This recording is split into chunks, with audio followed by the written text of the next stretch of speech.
running out of luck, need to get unstuck, so go off. When you're up against the wall and you cannot fall, so go off, go off, go off,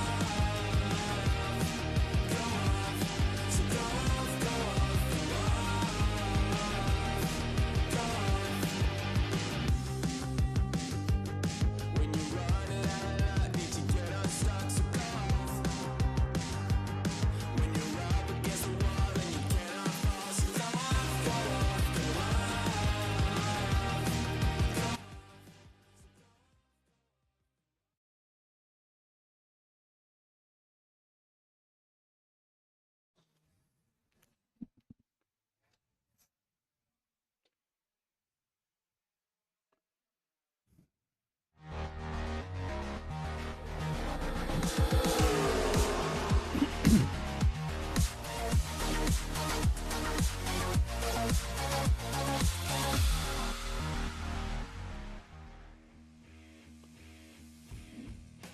Just outside of downtown Portland, off the banks of the Columbia River, and in the shadow of majestic Mount Hood, sits the 1.9-mile road course known as Portland International Raceway. Today, it's the site of Round 5 of the Trans Am Series presented by Pirelli Cube 3 Architecture TA2 Western Championship. Hi, everybody. Ralph Shaheen here with you alongside the president of the Trans Am Series, Andy Lally. And Andy, yesterday we had round 4 here, part of a doubleheader weekend here at Portland International Raceway. And a couple of things stood out. First of all, we went green to checker, no yellows. That's amazing. First time all Makes you very happy. Yes, that definitely makes me very happy. A lot less to talk about in the truck with Tim Richter and Ernie post-race, but certainly an excellent race. A good mix between our TA Cup battle that we had out here and our TA2 winners. So it was a good battle, great podium. For a great day for our single car teams out here. That was the second thing that jumped out at me. The single car teams, we're used to seeing many of these bigger organizations coming in with 7, 8 cars in their stable and dominating the front of the field, but single car teams did exceptionally well yesterday. Yeah, and I don't want to take anything away from what our bigger organizations do and can provide for their customers and whatnot. They do a great job, but it just goes to show you that with a good effort, you can be a single-car team here, show up, and with a lot of elbow grease and effort and a good driving talent, you can go to the front here. We saw that yesterday with Brody Goebel doing a great job going pole and then flag to flag on that win, followed home closely there by Kelly and by Moore, smaller, another tiny single-car team there, and then a two-car team there. So it's really, really good to see. I think we're going to be a little mixed up on the grid. Our winners are first, fifth. Our podium yesterday is starting first, fifth, and ninth today, respectively. So I think we'll have some new faces up front again. We saw it mixed up a bit yesterday, and I think absolutely similar weather to yesterday. We're going to have another good battle on our hands. Yeah, nothing but bright sunshine, some warm temperatures, and we should have a great day for racing here at Portland International Raceway. We're going to take a quick break and step away, but we'll be back with our fan walk and introduce you to some of the teams, show you the cars up close, and talk about some of the drivers with Ben Sissel when we return to Portland.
Rev up and get ready for race day with Mission Foods. The world's best racers and tastiest products come together to make every race delicious. Fully loaded tacos, fast wraps, piled high nachos. Whatever you crave, Mission will help you be race ready with easy-to-make recipes that will take your race day to the finish line. Keep your racing delicious and enjoy all the mouth-watering action. Brought to you by Mission Foods. Too fast, too tasty. Welcome back to the Pacific Northwest Portland International Raceway. Taking a look into the paddock area as we get ready to go down to our fan walk, which is where you will see the third member of our broadcast crew ready for another race day. Here's Ben Sissel.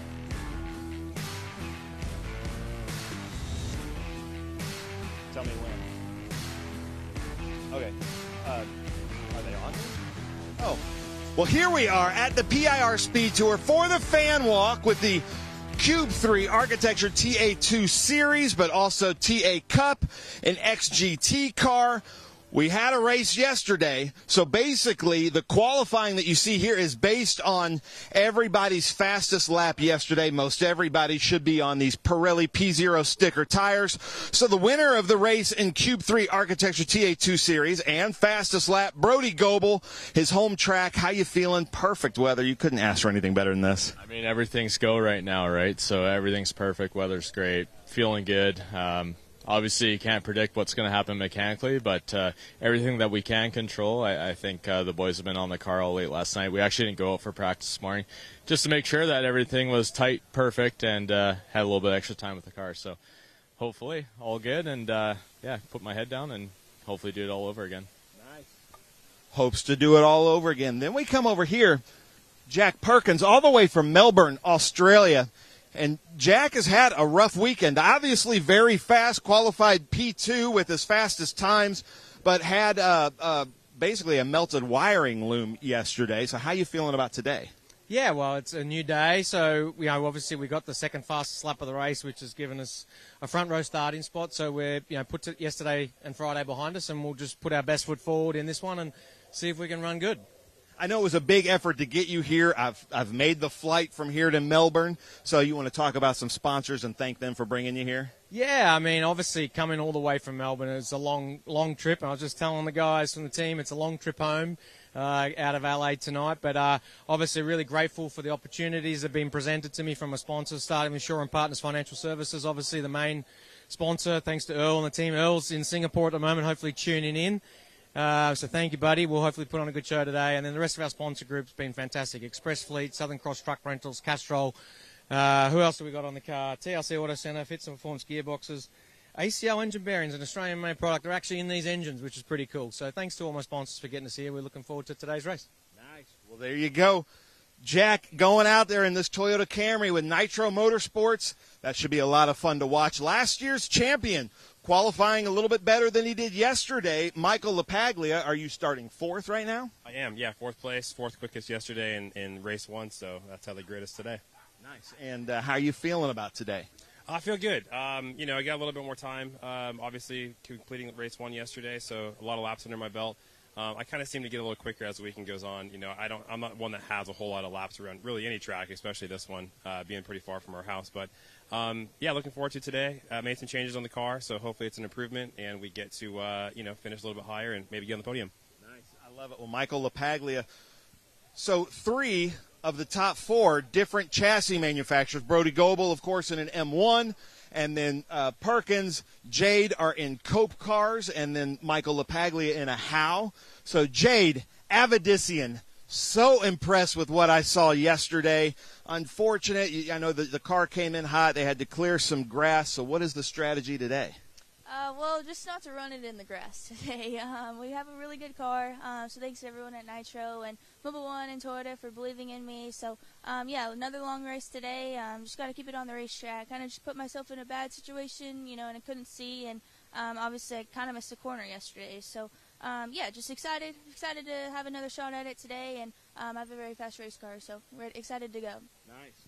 Jade Avidician. Remember that name because we're going to be seeing her race on Sundays here on TV not too long from now. Now, Cole Moore, always really good here. Look at this beautiful car. Your dad is hopefully going to be in this race. How you feeling? Oh, I feel so good.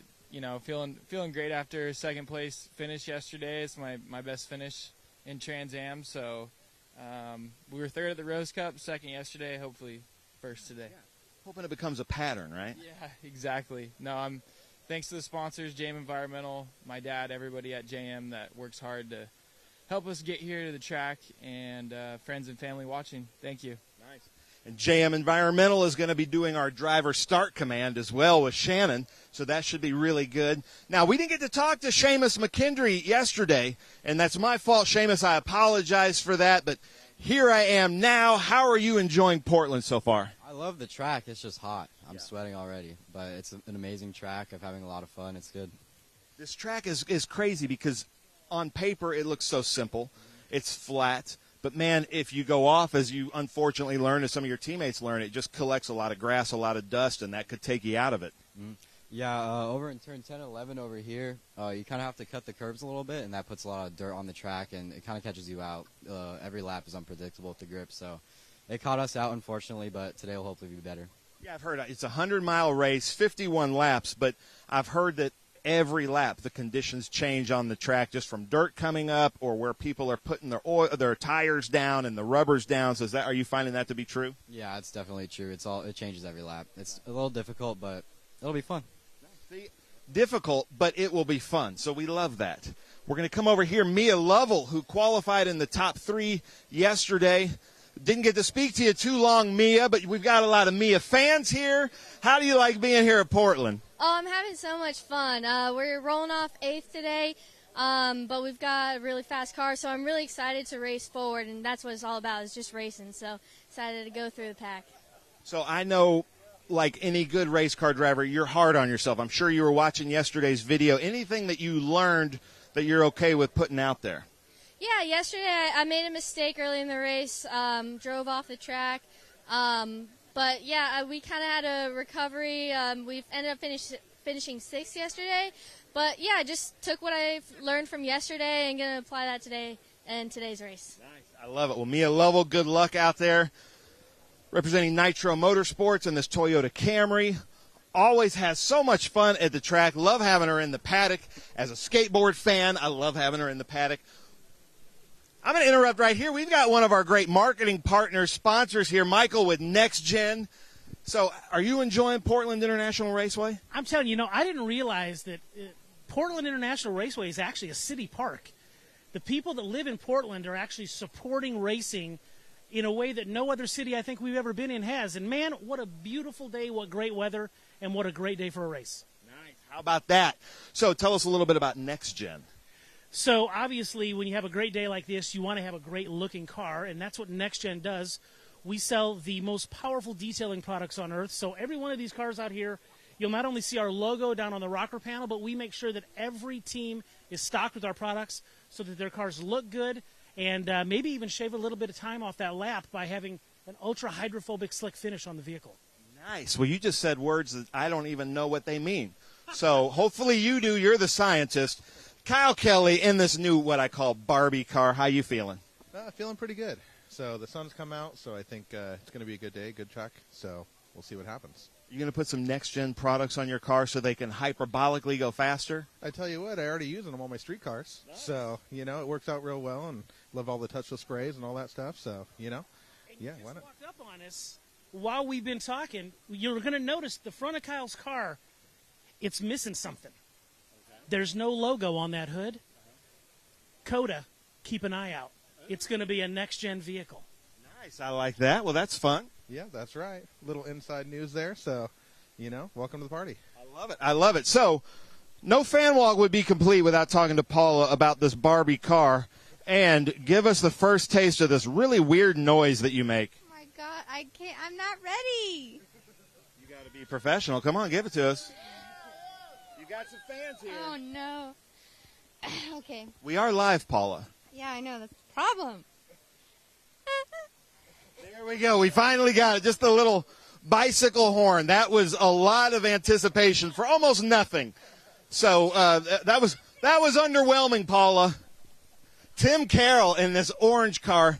Now, Tim, I like my awkward questions. Oh, let's do it. It seems like, and I even asked some of your crew, I know that you went off and you were running good times, but once you go off like that, is that just so frustrating, knowing you've got a fast car, but, you've just kind of lost a little bit of time there? Yeah, I think for myself, like when we went off, like it's frustrating for us and the crew and everybody, and then all right, so then just shake the dust off literally and then put your head down and try to get back to the front again.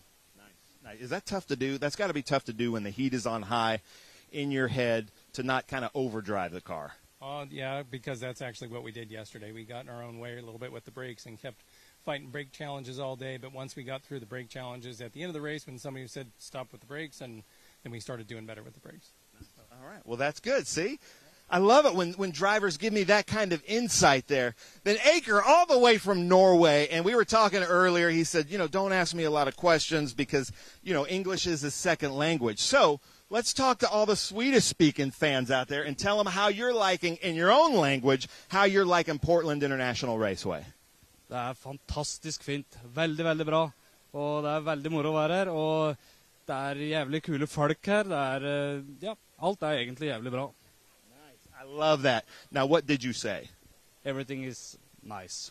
Nice. I like that. Seems a little bit longer than that. I think he might have said something about this fat commentator talking to him also, but I'll never know.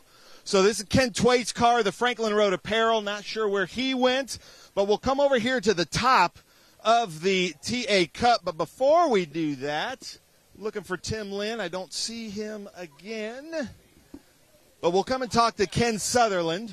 Ken Sutherland talking to all of his Portland family over here in the Guthrie's Garage Ford Mustang, which is awesome, the number 85. You just were the class of the field yesterday, and I think I said it, like I can't believe you came through because you had to start back here, came through the whole field, then almost came through the whole field again. You hoping for the same result today? Yep. Take over and take number 2. Yeah, hopefully we can do that. I think there's a good chance we can run well. We got a new guy in the mix, Matt Crandall, is on the 08 today, so we'll see how that works out. Nice. Looking forward to it. Looking forward to it, he says. Then we're going to come over here and talk to the Cowboy, John Moore, because he has had some drama lately. John Moore, always really, really fast. And, John, I hate to be this offensive, but I thought you would be faster yesterday. Then I spoke to you afterwards, and you thought you were down on power. So what has the team had to do? Well, we were down on power, so we switched the motor last night. And now we've got a rocket in there, and it should be a whole new day.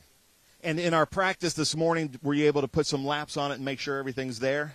Well, the rocket was it was missing a little juice this morning, but we've sorted it out, and it's a great piece. It's going to change the day, so we're super excited about it. Nice. I love it. Well, look out for John Moore. His son is up there in another red car, but he says rock and roll. How many coffees have you had today? Only 7, so I backed her down to 1. Nice, only 7. Yeah, well, I guess the race did start later yesterday. We're going to come over here. Simon Aslan, who got on the podium yesterday, first time in Trans Am.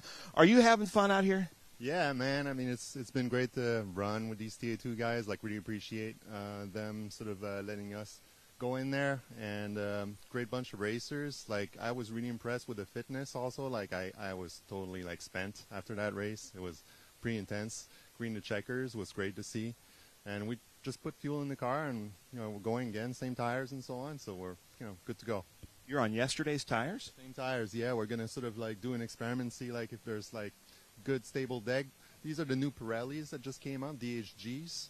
So far so good. Like, they seem to be a little bit more stable and better under, like, wear and deck. So I'm optimistic. We'll see what happens. Nice. Well, Pirelli, I hope you're watching because, Simon's doing some R&D for these new Pirellis. So thank you so much for coming out. We'll move up here through just a little bit.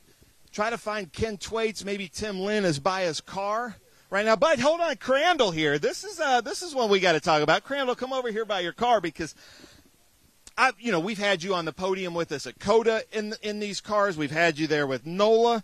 So, and then you've won the Rose Cup here. This is your home track. So he might be kind of if we had like a DraftKings about this, you might be my dark horse pick for this. How you feeling? Feeling pretty good. Feeling really good. It's great to be out here.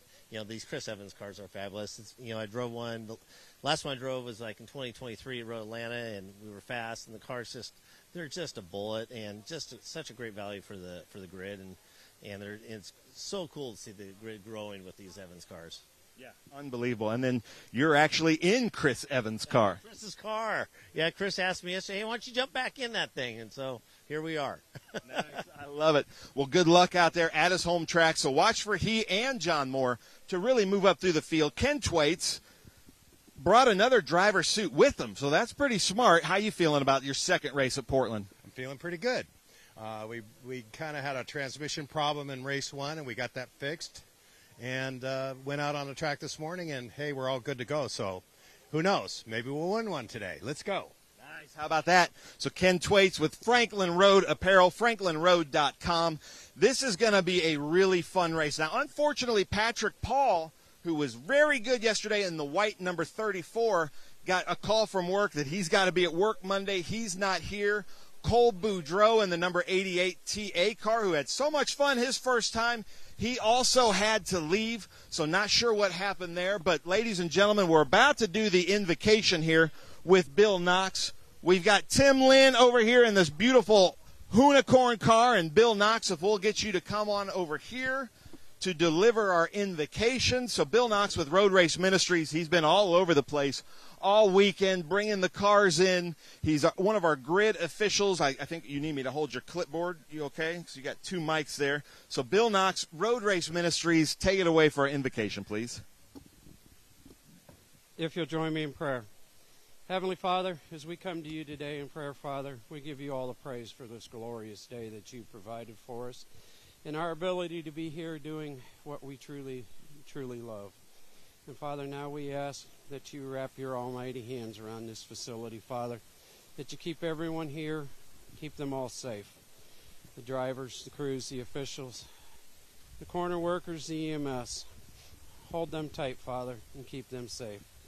And finally, Father, we ask that you bless our first responders, our police, and our military, Father, that they too, Father, can come home to be with their families. In your Son's most honored and holy name we pray. Amen. Nice. Here you go. Amen. Yeah, let me give you this. And then also your sunglasses. Ladies and gentlemen, you are in for a special treat. Annika was here with us yesterday to sing the national anthem. Annika Holand, unbelievable, beautiful voice. Take both mics if you don't mind. And then if you will bow your heads and remove your hats, please, or look at the flag. Annika, take it away. Oh, say, can you see by the dawn's early light what so proudly we hailed at the twilight's last gleaming, whose broad stripes and bright stars through the perilous fight o'er the ramparts we watched were so gallantly streaming, and the rocket's red glare, the bombs bursting in air, gave proof through the night that our flag was still there. Oh, say does that star-spangled banner yet wave o'er the lands of the free and the home of the brave?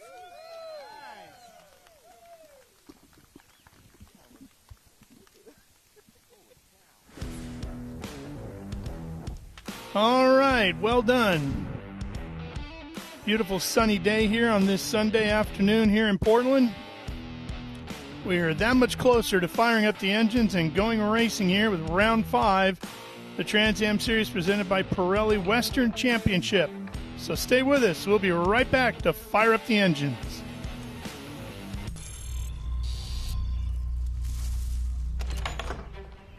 Yes. Hon, the WeatherTech's here.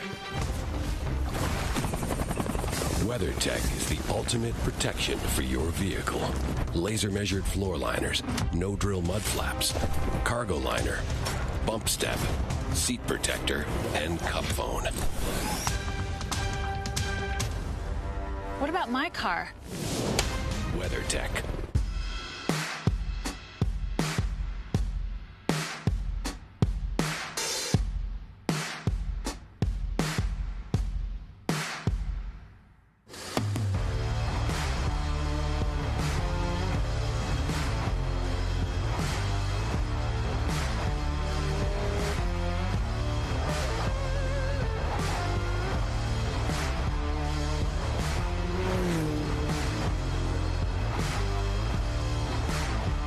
Hawk Performance packs 100 years of friction dynamics into every product.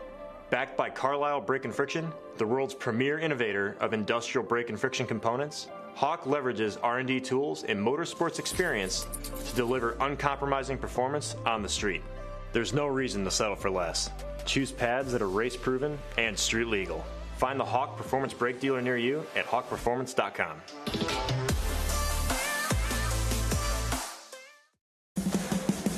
What does it mean to be built with Summit? It means you're hitting the autocross, drag strip, road course, trail, dirt, or open road with confidence.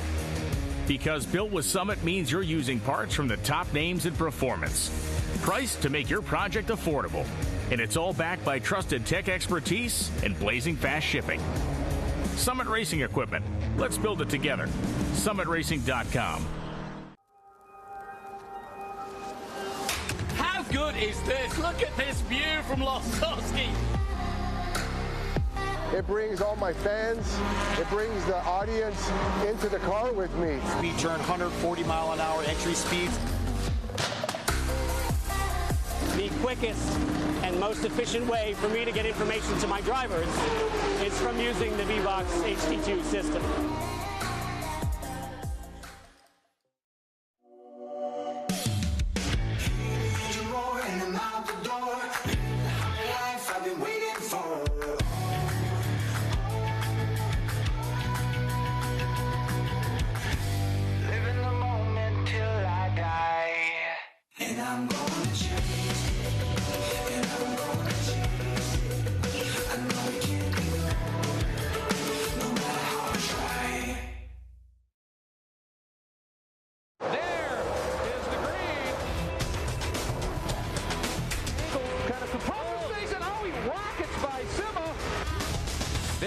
Said.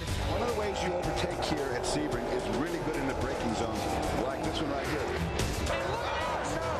Both go around. There's the green. We are back and at it. Watch this. Oh, look out, Miller, look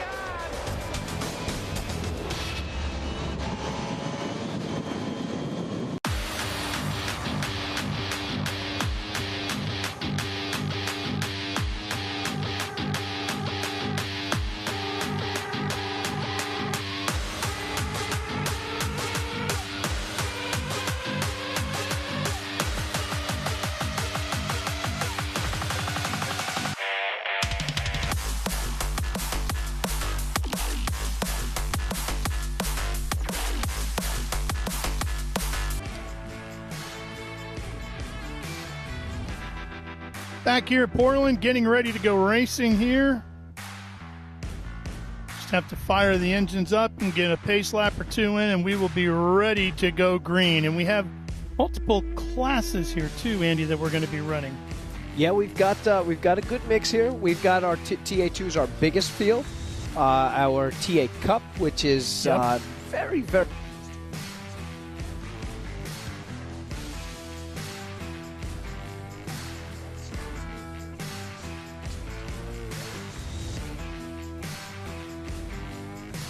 All right. Well, let's go ahead and head down to Ben and get these engines fired up.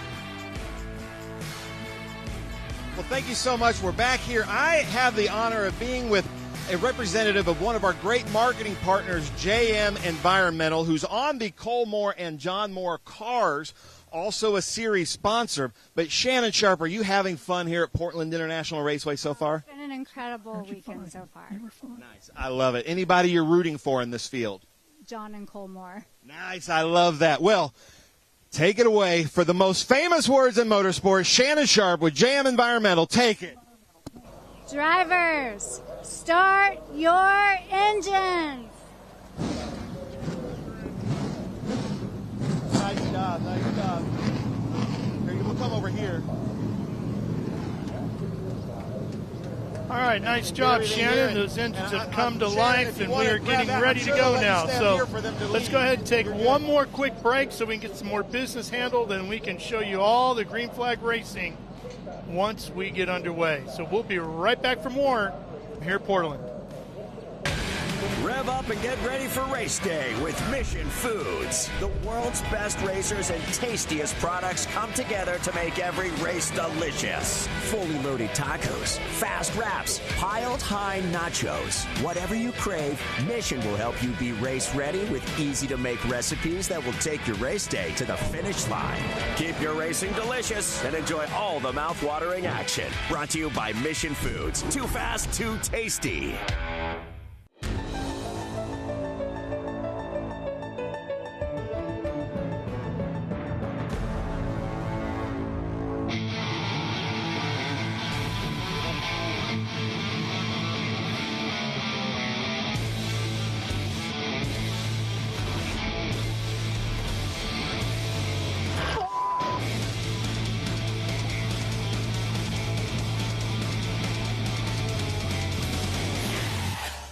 Okay, so pretend this is your race car. It's on the trailer, and you have an accident. Ouch! At least your truck's insurance will pay for another one? Yeah, not so fast. Standard insurance won't replace your race car, whether it's in the trailer, in the paddock, in the garage, or the repair shop. But at Hagerty, we can protect it for what it's really worth anytime it's off the track. No matter what or where you race, offer less than a set of race tires. Hagerty, let's drive together. What does it mean to be built with Summit? It means you're hitting the autocross, drag strip, road course, trail, dirt, or open road with confidence. Because built with Summit means you're using parts from the top names in performance, priced to make your project affordable.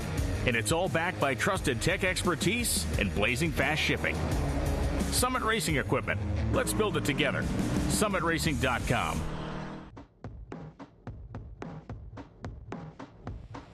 Well, the cars are out rolling around for 2 pace laps on the 1.9 miles that make up Portland International Raceway. There you see them working their way over to turn number 7. Andy, boy, this is such a tricky corner here. Slowest corner on the racetrack, but boy, it's hard to get it right. Most annoying corner on the racetrack. Yeah. You've got a big wide arc in, and then it tightens up as you're leading onto your long back straightaway here. Super important to get to power early, get to full throttle sooner than the guy in front of you to make that pass. And for drivers coming into and out of this corner, it's super easy to lock that inside right front brake up and carry it into the apex. This is the next section I wanted you to talk about. Coming in here to 9 and 10. So a lot of drivers having issues over there, actually clogging up air ducts with dirt. So the curbing into the chicane is very narrow. It's easy to get up and over it and drag that dirt back on. When you drag that dirt back on, it kind of settles into the apex of the next right-hander.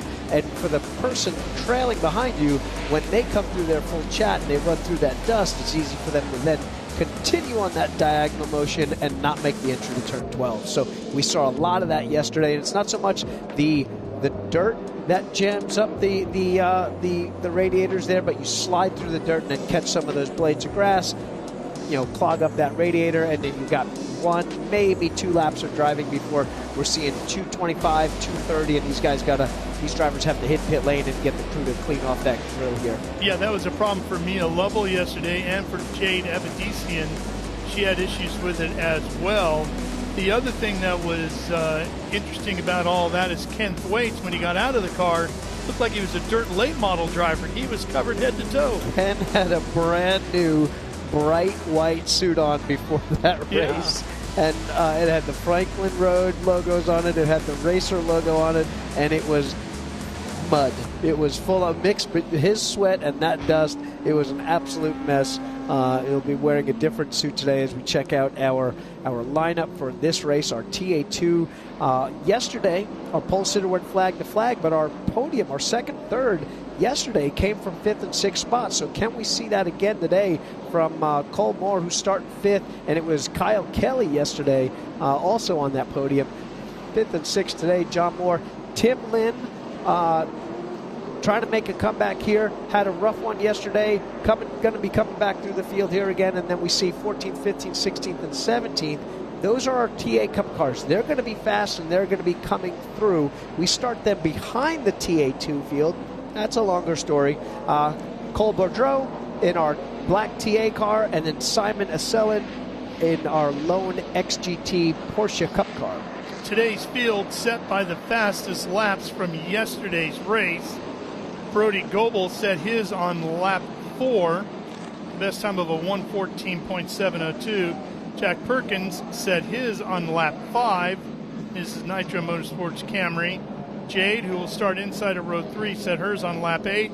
Michael LaPaglia starts 4th, set his on lap 10. And we are about ready to go green on lap 1 now for race number 2, the 5th round of the Trans Am Series presented by Pirelli Western Championship. Going green here at Portland.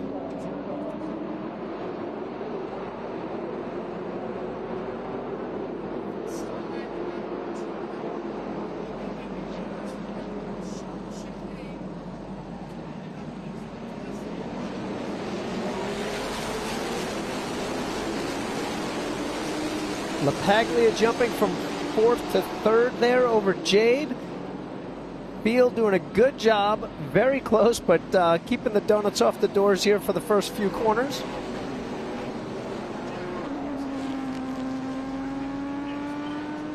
Mechanical gremlins that he's been dealing with. So he sits here in second. He's been very quick. As we said, he ran a 1:14.9 on lap 5, put him in the second qualifying spot for today's race. So we know he can do it. It's just getting the car to last for him this afternoon. Yes, for a driver that's got so few laps at this racetrack, it's a very impressive time. Jade now moving to the outside of turn 10. They'll be side by side with LaPaglia as we're coming in here. JC Monet and Lynn, that's exactly what I was talking about right there. Lynn jumps the curb there, and we see a little bit of dirt on the exit there. We might have had a bit of misfortune there. We see Barry Bowes to the inside, making it, we're going to go three wide here. Headed down to turn number 1. This front straightaway at Portland is so wide, you can easily do 3, 4, and even 5 wide. Oh, LaPaglia gets off in the Shelton chicane. To explain a little bit of LaPaglia's move right there, if you miss the chicane, you have to come down to our stop sign, come to a complete stop, and get rolling again. Not sure if he actually got to a complete stop. He was off camera there, but rejoined here, safe and sound. We still got 50 more laps to go on top of that, but definitely not the way he wants to start this one here. Yeah, he had begun this race with a great starting spot from 4th, jumped to 3rd, got in front of Jade, and then the guy who finished 2nd in the over 30 motocross race here Thursday night at Portland International Raceway, Michael LaPaglia finds himself now fighting his way up through the pack. Man, we are all bunched up down this back straightaway right here, nose to tail. These guys fighting for a lot of real estate in this opening lap here. They try to make up as much ground as they can before these tires get to peak temp, and everybody sort of levels off here. Looks like Brody and Perkins starting to open up a little bit of a gap over Jade. About 3 seconds between Perkins and Jade, and Perkins less than a second behind Goebel. Here's Bowes. Bowes slamming the door there. He's in that kind of, what do you call it, aqua blue? Yeah, it's a little bit of Homestead aqua bluish looking thing, like a little Miami Dolphins fan going on.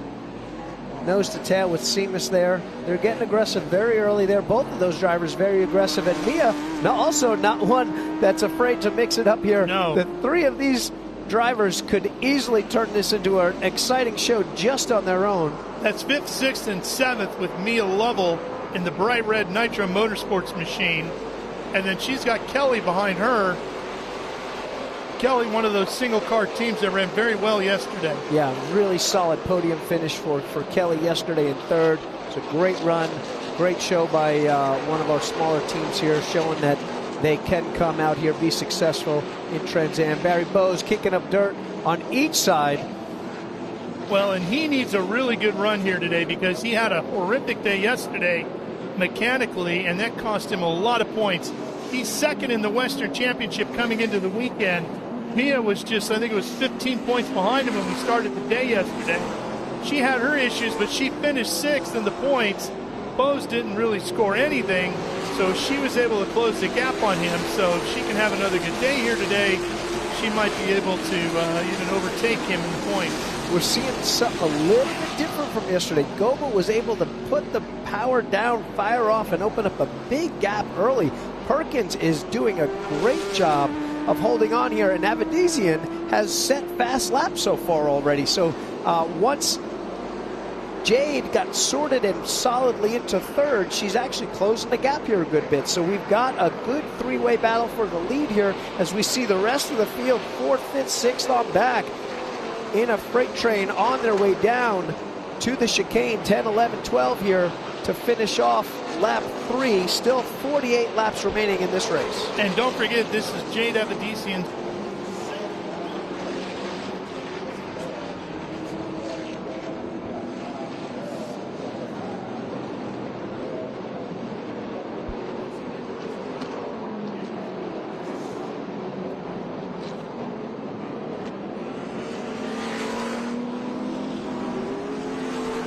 We're seeing Sutherland, who started first in TA Cup, has made his way all the way up to 9th, past half the field already in TA2. We saw him come all the way through the field to take the overall victory yesterday as well. Ken Twait's not far behind, 12th overall, second in class.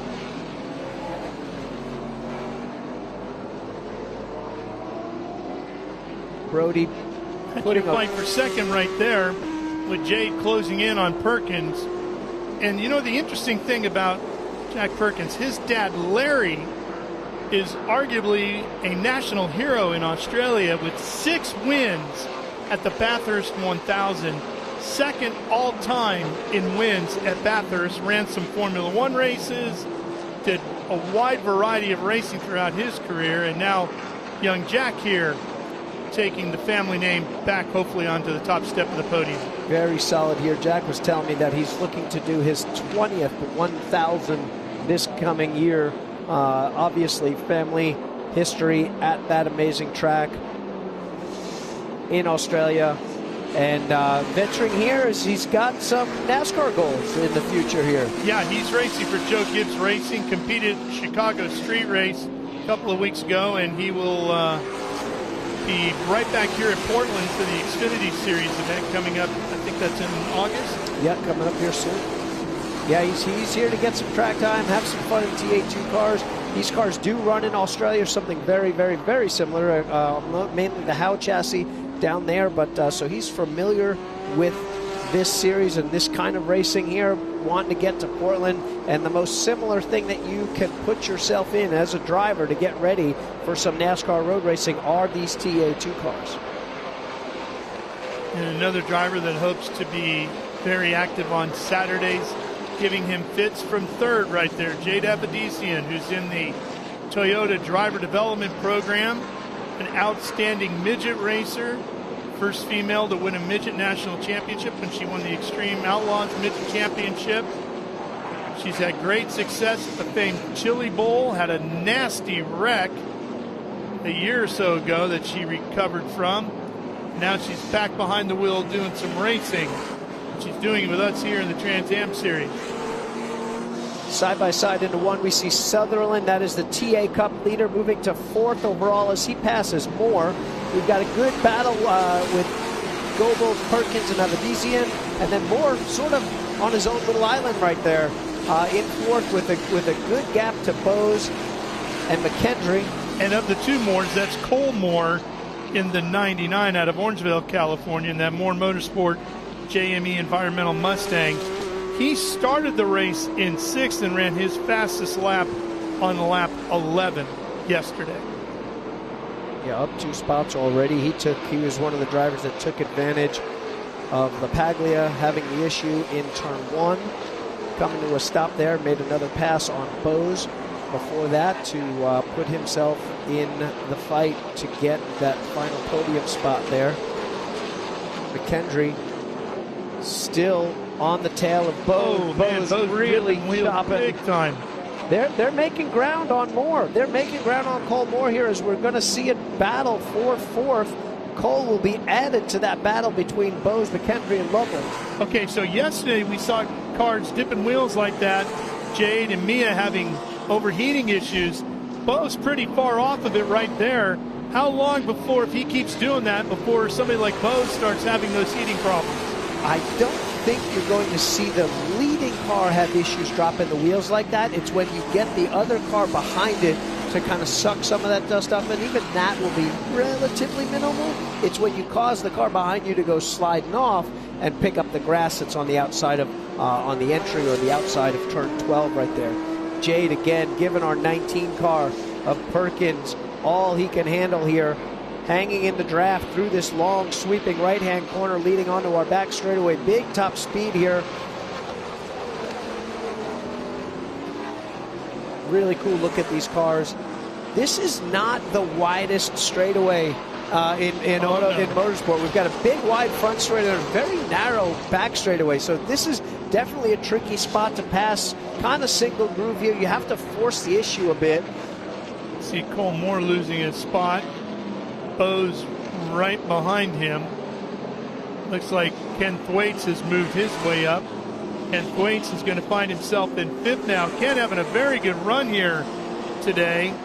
Again, as we said, he had issues with drivers kicking up dirt. That bright white suit of his yesterday, unfortunately looking like he'd gone out like a 5-year-old kid rolling around in the dirt playground. We didn't get a chance to talk about this yesterday, but I caught up with Ken at the podium. He finished the race yesterday with only 2nd and 3rd gear. So when we heard him come by here, we thought it was a misfire. That's him on the chip at the top of 3rd gear on this long front straightaway. And he had all he could do to hold off the guys behind him and actually finish 2nd place in that TA Cup race over Moore and over Chris Evans. 3rd car in line here, Ken Sutherland getting around Jade Avedissian in that 85. He's the guy who broke the track record here on Friday in qualifying for race 1. Ran a blistering 1:11.467, the fastest Trans Am car in history here at Portland International Raceway. And then he was absolutely spectacular in the race. Yeah, just put on a clinic. Going for 2nd here now. Yeah, 2nd overall now. So our overall leader, Brody Goebel in TA2. Our 2nd place overall is our leader in TA Cup, and he's put a decent gap on Ken Thwaites in that 85 car over the 9. And I think we'll see him by the end of this lap right on Brody's tail and moving around to control. And what he did yesterday was really smart. Once he got there, he realized he was in control, put it on cruise control, left a percent or 2 on the table here to work his way through traffic, and didn't have to turn up the heat unless he saw a threat from behind. You know, Andy, as president of the Trans Am Series, a question for you here. These TA2 cars, Cube 3 architecture TA2 cars, they're an angry beast. I mean, you're talking over 500 horsepower, no driver aids. I mean, it's a rough race car to get your arms around. But we seem to see a lot of drivers show up here to get training, and they all seem to adapt to the car pretty quickly. Jay doing an outstanding job. Perkins doing an outstanding job. That's not the first time we see it. We see it each and every week. What is it about this car that drivers adapt to real quick? Or what, as we see Sutherland getting around Goebel here, that's for the lead. New leader, Sutherland, right back where he was yesterday at the front of the field.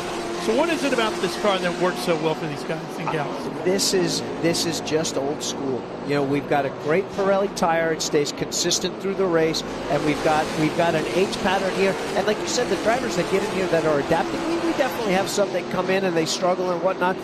The drivers that we're seeing, manufacturers, and this is, I think, the biggest compliment to the series, and also the biggest testament that we're doing the right thing here, is these cars are so like the NASCAR Craftsman trucks and the Xfinity cars that this is the place for a young driver to go to get that road course experience. This TA2, as it is such a similar feel. I've driven these cars, the way it rolls, the way you're shifting, it's the exact gearbox, and it's a very similar power to grip ratio. So it's not just your power to weight, it's how much grip you got on that tire versus how much you've got to do that. You've got to work the throttle and drive off this corner smoothly. We see somebody like Jade come in here and do a great job. That's because Jade has been coming up the Toyota ladder and through their driver development group, and you can insert somebody like that with their coaching and their leadership and get great results like this. And she's having a good run here again today. She sits in 5th, chasing Ken Thwaites, Sutherland, Goebel, Perkins, Thwaites, Avedisian, Moore, Bose, Lovell. That's your top 8. Then Kelly and Moore, John Moore, rounding out the top 10. Crandall making his debut today. Got some practice in this morning. Took over for Chris Evans. Chris Evans ran the whole race yesterday. Finished with the podium. Turned the car over, his own car, over to his friend Crandall here, and now they're back at it. Barry Bose has turned it up and found the rear bumper of Moore. This is our 4th place in class battle here. He's got a nice, comfortable cushion that he's opened up over Mia Lovell, and they'll go back at it now. I have a feeling that was a little bit of the of Sutherland and Thwaites coming through that kind of disrupted that battle there, put Mia back a little bit. So as we see the rest of these guys come through, I'm sure that freight train is going to get back in line here again. So Goebel leading, Perkins leading, Avedisian leading Moore, Bose, Lovell, and Kelly. That's our top 7 in TA2. Sutherland still out front, getting chased by Ken Thwaites. And again, that's Cole Moore in the 99. And what's very important here, Andy, is we watch them scream across the start-finish line, heading back to turn 1 right here at the Shelton chicane. And you see Mia 3rd in line there. Bose is 2 spots in front of her. And don't forget, that's a battle for 2nd in that championship standings out here in the West. So Mia looking to close that gap even more from yesterday. If she can catch Barry Bose and give him some fits here. Yeah, they're only a couple of points apart after Mia having a decent run yesterday and a decent comeback, but Barry unfortunately having a transmission issue, falling to the bottom of the charts early and not being able to recover. Having a decent enough lap that he's starting well here today, and he'll have a shot to move forward and try to get a podium result here and increase that points lead, or try to catch Brody, who they're all chasing, who's the current points leader. Yeah, right now Bose is 5th in the TA2 category. Mia is 6th. And that's Papa Moore making his way by Barry Bose right there. This is going to be father-son, nose to tail as we come across the stripe here. John Moore, cowboy. You can always pick him out easily with that black cowboy hat on. Got inducted into the West Coast Stock Car Motorsports Hall of Fame recently. He's an outstanding oval track racer in a stock car. Made a lot of laps in what was known as the Southwest Tour, and racing at All-American Raceway in Roseville, California, and also Winston West. But he was telling me this morning, Andy, he said, you know what? He said, I'm really having so much fun in these TA cars that I'm not much of an oval racer anymore. He says, I'm so focused on having so much fun in this road course car. And look at the battle between father and son right here. John Moore in the 27, Cole in the 99. John's going to get him by the time they get to 8. No way.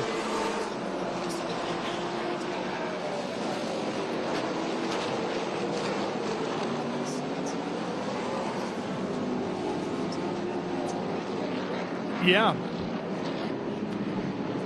Sure does, and guess what? Because Crandall's moving up like that, Barry Bose and Mia Lovell now are bumper to bumper as they come racing down the front straightaway here. Right there. And that's that fight for 2nd in the championship. Turning in there, you see Bose, and there's Mia right behind him. Ben Sissel has joined us up here. I got a text from Jared Odrick as we were in the pre-show here, and you were walking around doing your thing. He said, Ben Sissel for president. I'm not sure which president he's trying to replace. I'm down. If Maybe you. But, how do you feel about that?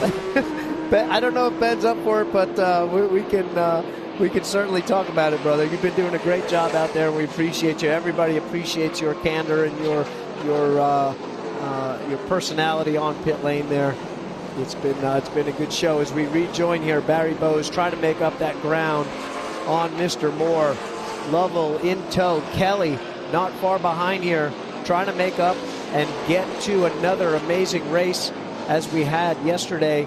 Another podium in sight for sure. Dig Racing wants to be up there, take home another trophy. And let's update you on the other two categories that we have here with us today. We have the TA Cup cars, and that is Aslan in that car who's leading that event. And we also have the XGT machine, the Porsche of Boudreaux, who's struggling here today. Yeah, Aslan is in the Porsche XGT car. Boudreaux, unfortunately, I think we've had some issues, and he's done for the day. He's done as after well. He had a good time yesterday. Talking to him on the podium, he was thrilled. This was his first ever Trans Am race. He's a short track guy, so the feel in the cockpit might be similar, but while you're sitting still, but once you get going, there's a gigantic difference, and he had quite a steep learning curve. Good for him, though. Glad he came out to join us and had a successful day yesterday. Unfortunately, today, I think hit with some mechanical woes here as we see Ken Twaits blasting on the front straightaway. That means Sutherland is gone. We don't even see the leader right there. Just dipped into the chicane, and the gap is almost 12 seconds now between Sutherland and Twaits.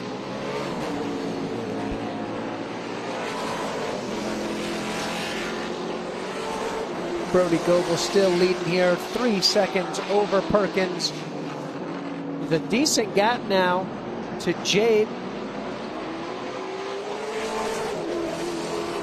Did Moore drop back? Did we have Moore drop wheels here and come off? He did. We've got debris in turn 1. Is all the that way down to 11 went John Moore.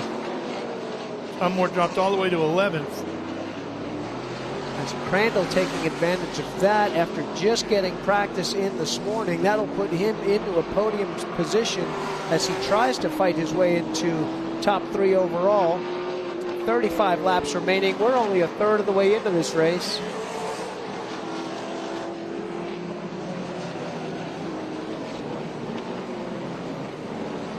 There's a shot. We haven't had him on TV that much because he's been so far out front here. Brody Goebel, yesterday's winner, out front with a fairly comfortable margin here. Brody Goebel out of Surrey, British Columbia, Canada, and that Brown Brothers Ford Mustang. He grabbed the TA2 pole on Friday, his career 3rd pole in Cube 3 Architecture TA2 competition.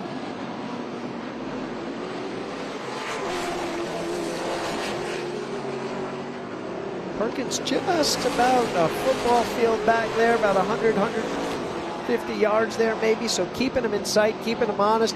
As Brody starts to work through lap traffic, he's going to have to stay on it. He doesn't want that gap to shut down enough to where you give Perkins a shot. You don't want anybody within, a bumper's length of you to get inside your head or literally get inside your fender and then kind of shove you around here. This is a relatively narrow track.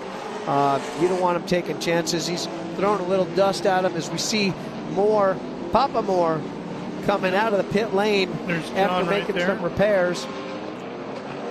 Might be a little blend line issue right there. He works his way into one, sweeping way left before coming into the tight turn 1-2 complex.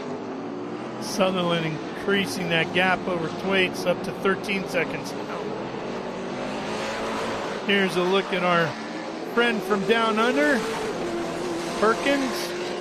Jack having a much better day today, getting all the laps in out of Gisborne, South Victoria, Australia. He was telling me that's about an hour outside of Melbourne, if you know your Australia geography very well.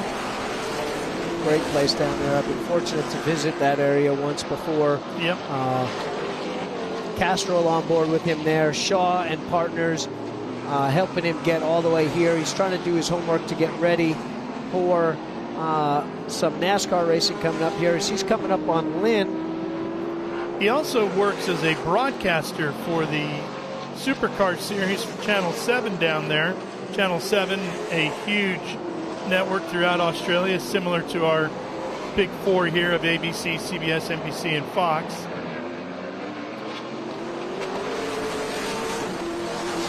He's part of what they call the free over-the-air commentary team down there.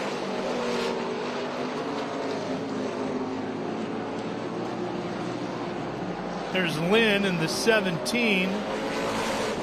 He is holding down 15th overall right now. He's in that Ken Block livery number 17. He's got McKendry right behind him. Lynn out of Kentfield, California, that Roof Options Ford. Seems McKendry had to have a problem here. He was on the bumper of Barry Bowes early on. He was having trouble yesterday with the entry to turn 12. He was skipping through this and kicking up a lot of dust and might have just run across the same thing again, unfortunately. Yeah, he hails out of Elizabeth, Colorado. He's driving one of those Nitro Motorsports Fords. But here's the thing, Andy. He had his issues, but he was also quick. On lap 7 yesterday, he ran a 1:15.4, which put him in the 7th qualifying position for today's race. Obviously able to show some speed, knows his way around Portland. Just need to put it all together for 51 straight laps here. Yeah. We're 20 laps in, 31 laps remaining here. Good shot of our overall leader there. Okay, so as a driver, as you said, we're 20 laps in on a warm day here. Not blazing hot. There's a light breeze. It's beautiful if you're a fan. But inside the car, it's going to warm up. So you've worked through that initial sweat, right, where you feel really good and you're like, okay, I'm ready to go. Now all of a sudden you're going, hey, you know what? It's getting a little hot in here. There's a lot of time left. And there's a long way to go. The one difference today from yesterday, our temperatures are almost exactly the same. Our track conditions are very similar. Today we started on sticker Pirelli tires, where the day before in our race they qualified on those tires and then raced on them. When we do a doubleheader, the second race they're actually starting on stickers. So the one slightly less deteriorating factors that are on a slightly better tire, so they've got a little more grip. It's not as anxiety driven in the car where you feel.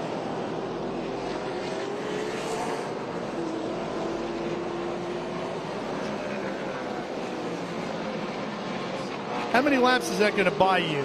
The difference between the fresh stickers and the tires you qualified on. How many, you said it buys you some laps. How much are we talking about? Is it 5, 10, 15 laps or?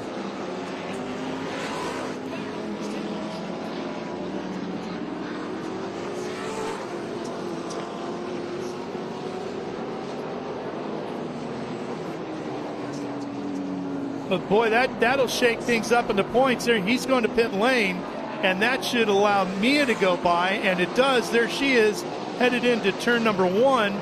So Mia jumps all the way up to 7th overall. She is now 4th in the Western TA2 Championship here. So, boy, that's going to make a huge difference in the points there, because she had gained a lot on him yesterday. And Kelly, just like yesterday, slowly moving up here, now finds himself in the top 5, in sight of that podium again. There's Barry's car. They're taking the hood pins out of that, so this is not just simply brushing off the grill. Man. This is, unfortunately, back-to-back days for our second in points for Barry Bowes. This is going to be a tough one to swallow, leaving here after strong speed.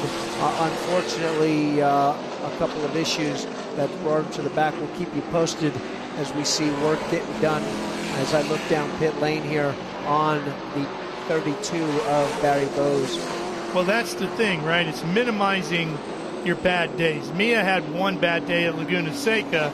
Barry's now had 2 bad days here at Portland, and right now that's the difference in second in the championship. That'll most certainly, as long as Mia, knock on wood here, stays in the position and clean and comes home here, she'll move into second place in the Western Championship points. As we see the 27 of Moore and Thwaites moving around. I think Moore, having pitted, he's a lap down. Thwaites not going to be super patient here. He wants by. He wants to go catch Sutherland here. Ken will move out of the draft here. Probably not much John's going to be able to do to hold them back as they head to turn 1. Ken will have the edge here at the Shelton chicane. Named after Monty Shelton, a legendary racer here in the Portland area, the Pacific Northwest. Ken was really bringing that speed in there. Yeah. Came through that turn 1 apex diagonally right to 2 and had to take a lot more of that turn 2 curve than he had been in the past. Got him a little bit slow off that corner. That jammed up things for McKendry here, as he's now fighting with TA Cup cars. Yeah, he took the position with an exclamation point, didn't he? Yeah, absolutely. He wanted by. We see the different driving styles there, and we were seeing that from Moore yesterday. He's bringing big speed across the entry, 2.7, and then he kind of waits and gathers it up, gets to power a little bit later, but that lets him attack just like he was doing earlier in this. Back on the 20 here as we watch this sweeping. This is about 100 mile an hour, 98, 99 miles an hour. As we see the 32, Barry Bowes. Let's see if he's coming back on track or if he's going to make his way back to pit lane. Unfortunately, this looks like he's about to make this tight right corner and bring it back. No, he's headed to the paddock. Yeah. His day is done. Unfortunate end of the day for Barry Bowes. Our second place runner in the standings for the Western Championship, just as our leader, Brody Goebel, storms into turn 1. And like we were starting to talk about before, this is the point. We've got 27 laps to go here. Brody's got a comfortable lead. For him, he's thinking, okay, here's my game plan.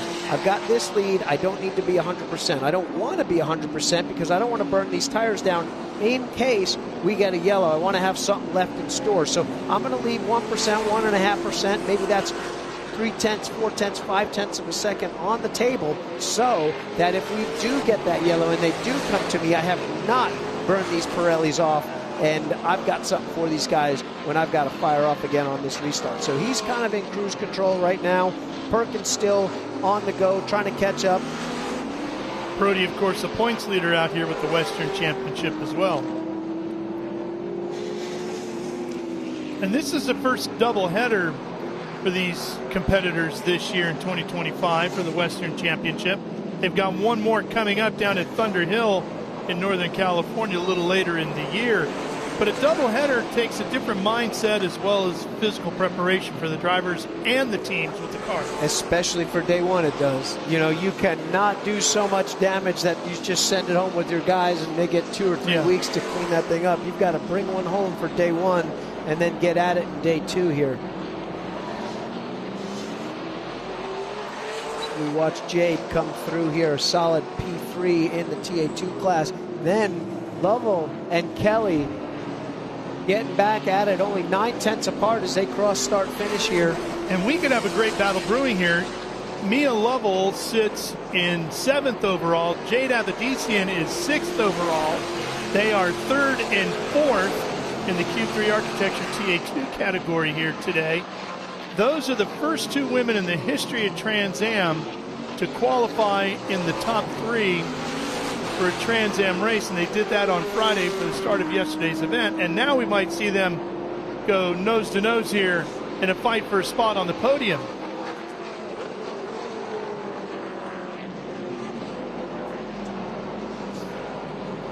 Was a first time.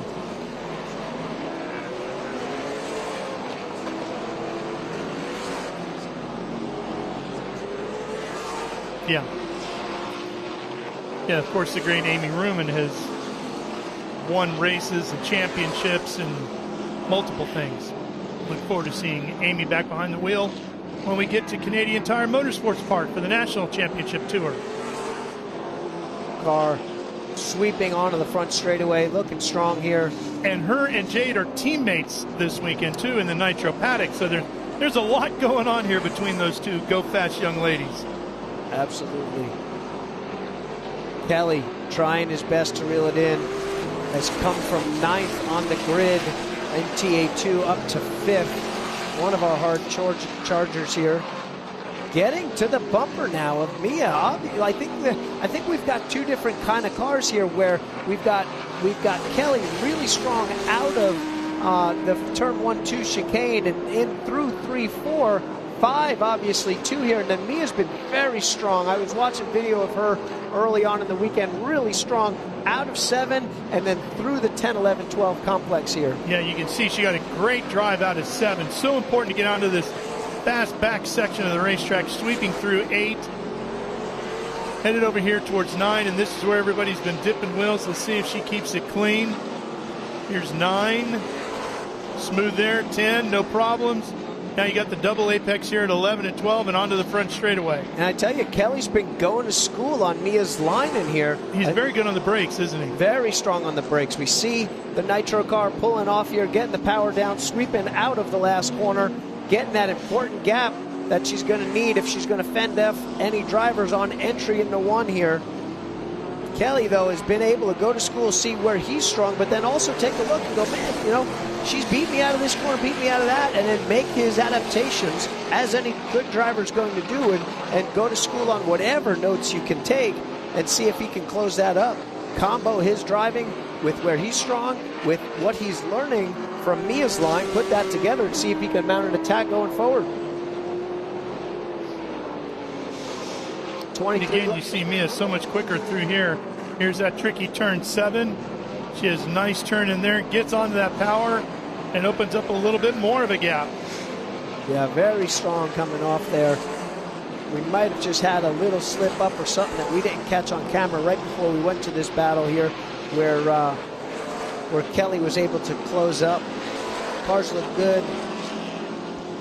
Here's the 99 to Cole Moore. This is just behind that battle. Yeah, he's in 9th, right behind Kelly. Just about a second and a half back there. They catch some lap traffic or one little bobble, they start fighting. Oh, LaPaglia back on pit road. Michael LaPaglia, former champion. That has just been a tough day. He had such a strong start, was running P4, made a great move for P3 in the opening lap. Was up in contention there, and then for some reason had to take that run off, come to that stop and go, and he's fallen back to about 8th or 9th, and unfortunately in pit lane right there as they're not rushing to get that hood back on. Well, at least he's got a podium in the Thursday night motocross to take. Yeah, that's one to be proud of. I definitely couldn't do that. Former national motocross and supercross star Michael LaPaglia has made the transition over here to road racing and doing a great job with it. We've seen a lot of motorcycle racers in general, whether they're road racers or dirt bike racers, make transitions over to car racing. And I think one of the reasons why they do so well, Andy, is because they start so young in motorcycle racing. You'll talk to a guy like a Ricky Carmichael who started at the age of 4 swinging a leg over a dirt bike, right? And it's not that they know how to drive the car quicker so much early on in their careers. They know how to have race strategy, right? I can't win it in the first corner. Can't win it on the first lap. Save my equipment. They have understandings for all of that.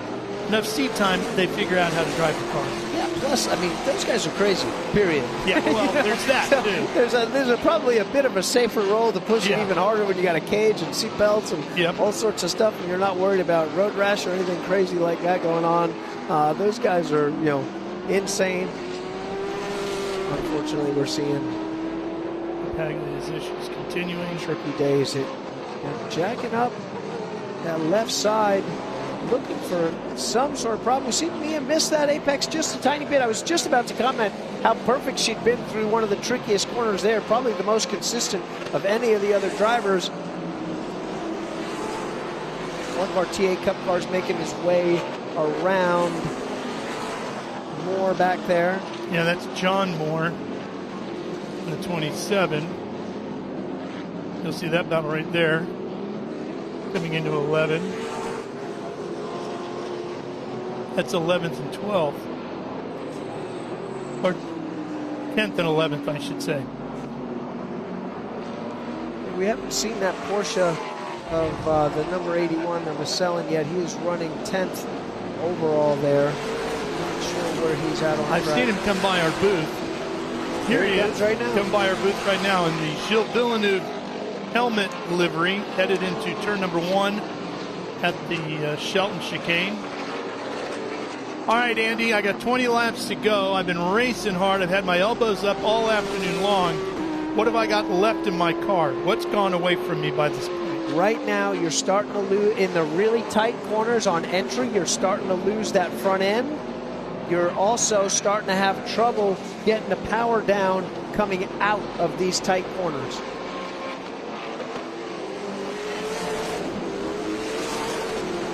So it's Sutherland, Quake, Coble, Perkins, Crandall, Avedisian, Lovell, Kelly, Moore, and Aslan. That's your top 10. And that's Colmore that's in 9th. John Moore is in 11th. And Sutherland flying through the pack. He's going to get Kelly right here going into turn 1 on the inside. Got him. That means he'll be looking at the backside of Mia Lovell's number 40 here next. Now, the smart thing for her at this point, let him go. Don't get in a battle with him and wear out your equipment because it's not for position. And let him go in the right spot that does. She got pretty lucky right now with the 85 making the move on the 80 there to give her a little bit of a cushion. If she can hold off and let him go exit of 7, maybe defend a little bit into 7 here, not to give him the dive bomb look, and then that'll give him basically a free pass right there. She can keep her foot down, and that happens.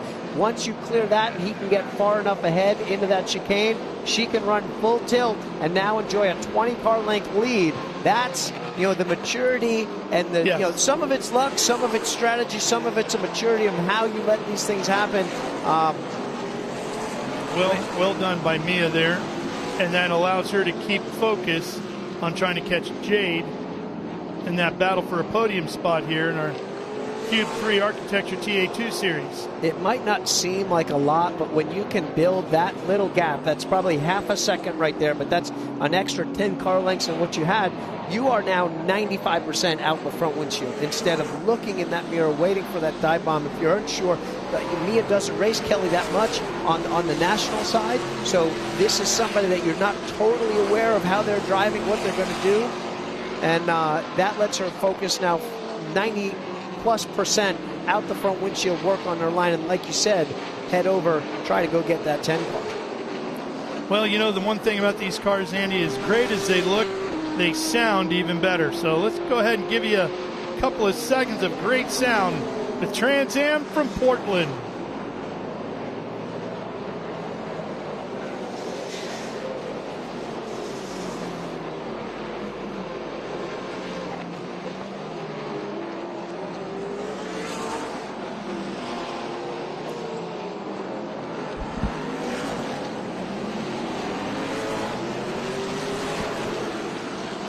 All right, boy, love that. Gets the hair up on your arms, doesn't it? I love these cars. I've told people. Problem is that Lynn? That is Lynn, the 17 car.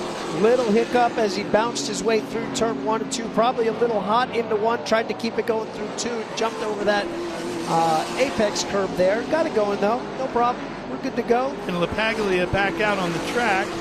That's our buddy J.C. Monet.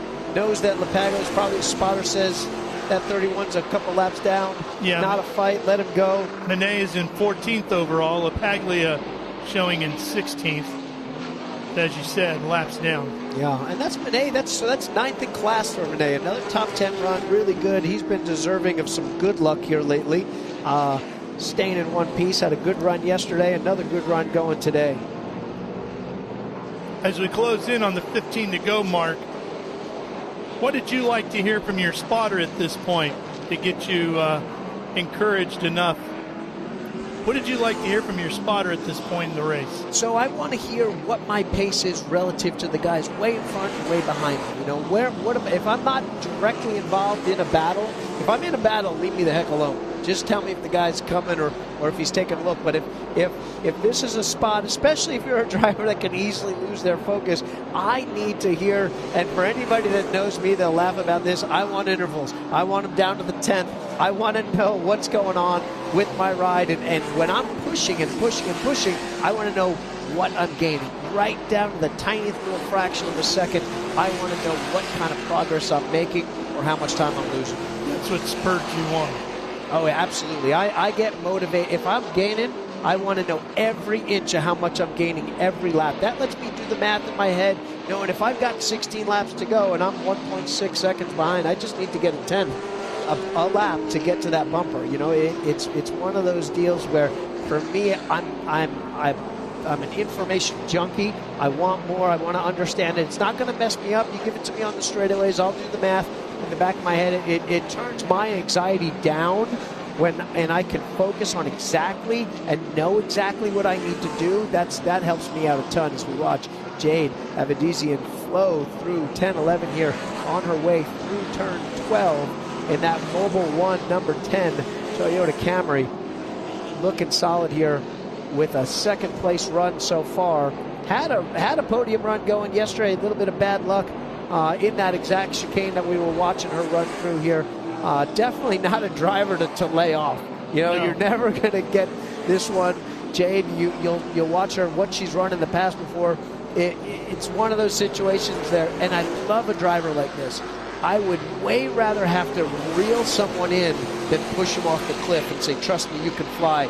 She knows she can fly. We're getting to that situation where in her career she's just figuring out the subtle little nuances of just how much to push. When a driver starts living that much closer to the edge, right to 100%, you know, there's going to be times earlier in their career where they're going to step over that edge and make a mistake and pay for it. But that's part of how you're never going to be conservative all the way to the top. You're going to have to take chances, and you know, these are the places you end up doing that. So obviously learned a lot yesterday and applying it today with an amazing run here as we're back with Mia Lovell and Kelly close again. We've got something to talk about here with 14 laps remaining. We got a battle for that final podium spot. Now Mia's getting ready. She's going to start doing some Cars Tour races. She's going to be going to Davidson College back in Davidson, North Carolina, a suburb of Charlotte. You probably have heard of Davidson if you're a fan of the Golden State Warriors. That's where Steph Curry went to college and began his very successful basketball career while his dad Dell was playing for the Charlotte Hornets. Jade's going to go to school there at Davidson. She'll be 2 exits south of Mooresville, Race City, USA, where the Nitro guys are all based out of and everything. So she's going to be right smack in the middle of it, and she's going to begin her stock car racing career back there. She's looking to do a Cars Tour event at South Boston, Virginia here in a few weeks, and also possibly the Snowball Derby later in the year. So that'll be a big undertaking. And that's something that these TA2 cars can prep you with. I mean, this is stock car road racing at its finest. This is the only full-time stock car road racing championship in North America. This is why it's a favorite. This is why a lot of OEMs are dropping their drivers in here and coming into play. You know, the Cars Tour, you know, normally you'd look at it as sort of maybe a weird thing to talk about a potential competitor. I look at it as somebody that we mesh with really well. They do short track oval racing. We're all fans of that, and they're fans of road course racing. So this is they kind of complement each other. The way I look at it here, they're a very similar feel behind the wheel, and it lets these drivers jump back and forth, get oval experience, get road course experience. That lets them move another rung or 2 or 3 rungs up the ladder in their chase to either become a NASCAR Cup champion or whatever their goals are. Yeah. So Jade and Mia got to know each other in Toyota's driver development program, running in the GR Cup. And we've talked about Jade with her success in the midgets, being the 2023 Extreme Midget Outlaw Champion, the first woman to do that. She was also the first woman to win a Cars Tour race, and also the first woman to claim a podium at the Chili Bowl, the world's biggest midget race.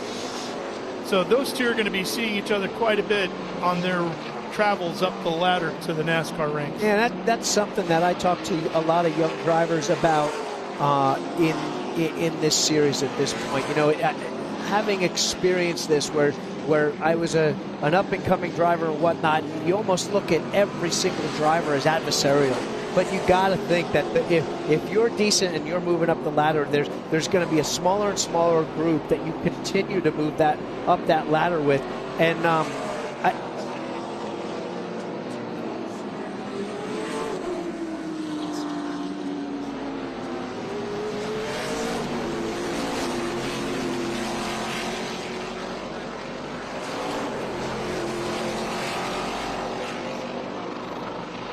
that you were both the same person going for the same goals, so it's easy to be to make them an enemy or adversarial situations. But these drivers, Mia, Jade, all these drivers moving up through, especially when you're moving up through with help from an OEM like Toyota, you're going to be around each other for a while. Might as well make friends. Might as well make it productive. Yeah, I think Jade and Mia are both friendly. I don't know if they're hanging out together necessarily, but they're friendly. They're teammates with Nitro. They're both working with major manufacturers. They know they're going to see each other quite a bit. So at this point, I think there's also a tremendous amount of respect between the two of them, that they realize they're both quick, they're both successful, and I think they'd like to see each other succeed. Exactly. And I was bringing JC Monet. I jinxed him again.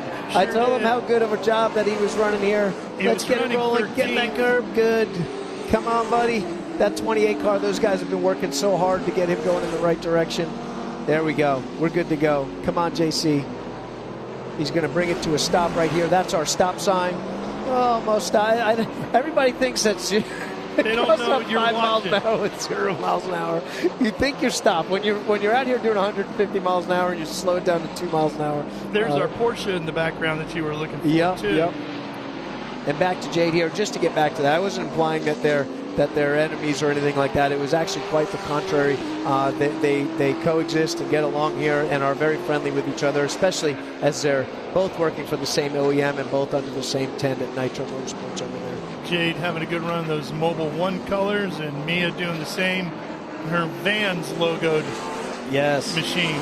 Mia, an awesome skater. If you've not found her on Instagram, you got to check out her videos. Great street park skater. So here's the thing. You, me, and Ben all love skateboarding and still mess around with it in different ways, but we all still love it very much.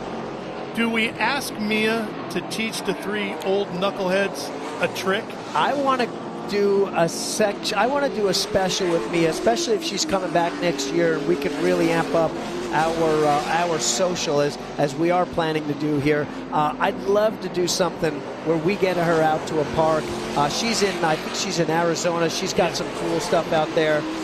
Told me she had access actually to some big names out there that we could go. We've both skated some of the same parks in San Diego and some of the more famous spots out there. I would love to go out there, dust my skateboard off, and get my Rob Roskop old school Santa Cruz deck and throw down with me out there and watch her kind of kick my butt. And yeah, maybe she can give us some lessons out there. Teach us some trick. I'll get the old Santa Cruz 5-ply going, and we'll have a good time. And Kyle Kelly has headed to the paddock. Little bit of bad news there after an awesome run. The Dig Motorsports crew and a great challenge for a second podium today. Unfortunately, we're going to see that number 80 Kelly retire back to the pits as we also see our toll taken with under 10 laps to go. LaPaglia is back in pit lane. Our TA2 Cube 3 architecture cars are fighting this long green flag runs here. And I'll tell you, Mia dipping a wheel getting into the Shelton chicane. Mia can see Jade just in front of her right there. Oh, yeah. I mean, this fight is on now for the final podium position. Well, they'd be fighting for second now. Yeah, there'd be more now trying to find his way.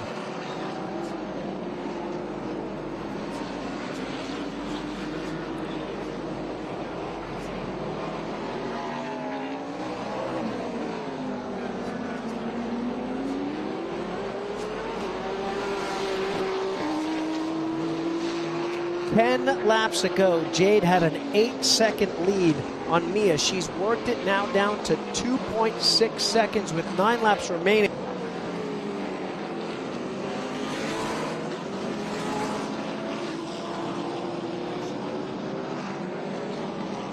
in those throws. I mean, we've got Cody, we've got Goebel out front.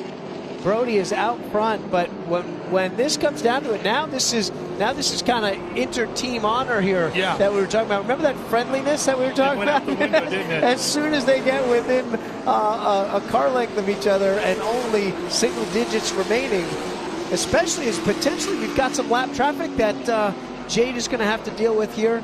Yeah. One car slow coming through turn 5, 6 here. This is a bit of a roll of the dice when you come up into a car that's coming this slow. That's 27 more, having some issues.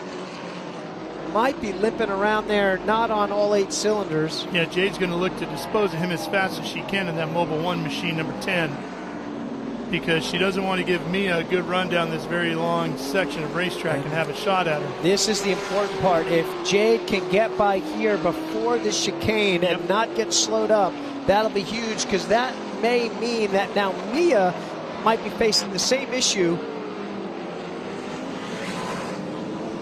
Nice and clean coming through here. Mia, oh boy.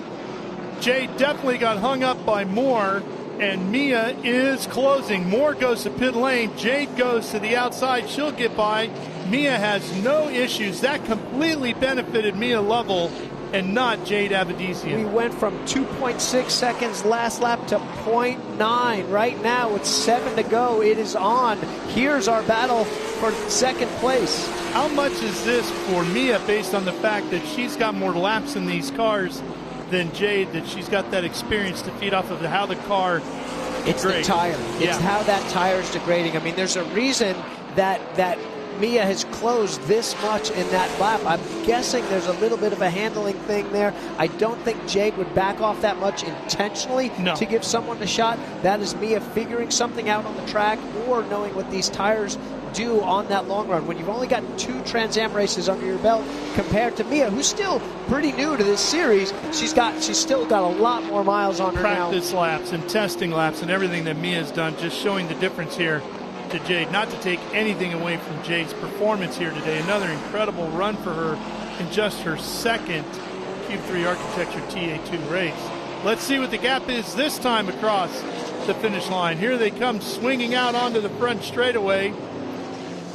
They'll have 6 laps remaining. There goes Jade across the line and Mia right behind her. Actually, Jade able to answer and open up 4 more tenths of a second on that lap. So she felt the pressure, turned it up, answered, and that's 1.4 seconds now difference between second and third. You know who wants these 2 drivers to get at it and fight, Lod? That'd be the 4th place driver of Moore, who wants his second podium in a row here. He's 7th overall, 4th in the TA2 division.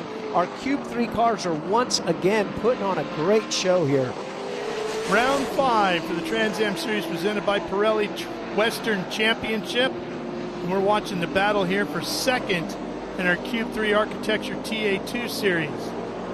Western Championship points battle on the line here.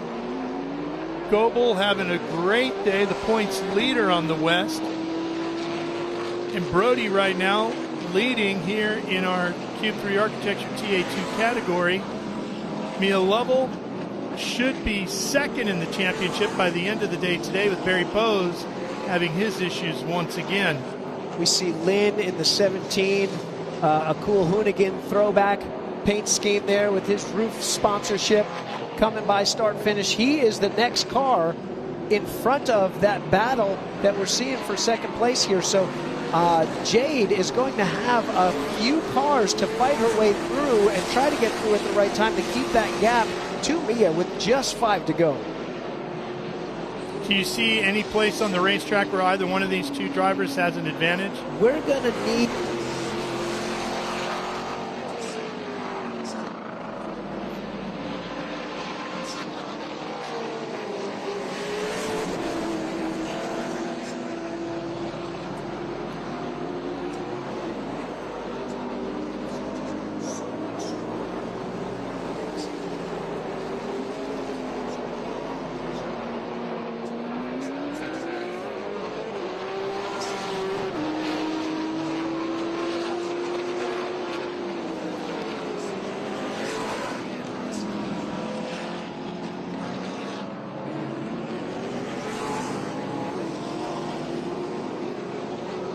pick your battle.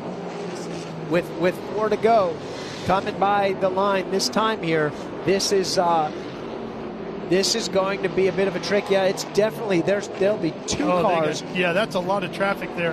And they'll be fighting each other. That 98, that 17, Lynn and Aker there, Stein is going to be, they're fighting for position, and they are 8th and 9th in class. So they don't want to give anything up right there. Yeah.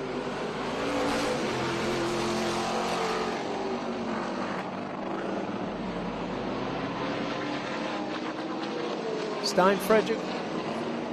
Well, we haven't gotten a chance to look at the 98 yet. He had some bad luck yesterday with a right rear flat, having a good solid run here today. Stein Frederick doing a really good job. Jane now in earshot right in that draft. Yeah, and there comes Mia right behind us. So they're hitting this traffic headed over towards turn number 9. And I don't know if Jade's going to be able to clear them before then. No, she's not. So that could bunch these two up here in this fight between Jade and Mia as they work through 11 and 12. It's going to happen right here. The 08 also then slowing up that battle between the 98 and the 17. Man. We've got a lot going on here. The 08 definitely down a cylinder. And 3 laps to go as we cross the line. Brody. Mia and Jade both clear the 08. They set up for turn 1 here at the Shelton chicane. And Mia's within a car length. And the fight is on for second here in our Q3 Architecture 2A2 championship fight. This is tricky here because it's hard to ask the 17 to move over when he's actually battling the 98 there. But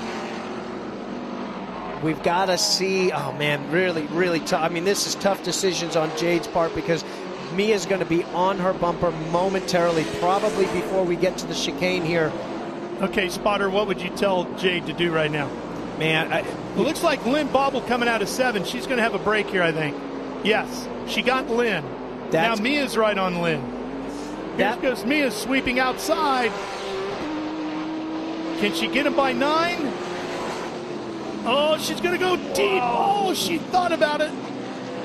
And you can see the front end dance on the 40 as well. Yeah, and that might have been enough just to put the nail in the coffin there. Mia has been so good at getting the power down, coming through there. She's going to clear him here. Jade trying to get around the 98 before she gets to 1. Mia should be clear as well. If Jade can get around, that'll be a huge advantage for her. She does. And that opens up that gap with 2 to go. That might be all she needs to that's play a defense now. Tough spot for Mia. She had a run going in the 10 there. It just wasn't enough. The 17 closed the door. Same thing's happening here with the 98. I'm not sure if they're aware if they're battling for position or if that's lap cars. Obviously, the 17 and the 98 in their own battle here. Mia's best hope here is to get the 98 quickly coming out of 7, where she's been very good. Right here, look at her dive inside. Great move. This is her best corner on the racetrack.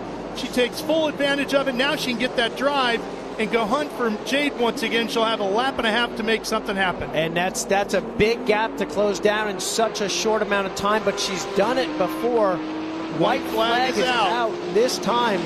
So like you said, less than a lap and a half to go. There's Jade just in front, the white mobile number 10, and then the Nitro Motorsports Vans back number 40 of Mia Lovell behind it. Here they come to the white flag, screaming down the front straightaway once again. Man, regardless of the result there, that was 2 great laps by those drivers there to get through that traffic without having damage. Very mature run there for both of them. Sometimes it's a hard one to swallow there, but when you get the door closed and it's just not going to happen, you got to take what you get there. Really good drive by both of them. Mia, though, not giving up. 85, half a lap from victory. Mr. Ken Sutherland trying to make it 2 for 2 here and take that W. He's looking to sweep the whole weekend. He sat on the pole on Friday, set a track record here with a 111, and now he has the win on Saturday, looking for another win here today. What a weekend it has been for Ken Sutherland in that 85. Here's Mia making her way, trying to catch checkered flag for Sutherland. He takes the win overall and in category, and we turn our attention towards turn 12 to watch the fight here between Mia and that red number 40 and Jade in the white number 10. Into the final 2 corners for them. Out onto the front straightaway. And it's going to be Jade Avedisian holding off Mia Lovell for second in our Cube 3 Architecture TA2 category here today. But with that fine third place run, along with a 6th yesterday and 2 bad days for Barry Bowes, we should see Mia Lovell move to second in our Western Championship standings. And that's part of what's in that behind the thought process behind there. Brody Goebel is also crossing the line to win the TA2 race, or cross the line to win the TA2 race.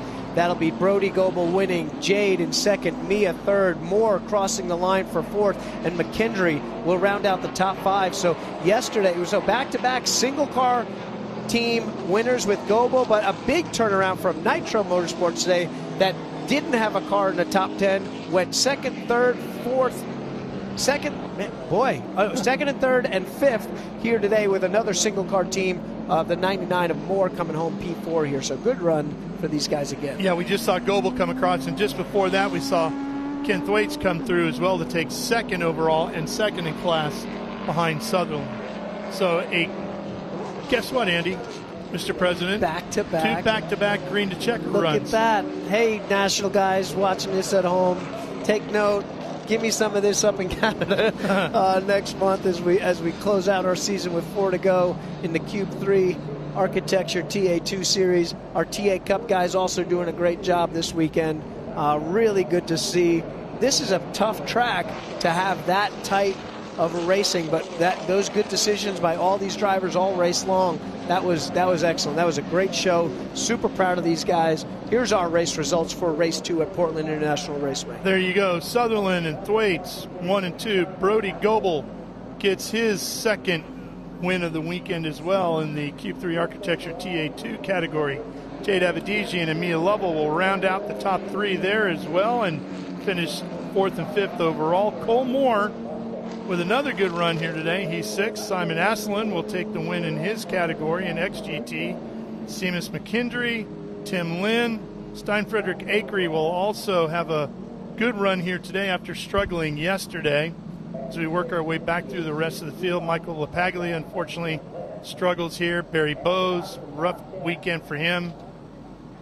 So all in all, a good round 5 for the Western Championship. If you enjoyed the racing action with the Western Championship today and you'd like to see some of it in person, the next event for these competitors will be at Thunderhill Raceway Park in Northern California, October 10th through the 12th. That's a doubleheader weekend as well. And then they will close out the year with the National Championship at Circuit of the Americas at COTA on Halloween weekend. Looking forward to both of those rounds of racing. Well, Andy, I know you got to go to the podium, so thanks for joining us here in the booth. There's Mount Hood off in the distance. You're going to have some happy racers down there. I'm going to go greet the happy ones down there. I'm sure there's some ones that are not so happy. I'm going to go greet the happy ones first, and then I'm sure I'll deal with the unhappy ones till next Wednesday. So that's kind of my routine right now. But all right, buddy. Thank you, Ralph, very much, and thank you, TA2, our field there, Cube 3 Architecture Series. Thank you very much. Nick Middleton, I know, watching from home. Thank you for supporting this great series and our Western drivers as well. All right, let's go down to Ben Sissel.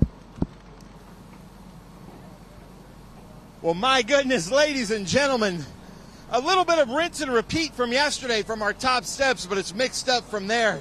But as Emma gives her dad a big hug, unbelievable. And I know this means that something extra special, your home track. You've had some bad luck in Trans Am here at your home track, but now you got 2 in a row. You can't get more of a clean sweep than that. How was it? Oh, it was great. It was great. Again, I had the perfect car, and just thanks to Chris Evans and these Jefferson boys, they just do such a great job with the car. And I knew if we could get a little lead out, we could maybe maintain that, and that's exactly what happened. So appreciate Trans Am and guys being here, and looking forward to Thunderhill. Looking forward to Thunderhill. Love going to Thunderhill. That's our next on our Western Championship schedule, which is so much fun. First couple weeks of October. Now we're going to come over here to Brody Goebel, another clean sweep. Finished P1 again, qualified at the top. A little bit dirtier than yesterday, Brody, but Yeah, take your helmet off. I want to talk to you. Wow, this whole ordeal is going to take a while to take all this. It's pretty sweaty. Can't get these gloves off. Do you need some help? Good exercise, he says, yeah.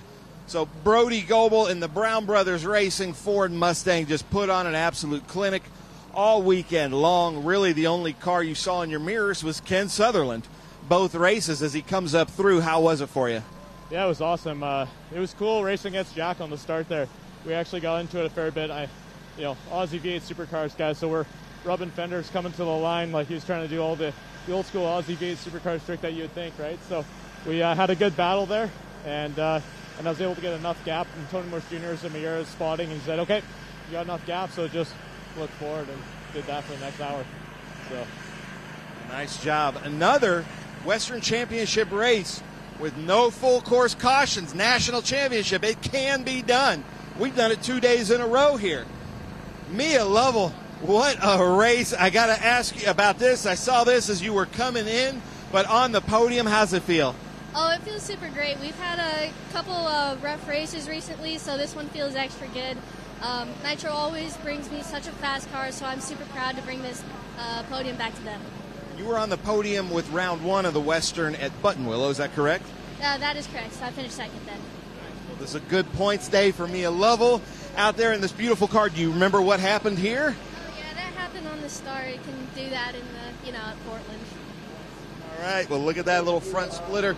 I see Jade over here talking to Cody. So, Jade Avedissian, sorry, with the Mobil 1 car running with the Toyota. That has to feel good to finish with your teammate 2 and 3 on the podium. How are you feeling? Yeah, I feel good. Just thanks to everyone at Nitro. They've been doing a really good job. And just want to thank everyone at Toyota, Mobil 1 for believing in me. And just going through the race, I felt fine. The beginning of the race, kind of saved my stuff and just make sure I was there at the end. And then my shifter knob completely broke off. 40 laps into 10 laps into the race. So most of it was just trying to figure out how I could even shift the thing. And I feel like that's kind of why I lost a little pace at the end. But all in all, good weekend for myself, good weekend for Toyota, and just want to thank everyone again at Toyota for letting me do this. Let me see your right hand. How's it feel? How much of a shifter did you have? Like just the knob came off, or was it the stock itself? Yeah, just like the knob, but it just was trying to figure out how to shift because when the knob was gone, I couldn't get it in fourth because my seat was kind of bound up. But all in all, it was all fine. Was glad we could just manage to get through the race, honestly.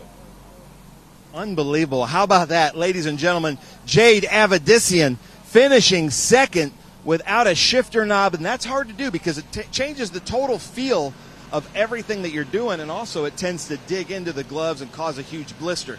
I'm going to send it back up to the booth. Hold on, I see Andy Lally. Before we do that, Andy Lally, Trans Am president. Jade Avedissian just told me her shifter knob broke. We had some, even though it was a smooth race from where we were sitting, there was a lot of fighting out there. You got to be pretty proud of the Western Championship. I am. I was just telling Mia how great a job she did with her composure as they were getting through lap traffic through there. She's got to think championship. She's second in the points now there, but also just keeping these things in one piece and making the lunge versus not making the lunge. It's a split-second decision. I know she had her sights set on the 10 car, but that was great. Jade did a great job. Obviously, Brody making the weekend sweep, and the rest of our TA Cup guys, our XGT, our TA, like all these. This was to go back-to-back weekends, green flag from green flag the whole way through from green to checker. That's a nice statement, and I'm pretty stoked about it. So very successful weekend here at Portland. Really glad to be out here on the West Coast. Big thank you to Cube 3 Architecture, Nick Middleton watching at home for supporting these young drivers and some of the older ones coming through here and putting on a good show this weekend. Thanks. Well, you heard it from Andy Lally. Ralph, I'm going to send it up to you in the booth so we can start our Jim Weed winner celebration. All right, Ben, that's great. Great to hear from the winners right away as they crawl out of the car.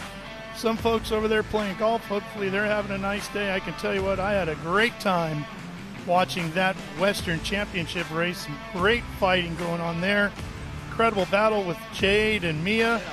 Lots more to look forward to watching them as well.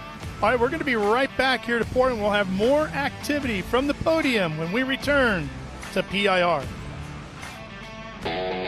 Architecture is about everything. We change the environment. We are changing how people live in the environment today. So we basically put our fingerprint on the future of what the United States looks like.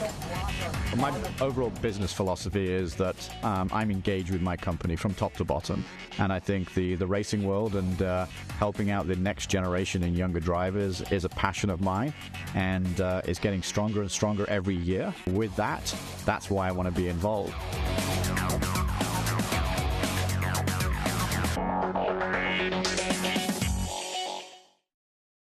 In racing, every second counts. Communication isn't just important, it's everything. Established in 1996 in Daytona Beach, Florida, SpeedCom Communications was born from a passion for racing and a vision to revolutionize motorsports communication. Trusted by competitors across the world.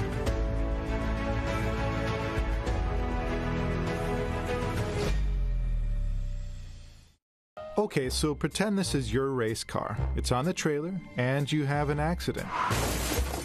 Ouch! At least your truck's insurance will pay for another one? Yeah, not so fast. Standard insurance won't replace your race car, whether it's in the trailer, in the paddock, in the garage, or the repair shop. But at Hagerty, we can protect it for what it's really worth anytime it's off the track. No matter what or where you race, offer less than a set of race tires. Hagerty, let's drive together.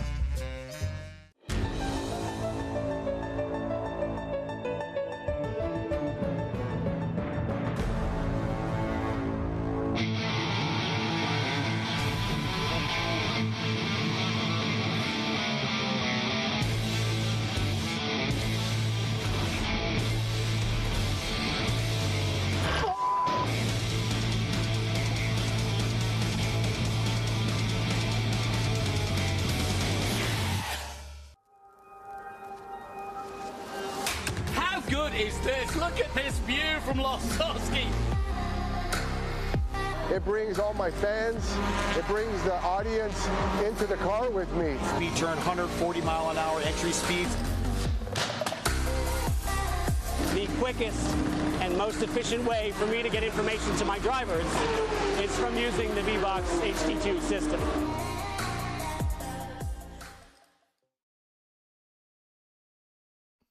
And we are back here at Portland. There you see Mount Hood off in the distance. Big, huge mountain that hangs up over the city of Portland. See it in most of the famous shots of the city of Portland. And Ben Sissel, I know we've got some drivers that are looking for some hardware. Let's go back to the podium. For this time, right? All right, Portland, let's get loud. Come on, the PIR SpeedTour. There we go. That's the weird Portland I was looking for. This has been quite a weekend, back-to-back, unbelievable. No full-course cautions, no double yellows, just like it's supposed to be with the Trans Am Series presented by Pirelli, the Cube 3 Architecture TA2 Series. We are going to start out in XGT, and I cannot wait to talk to this driver. We're going to bring up Simon Aslan in that beautiful Porsche. Ladies and gentlemen, he did both races. Same set of tires, doing some R&D for our beautiful Pirelli P0s, and unbelievable. Let's get a trophy with Andy Lowley, and I cannot wait to hear about that because I haven't heard of that in Trans Am. So, same set of tires from yesterday. You finished the race. How'd they feel at the end? They felt pretty good. Pirelli just launched a new tire, DHG, so they're replacing DHF, and I think they're a lot better for degradation or stable through like 2/3 of the race. After that, it started falling off a little bit, but maybe it's the driver falling off a little bit as well. So, yeah. But unbelievable. That's got to be about 213, 215 miles on those tires with qualifying and practice and everything. But you feel pretty good. You look good. You finished the race. Anybody you want to thank? Well, again, like to thank you guys. Trans Am, come down to Portland. Great experience just with the whole team organizing the event, and then also thanking the volunteers. Thank you, the volunteers. How about that? All right, Simon, stand right here in the middle. Hold up that trophy proud because, oh, we need a Sunoco hat or a hat. Sorry, Bill. Thanks, Seth. MVP, I like that. All right, and stand right there. Come on, Portland, let's get weird. Get loud. Simon Aslan. First time I've ever known anybody to go doubleheader, same set of tires in XGT. Then you have a new hat. Hold the trophy, Bill says. Portland, keep this energy up. I'm liking it. Come on now. Simon Aslan here with Extreme GT, the Trans Am Series presented by Pirelli. Nice job. And Simon, feel free. You can go and share that with your team. How about that? Simon Aslan here, XGT, first time in Trans Am, 2 first-place finishes. We're going to switch it up. We're going to go TA Cup this time because we've got some great stories here. In third in TA Cup, just came here this morning, jumped in the car, right at the end had to come in for a splash of fuel. But let's hear it for Matt Crandall. Ladies and gentlemen, good hustle there. Had to come in, splash of fuel, but back on the podium. He's been on the podium with us a few times. Andy Lowley to give you the trophy, take a photo. How about that for Andy Lowley, the president of the Trans Am Series? He's having a blast here. I'll come talk to you in a bit because I've got some questions for you.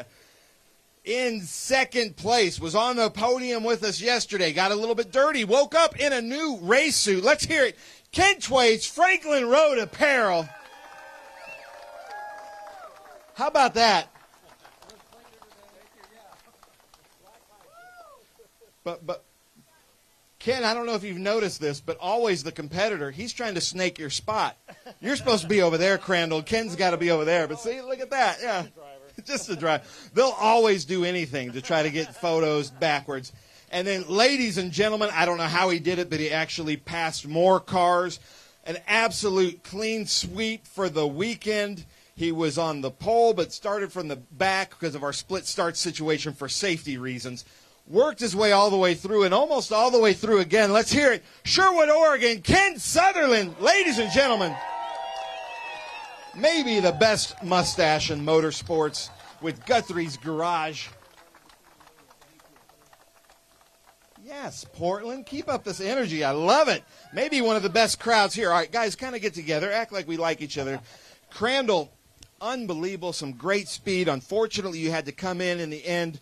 You know, there's no horn on these cars. You were signaling to your team to just splash of fuel so you could go out there. You finish in third. How's it feel? Oh, it's great to be back on the Chris Evans cars. I mean, these cars are just fabulous. You know, it's my home track. I've run here so much, and but to get back in these big V8 cars is, God, they're just addicting. There's nothing better than there is, and thank Trans Am and all the workers and everything. This is awesome. Thank you. Nice. What about the crew, the hard-fought crew to splash some fuel in there? Well, the Chris Evans crews, if you guys haven't watched these guys, they are just on it.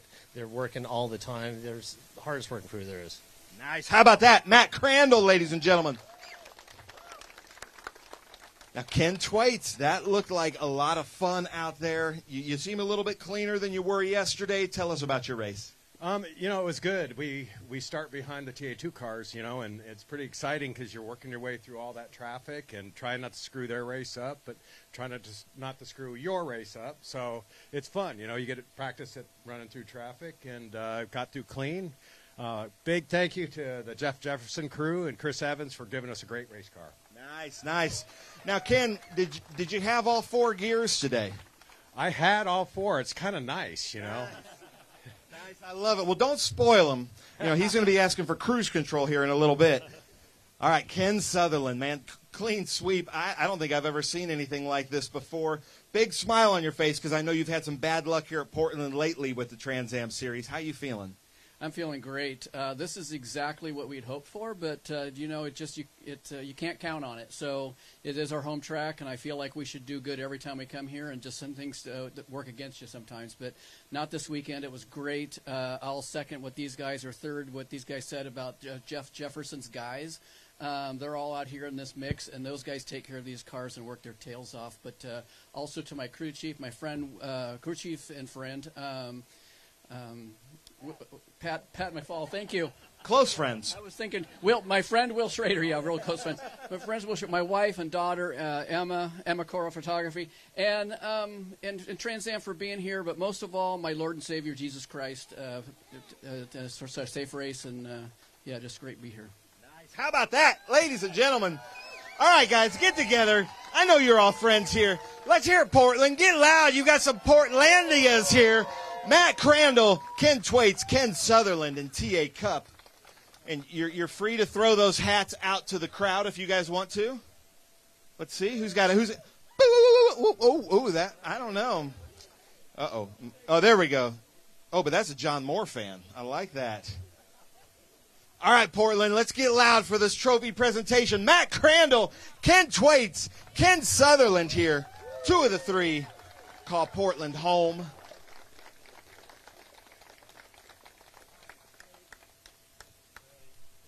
Trade, he says. Ken says, let's not do this. Don't spray the photographers. Don't spray Kevin Mooney. But anybody else is full game. Oh, there we go. Oh, and they're going to try to just, mess up the paint on Ken's car.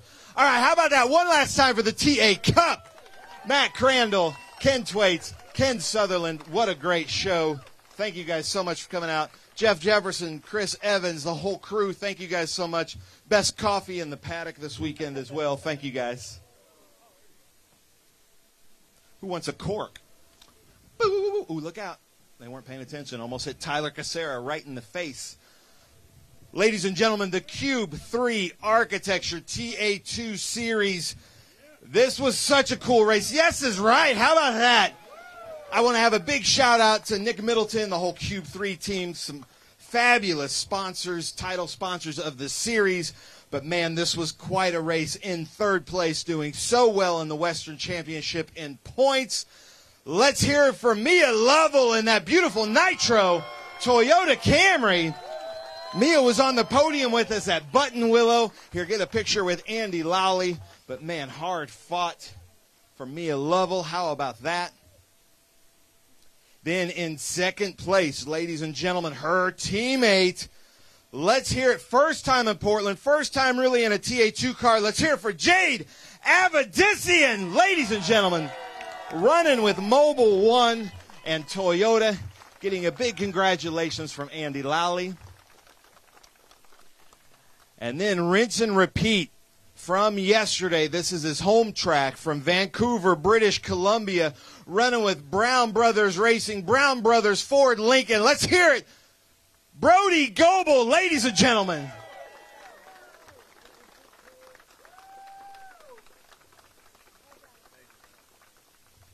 Now, these two qualified 1, 2, 3 the other day, too. So they were talking after that. So stand closer together. Mia, so proud of you. Love having you in the national championship. Unfortunately, I didn't get to go to Button Willow and see a great performance. So seeing you here on the podium, that is extra special. How's it feel? It feels super awesome to be back on the podium. It's been a rough couple of races over on the national side, so this feels extra good. Such a fast car. Had so much fun racing through the field up to the podium with my teammate Jade.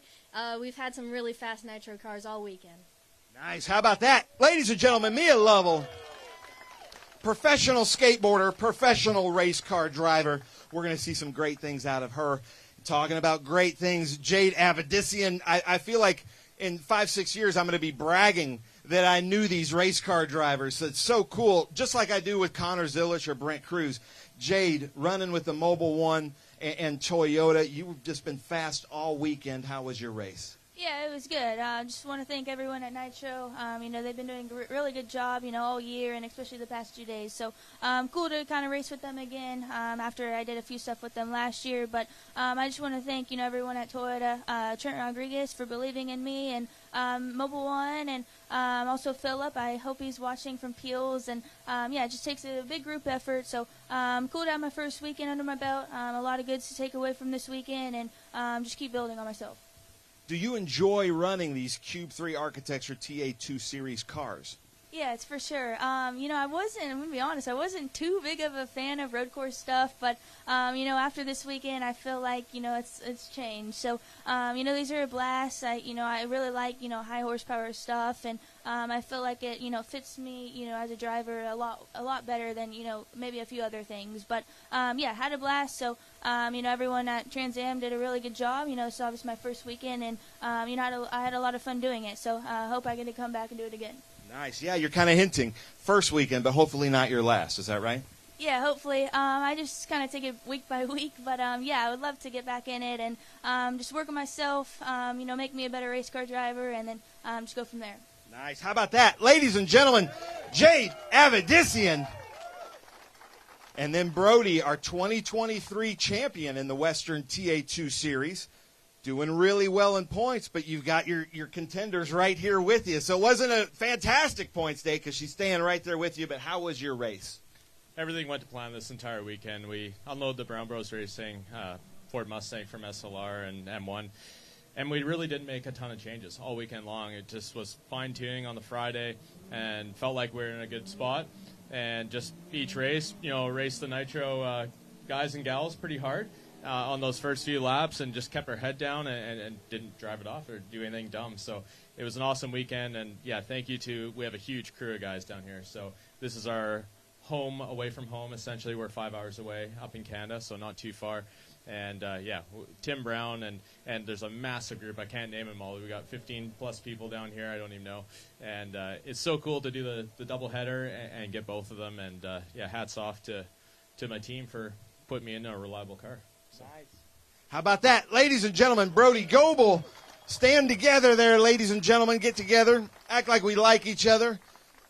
Oh, yeah, we need the Sunoco hats. And then we're going to throw out the rest of these cubes here in a little bit, too. We're going to test your guys' arm strength. So we'll have another competition. Let's hear it. Mia Lovell, Jade Avedissian. Come on, Portland. Get louder. Brody Goebel. Let's get weird, Portland. Come on now. Even you, Joe Claridge.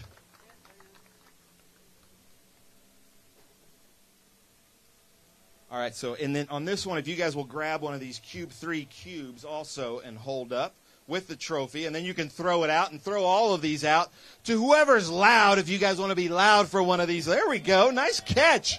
Ooh, a diving catch. Almost took out 3 people. Come on. Ooh, let's get loud. Come on now. Mia Lovell, Jade Avedissian, Brody Goebel. Keep throwing those things out, guys. Come on now. Oh, yeah, we haven't gotten the picture yet, though. Hold one up for the picture. I like it, though, Mia. Mia wins. Mia wins the cube throwing. There we go. Come on now. Hold it up the right way. Hold it up. Show the 3. Hold up. Show the 3, Jade. Sorry about that. There we go. Come on now. Get loud, Portland. Mia Lovell, Jade Avedissian, Brody Goebel. Ooh, a bouncer. Nice. Oh, there we go. Oh, man. You guys, that's pretty good. Who wants a hat? I hear somebody over there. Hold on. Whoa. Mia, right at our camera guy. Here it comes.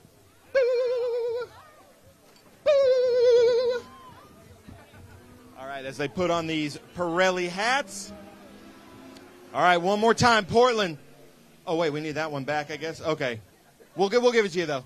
All right, Portland, let's get weird. Keep Portland weird. Come on now, get loud. Mia Lovell, Jade Avedissian, Brody Goebel in the Cube 3 Architecture TA2 Series.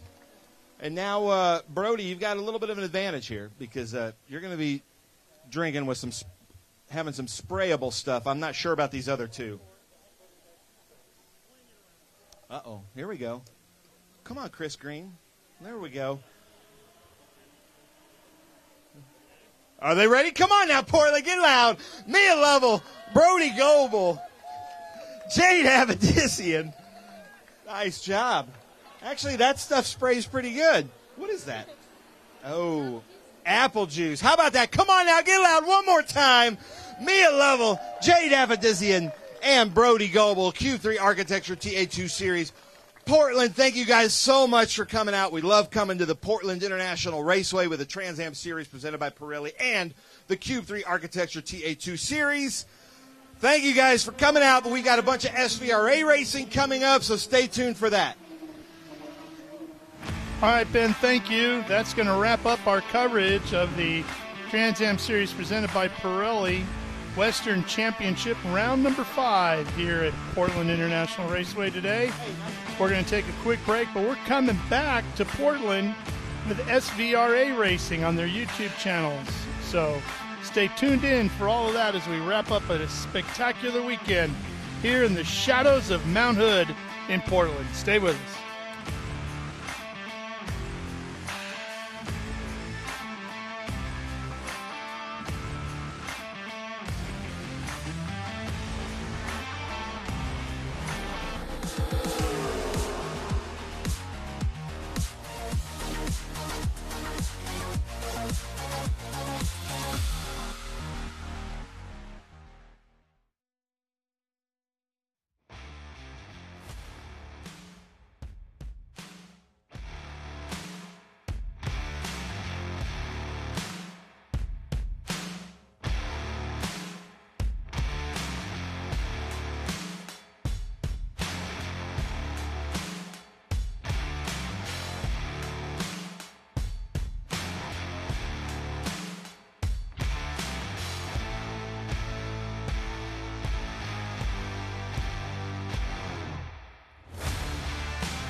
Well, hey, everybody, I'm here in the paddock of the Portland Speed Tour, one of my favorite events. We get some really cool cars at this event.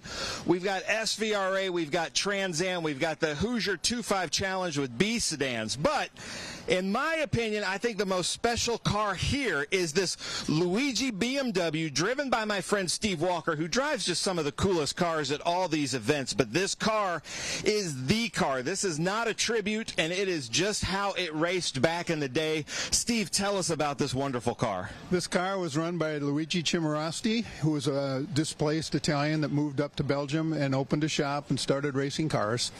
And he was very successful with BMWs to the point where in 1976, when the FIA changed the Group 2 rules, the factory was no longer interested in running that series, so they sent 2 motorsport tubs to Luigi, sent him on his way, and this car won the championship in 76 and was the runner-up in 77. So it was a very special car. Unbelievable, and I love these CS BMWs. They're just so cool. But you were talking about like what makes this a Group 2, like these fender flares down here. They wanted to, get as fast the cars as they can, so they needed the wider tires, the wider tracks, but they wanted to keep it looking like it did from factory. So what are some of the special things that may not have been a factory CSL, but that makes these things kind of the Batmobile CSLs? Well, this car was one of the 240 about motorsport tubs, which were actually thinner sheet metal. Okay. Then the CSLs had aluminum hood, aluminum doors, and aluminum trunk lid to lighten them up. Plexiglass on the windows, the side windows. The front glass is still regular glass. Then they started working on the aerodynamics and came up with these little strakes here on the front fender to help control the air from falling off the side. They put the roof hoop here to hook the air and send it down over the wing on the back. And those are the main differences. The street cars had those things, but because they were homologated for racing, especially in Germany, they had to put them in the trunk of the car when they sold it, and then the owner could put it on the car, but they couldn't sell them that way. So it's kind of an interesting story. That is awesome. And one thing I love about even the street cars, it's like, and Mercedes had this in the time too, but there's no pillar that goes up. It's just glass that comes up. And I've always liked that when these cars have the windows down, the street cars, they just look so pretty. The E9, to my mind, is the prettiest car BMW ever built. It looks good from every angle, and when you put the bigger fenders on it and the wings on it, it looks even better. Well, I might have to fight you. What's the BMW that Elvis had, the Roadster that's worth so much? I think that's the pinnacle, in my opinion, but I'm a sports car guy. But like from racing speed, to me, this is what I think of. When I think of BMW racing, this is the car I think of. Yeah, it's probably the best-known racing BMW from its history. Some of the newer cars, but they leave me a little cold compared to these old ones. Okay, so this is this beautiful car here, the car. But the other car that he's driving here this weekend in the Hoosier 2.5 Challenge, and Steve and Mary weren't with us a couple of weeks ago or months ago at Laguna Sonoma. They were on a long vacation, but we missed them. But the BMW 2002, also one of just the coolest cars, the big bubble top, but they sold a ton of these things. And it was one of those cars, kind of like the Datsun 510 or the Mini Cooper. I don't really think BMW had in mind that we're going to race these things globally all over the place. It was just kind of a family sedan that was meant to go get groceries, but the balance of these things, like the Datsun 510, like the Alfa Romeos, were so good, it kind of took over racing for a while, this whole B sedan thing. So tell us about your 2002. Well, this one was a street car. This is one that I had Jim Frula from Racecraft build for me. But we did it as a tribute to Peter Kopschen, who was a privateer in Germany who raced against Alpina, raced against Schnitzer, raced against the factory, and did really, really well. So he's kind of been forgotten, so I thought it would be worthwhile to build a car that commemorated his achievements. And it's a stock 2002. With a few modifications for racing, and it's a great car to drive. It's just absolutely wonderful car to drive. They're so well balanced. It was kind of the original sports sedan from back in the day. Was the 2002, and then the 510 copied it.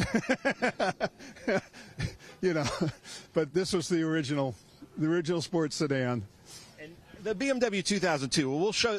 One of my favorite things about the 2002 is the trunk, and I wish they made cars like this. Like, look at not only how big it is, but how easy it is to access. It's almost just like a piece of Tupperware that just goes over that a little bit. And then the BMW 2002, they came out with square headlights later, but the roundies are worth a lot more money than the square ones. Not a lot more, but that's just the more sought after car. But what I love about this Class and B sedan is just how we took cars that everybody had, just regular cars that everybody's driving around, and made them into race cars. It became some of the most exciting racing in the 70s. But then you were talking about, I love the fact that being with Trans Am, celebrating a privateer. You don't see that too much. You know, most people are doing tributes to the big teams, but the privateers, that's what made the series so exciting. And then to be out there and, you know, be competitive with like the John Mortons of the day and still be out there running. I love that. So I love that you made this a tribute to a privateer. And did you grow up watching the B sedan racing? My dad was a distributor for BMW in the Midwest, and that's how I got hooked on them. And yes, I went to Road America quite often to watch them run. I was there 71 or 2 the last year they ran there, and was at that Trans Am. It was a combination Trans Am and Formula 5000 weekend, and it was just spectacular. That had to sound amazing. Oh yeah, it did. Well, ladies and gentlemen, that's Steve Walker. He's going to be running actually back-to-back. We did some struggles for him with the scheduling, but we're going to make it all work. He'll be out here in the B sedan. Then he'll be out here in this FIA Group 2 monster. Thor Johnson, we're missing you out here. I love when there's 2 or 3 of these on the track at the same time. But, Steve, thanks so much for coming out. What should we watch out for out there? In the B sedan race, no holds barred. It's going down into the chicane. The first lap is always exciting. Yeah.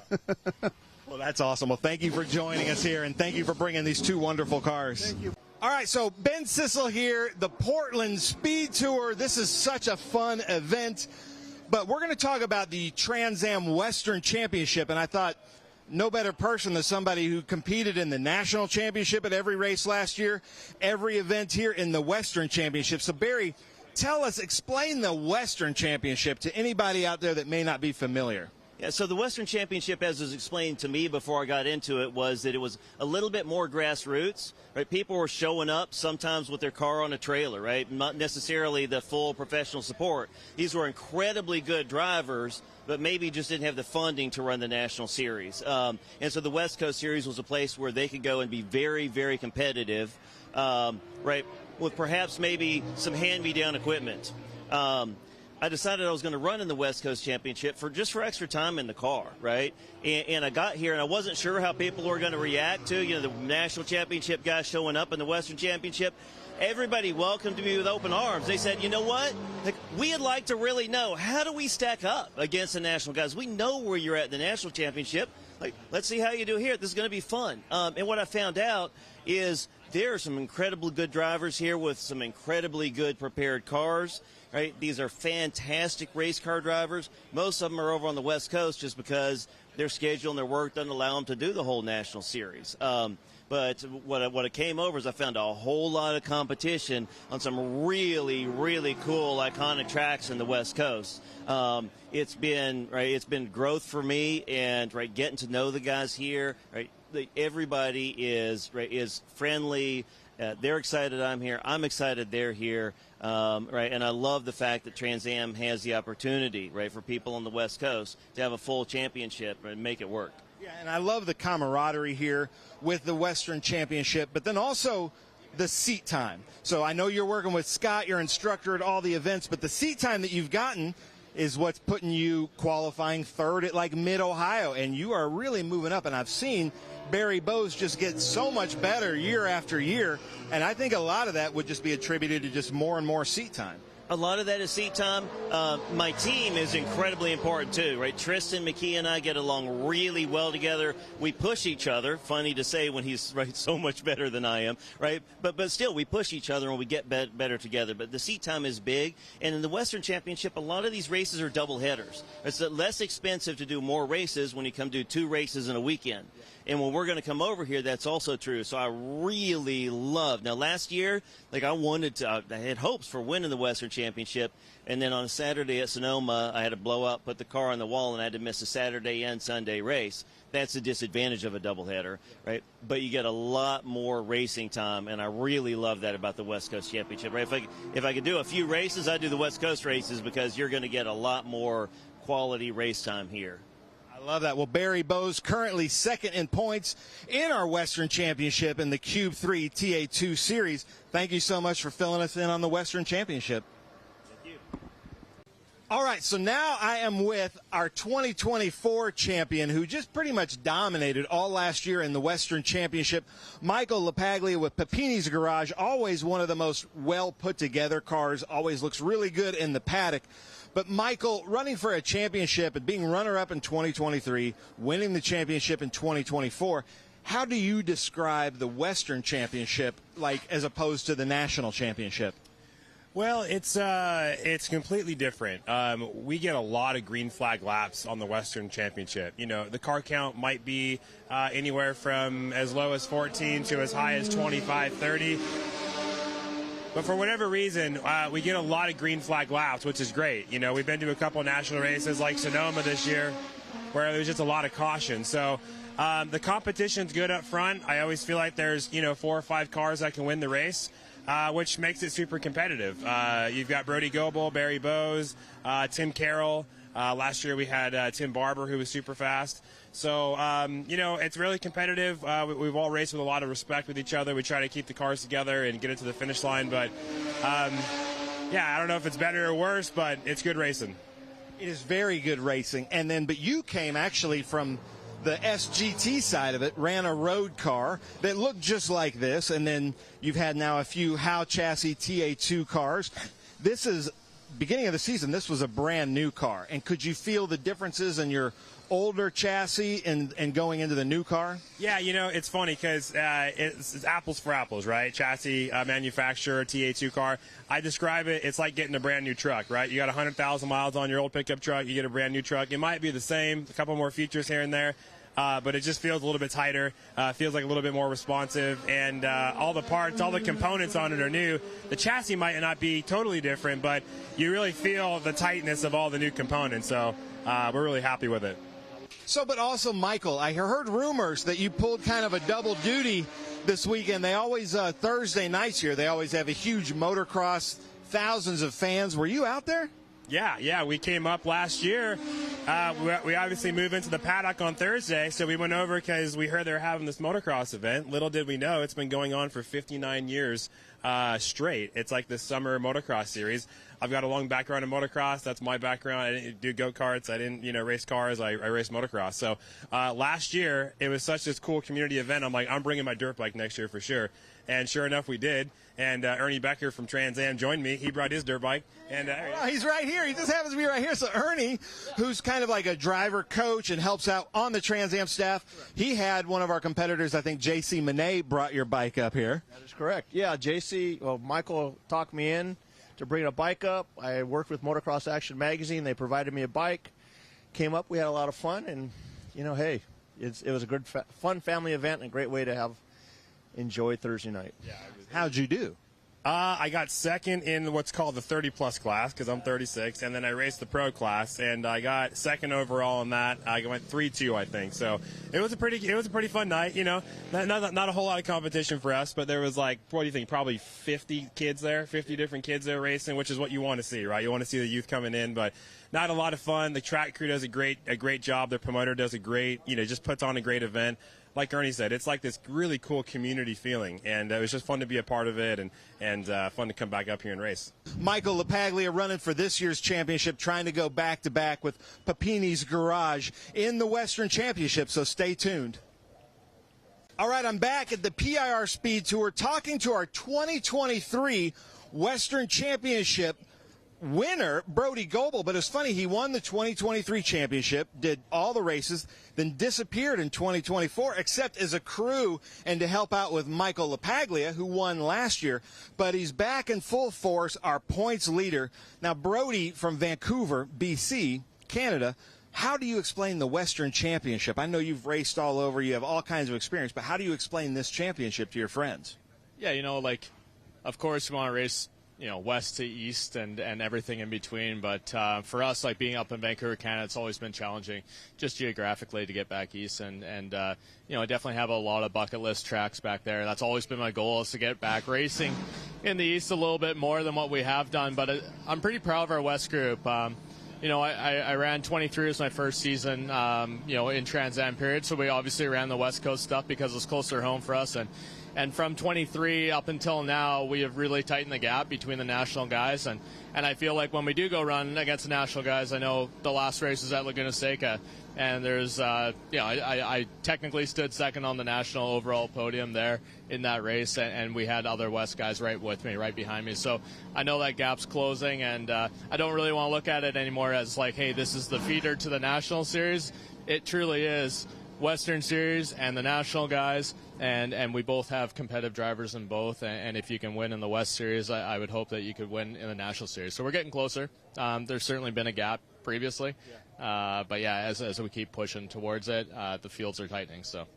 And it's getting a little bit more competitive. When I started with the Western Championship, one of the things that I loved, and we were talking about this earlier, people would show up in short trailers, pickup truck, short trailer, and we still have a lot of drivers like Kyle Kelly, who's very fast, but he's, kind of more of like a privateer.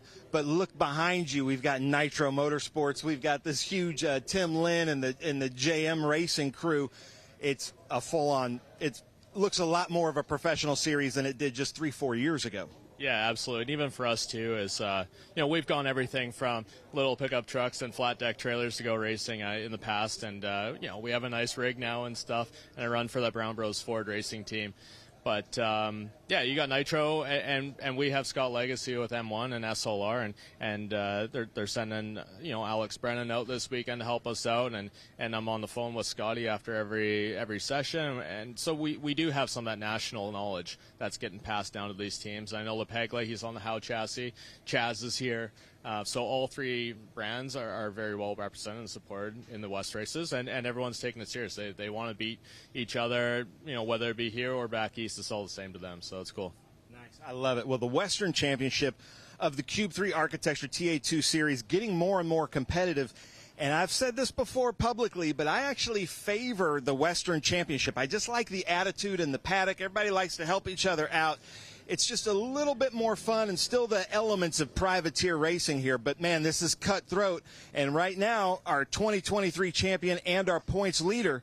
But we've seen it all go wrong at the start here at Portland. So what's your strategy? Yeah, it's gone wrong for me here in the past as well, right? So it's hard to do any of these strategies for race starts. I've been racing for over 20 years myself now, and I've kind of stopped thinking about that stuff. You got to be in the moment, and there's no planning for a race start. So I don't get too worked up about them. We just trust that we've done enough practice and preparation, and the car is what it is, and just try to get through clean. Hopefully we can start up front, obviously, and not like we had to start at the back at Sonoma there. So this will be easier to start at the front, and we'll just deal with it as it comes. That's all you can do, really. So. Nice. Deal with it as it comes. That's a little bit of the Western Championship with the Trans Am Series presented by Pirelli. Stay tuned.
on. The WeatherTech's here.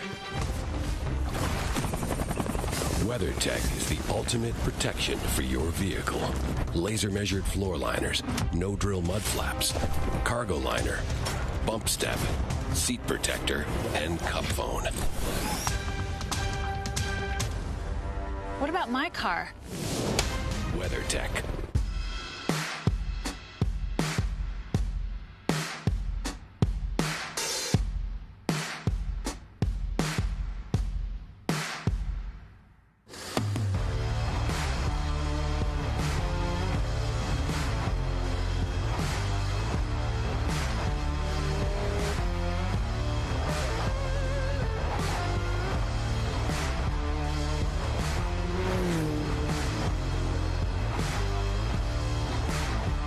Hawk Performance packs 100 years of friction dynamics into every product.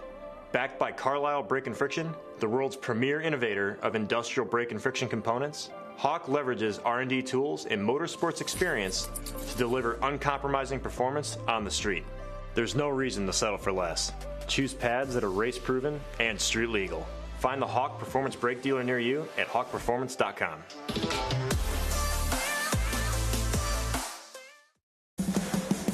What does it mean to be built with Summit? It means you're hitting the autocross, drag strip, road course, trail, dirt, or open road with confidence. Because built with Summit means you're using parts from the top names in performance. Priced to make your project affordable. And it's all backed by trusted tech expertise and blazing fast shipping. Summit Racing Equipment. Let's build it together. SummitRacing.com. Architecture is about everything. We change the environment. We are changing how people live in the environment today. So we basically put our fingerprint on the future of what the United States looks like. My overall business philosophy is that I'm engaged with my company from top to bottom.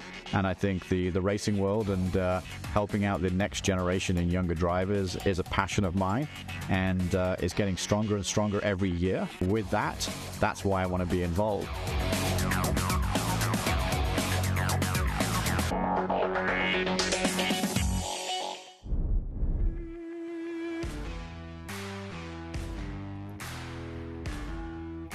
Race cars, big, powerful race cars out on the circuit here.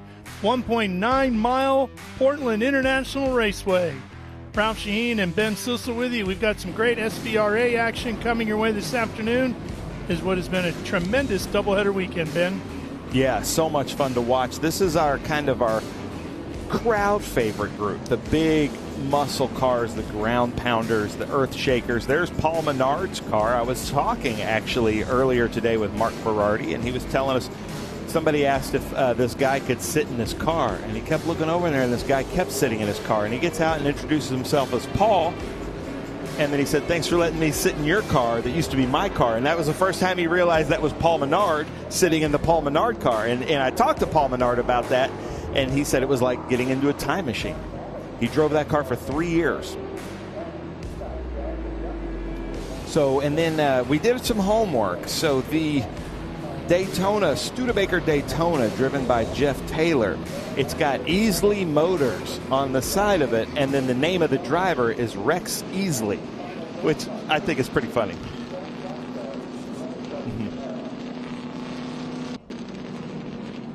Of course, that Studebaker Daytona based off of the Studebaker Lark. We were learning about that yesterday, and I think it's really cool that a Studebaker Daytona paced the Indy 500.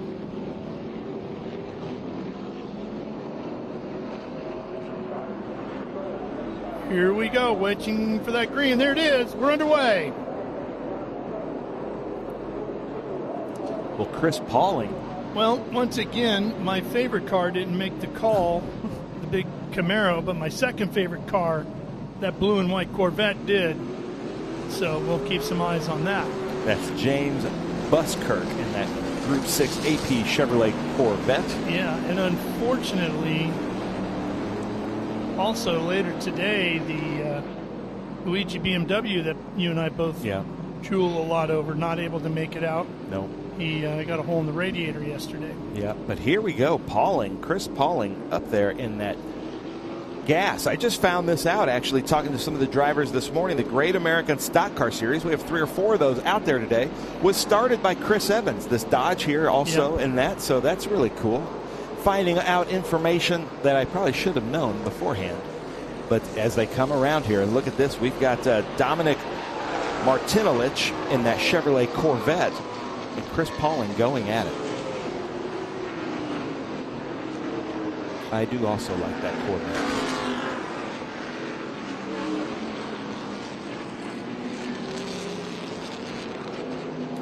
John Wyrick that tuned me in to the Great American Stock Car Series. I guess he listened to the broadcast and wanted to make us get it right. But you can see Mount Hood there in the distance, just over the bridge. We are in the shadow of Mount Hood here at Portland International Raceway as Pauling comes around the 1-2-3 Shelton Chicane Complex.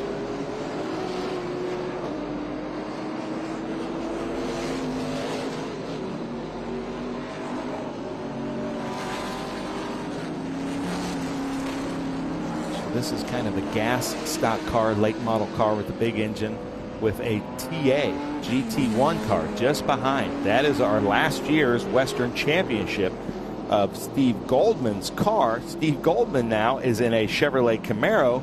Chris Evans in this group running currently in 7th. You can see Dominic trying to get around Pauling here. Might make it happen there at turn 10 and 11. As he does, he gets around. Then Ernie Spada in 4th, but now Dominic out front.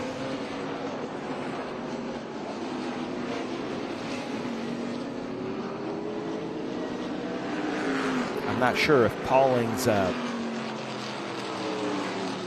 scorekeeper. Oh, Pauling into pit lane, so he's having problems. So that changes it. So we've got Millsap in 2nd, then Berardi, then Ernie Spada. We couldn't get 4 more different cars here in the top 4 for our Group 6, 10, and 12 feature with SVRA here at the PIR Speed Tour. So we've got Dominic, then here's Millsap, not related to Ronnie Millsap. That's Mick Millsap. And that's not Ronnie driving, although Ronnie Millsap used to drive his tour bus. He'd had a crew guy that would be just barely looking over, and Ronnie Millsap famously would look like he was driving into like festival days just to scare everybody because, of course, he was famously blind. Yes. Nor any relation to Davey Millsap. That's a whole other story. Sean Berardi there in that TA2 car. Chevrolet Camaro in Group 10 GT4. And then Ernie Spada. I was talking to Ernie earlier today about the Brune Porno sponsorship livery on that car, and I asked him what his passion was for that, and he said he's Italian himself, and just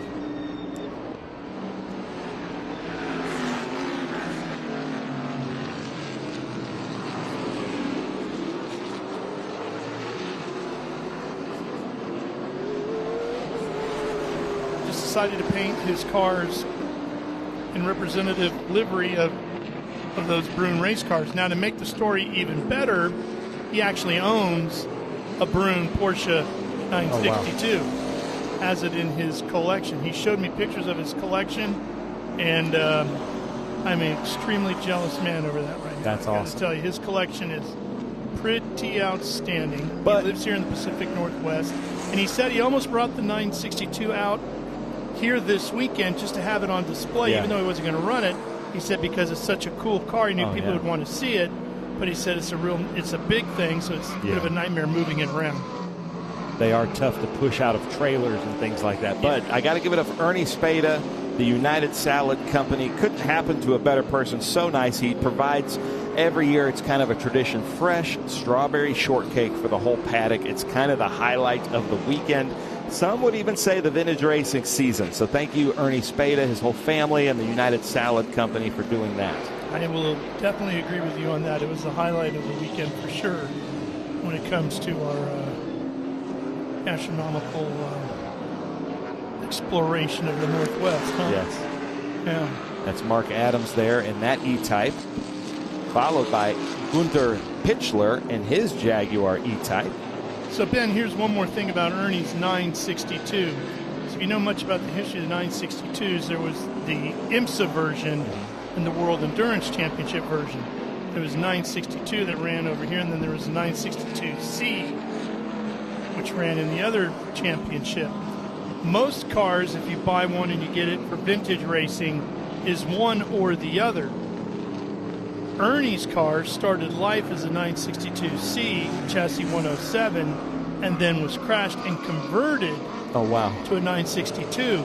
So it's got provenance racing at Le Mans and Spa and all the big tracks in Europe, as well as Daytona and Sebring and Portland and other legendary tracks here in America. So his is a pretty rare Porsche 962, especially coming out of that Brune stable of race cars.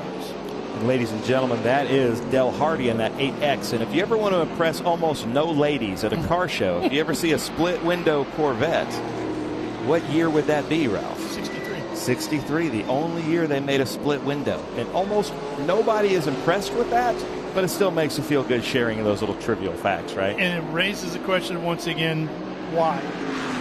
Why was it the only year, right? I think I read something that just the visibility. Yeah. And then a lot of people actually, I guess Chevrolet offered that they would cut it out and put a whole rear window in there. And then I bet you those people are kicking themselves now. But it's just so iconic. It right? looks so and good. It looks so good. You wonder, styling-wise, why didn't they just stick with it a little longer? It's like the 69 Camaro. Why did you guys stop? Yeah. Yeah, it worked. You know, why fix what has worked? Why don't fix anything that's not broken? It ain't broken, don't fix it. But that is a beautiful car. It really is. What is your favorite C of Corvette? I got to tell you, I think you have to split that up, right? You have to look at the older cars and the more modern cars. Of the more modern cars, I really like the C7. But the C7, I had one, incredibly aggressive looking car, just looked good every time you spotted one out on the road. No offense to the C8 or any of the others, but I just think the C7 was special looking. Sean Bovary. Of the earlier cars, it would have to be the 60s era cars. I think there's a longer run in there of cars, the C2s, that you'll like more. Like the C3, like you go, okay, 68, 69, that's really cool. Then it starts tailing away as you get into the 80s, performance-wise and all of that. Here it is, Ernie Spada catching up to Millsap. Sean Berardi falling back, not sure what happened, but this is such a great illustration here of handling versus horsepower. Of course, that Dodge Camo has the horsepower, but that Porsche has the handling. So the Dodge should take off coming in here into turn 10 and 11, but then Spada should be able to suck right behind him as they get behind that E-Type. It's going to have the handling, it's going to have the braking as well, right? Yeah. I asked Ernie, I said, what is it you love about Porsches so much that you have so many of them? He goes, they just do everything right. And he's 100% correct on that. If you've ever owned one, they're just so easy to maintain and drive, and just drive them and enjoy them. Yeah. No matter which model you got. So that's another one of the great American Stock Car Series cars there in that Mopar.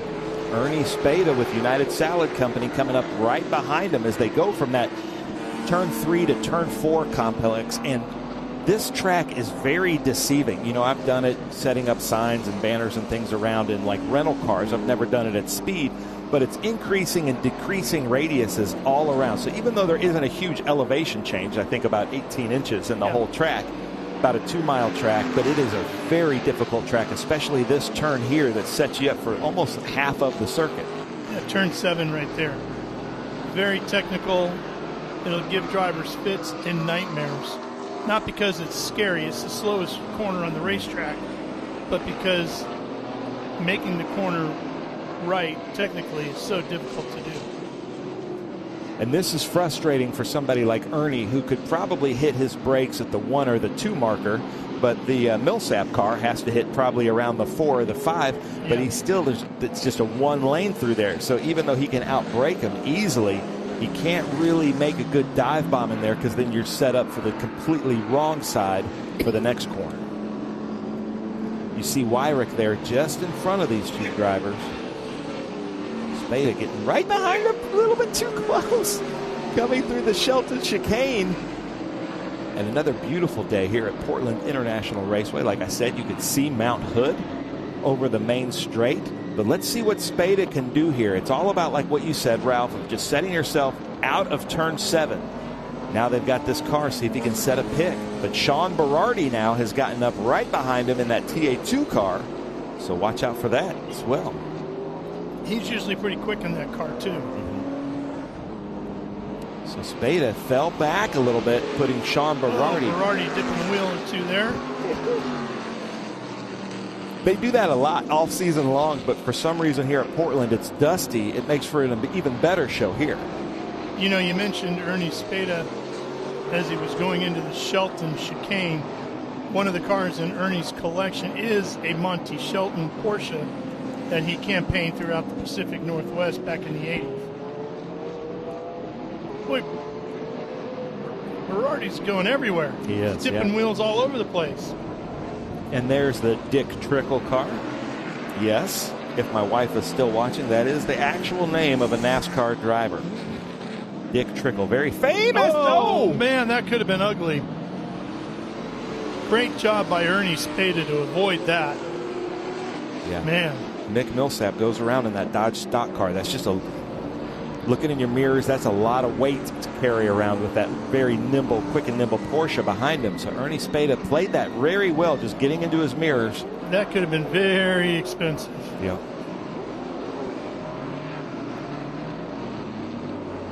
Rearranging the front end of that 991.2 car.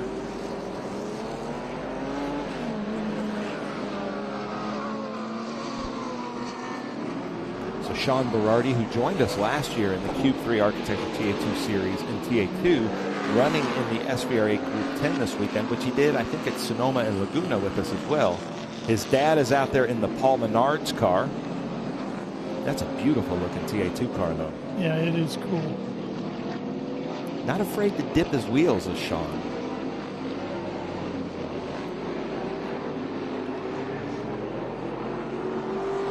Here we go. Some Group 6, the Jaguar E-Type.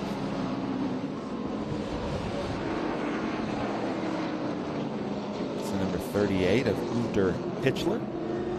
Letting the 67 possibly go around. The 67 of David Adelsman and a Chevrolet Monte Carlo SS. There goes the Interscope Porsche Tribute 930 Turbo of Robert Eagle, very famous. We've had some 930s with us, and I just really love the look of the 930s. Ted Fields, the former owner of Interscope Records, was the guy that owned all those Interscope Porsches, and Danny and Gaius, the Flying Hawaiian, was one of the legendary wheelmen of those Interscope cars.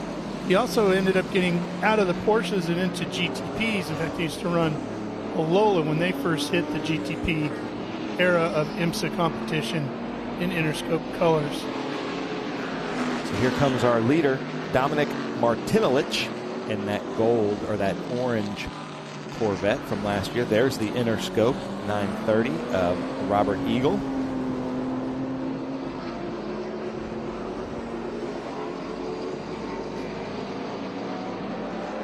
I can't imagine going from turn 12 down to turn 4 without the chicane. I mean, every single car out there would be at its limit, at its top speed. Without a doubt.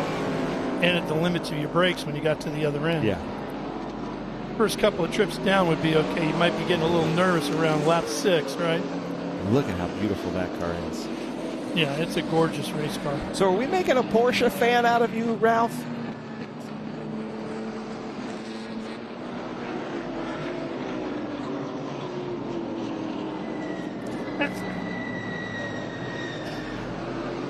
My meager lifestyle compared to yours.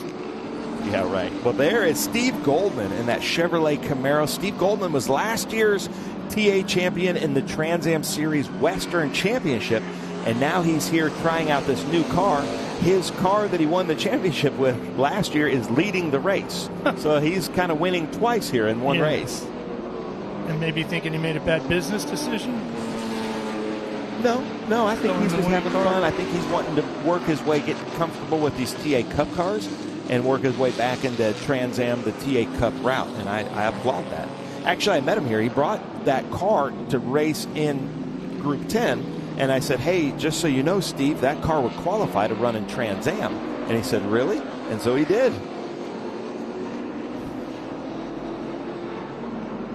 My wife is listening, and she doesn't believe us about Dick Trickle. No, we're not playing a trick. You can look it up. He was very famous. Legendary, straight out of Wisconsin.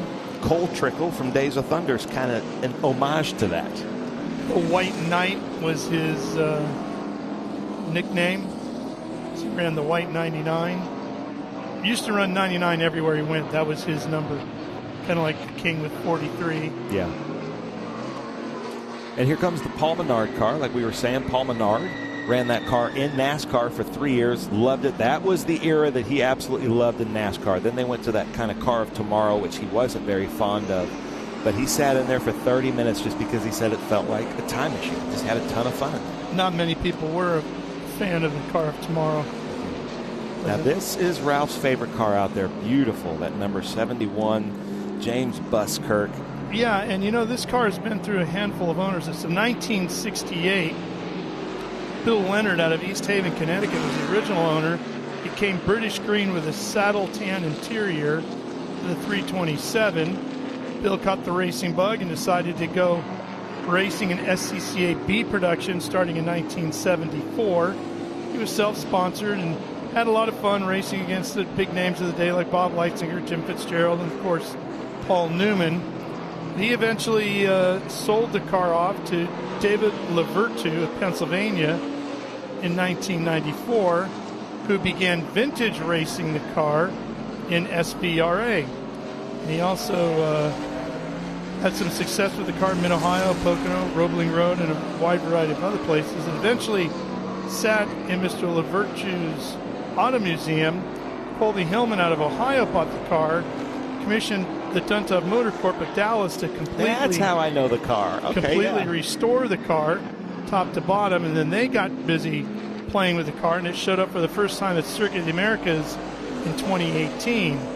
And then Jamie Buskirk of Washington State is the fourth owner of the car, and the man driving it here today and having a tremendous time with it. A little of the history of the car. And how he's done the blue on the side there with a little bit of an homage to the Owens Corning, you know, with the red stripes there on the back. But it really accentuates the lines. I think that's my favorite iteration of the Corvette. I like the 69, the 68, 69 model era, which is what this is here. Yeah, it's pretty cool. They make great looking race cars. Yeah. White flag is out. Mark Martin headed to the white. Oh, that's actually the Trickle car. Hard to tell from that far away. Really very similar.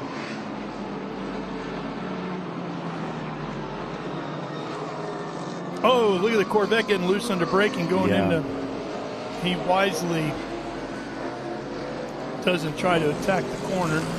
That happens in these older vintage cars is you get on the binders and one of the calipers hits before the other one does, and it can send these Corvettes, these C3s, to the right or to the left about 2 to 3 feet, and you don't know which way it's going to go. Well, it's going to get your attention, that's for sure. I'm hearing checkered flag on the leader. Yep, I see it waving across the way. So Dominic Martinelich is our winner in that beautiful orange Trans Am champion winning car. Ernie Spade is going to take second in the Brune Porsche. Nice job, Ernie Spade. Thank you for the fresh strawberry shortcakes this weekend. Strawberries picked in the morning, brought to us in the afternoon. Doesn't get any better than that, unless they put some ice cream on top. Yeah, they bring it to us today.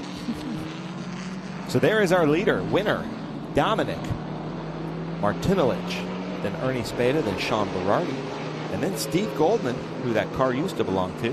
It's going to be coming in fourth. Nice job. Mark Berardi in the Paul Menard car. Fifth. Roger Eagle went from 9th to 6th. Nice job. Ron Miska in the Dick Trickle car. But there's one of my favorites, that Studebaker Daytona from Easley Motor Cars. And the name is Rex Easley. I just think that's funny. Yeah, vintage racing is supposed to be fun. So that's not his real name. His real name is Jeff Taylor, but on the side it says Rex Easley with Easley Motor Cars, just to be fun with it. And this is supposed to be fun, people. And then at the very back of the car, just above the license plate, it says the Easley way to buy a new Studebaker. Well, there we go. We've got Dominic Martinelich in first, Ernie Spada second, Sean Berardi, Steve Goldman fourth, Mark Berardi fifth, that's father-son, Roger Eagle, Ron Miska, James Buskirk eighth, John Wyrick ninth, David Adelsman in 10th. For our Group 6, 10, 12 sprint race 2, Mark Adams 11th, Gunter Pichler 12th, Del Hardy 13th, Jeff Taylor 14th, Mick Millsap 15th, and Chris Pauling, who led the first lap and had to come in after that. Not sure what happened to Millsap or Pauling in that one. Well, that'll wrap up our coverage of this one. We will take a short break. We will be right back with more great SVRA racing from Portland International Raceway. Stay with us. How good is this? Look at this view from Losowski. It brings all my fans, it brings the audience into the car with me. Speed turn, 140 mile an hour entry speeds. The quickest and most efficient way for me to get information to my drivers is from using the VBox HD2 system.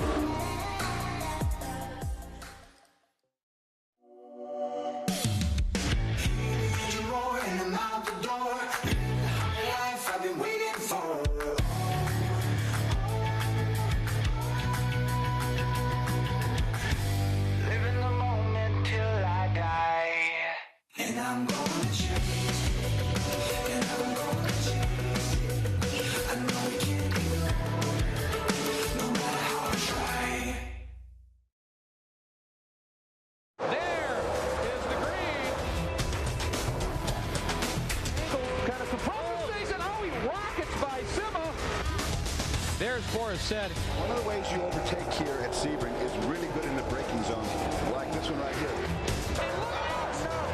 Both go around. There's the green. We are back in at it. Watch this. Oh, look out, Miller, look out.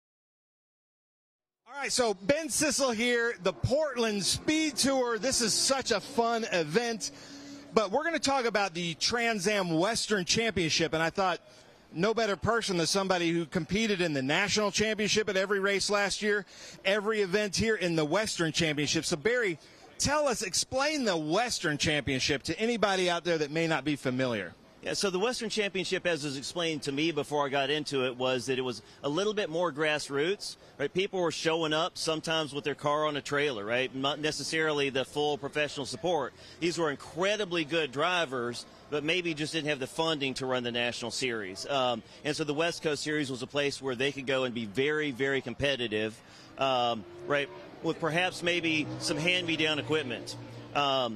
I decided I was going to run in the West Coast Championship for extra time in the car, right? And I got here, and I wasn't sure how people were going to react to, the national championship guys showing up in the Western Championship. Everybody welcomed me with open arms. They said, you know what? Like, we'd like to really know, how do we stack up against the national guys? We know where you're at in the national championship.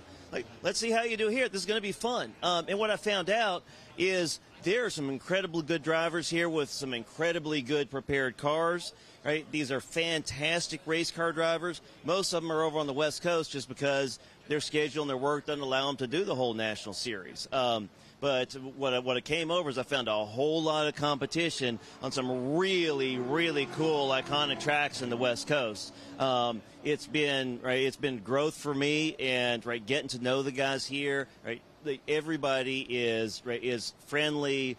They're excited I'm here. I'm excited they're here. And I love the fact that Trans Am has the opportunity, for people on the West Coast to have a full championship and make it work. Yeah, and I love the camaraderie here with the Western Championship, but then also the seat time. So I know you're working with Scott, your instructor at all the events, but the seat time that you've gotten is what's putting you qualifying third at Mid-Ohio, and you are really moving up. And I've seen Barry Bowes just get so much better year after year, and I think a lot of that would just be attributed to just more and more seat time. A lot of that is seat time.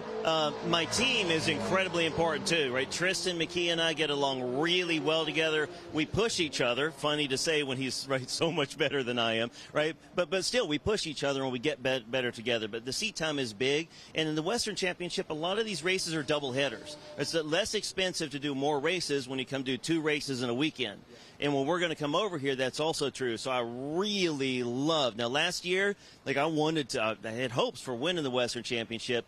And then on a Saturday at Sonoma, I had a blowout, put the car on the wall, and I had to miss a Saturday and Sunday race. That's the disadvantage of a doubleheader, right? But you get a lot more racing time, and I really love that about the West Coast Championship, right? If I could do a few races, I'd do the West Coast races because you're going to get a lot more quality race time here.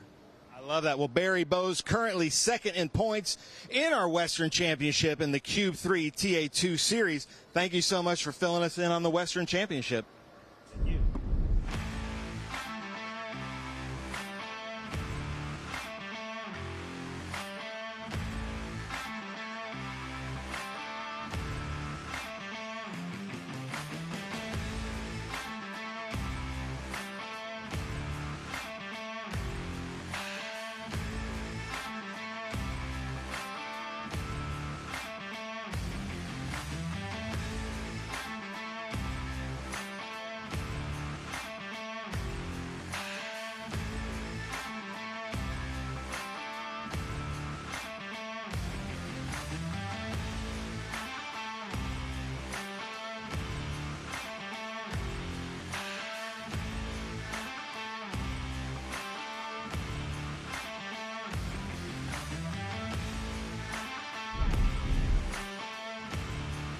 And we are back here at Portland with Ben's favorite category of the day.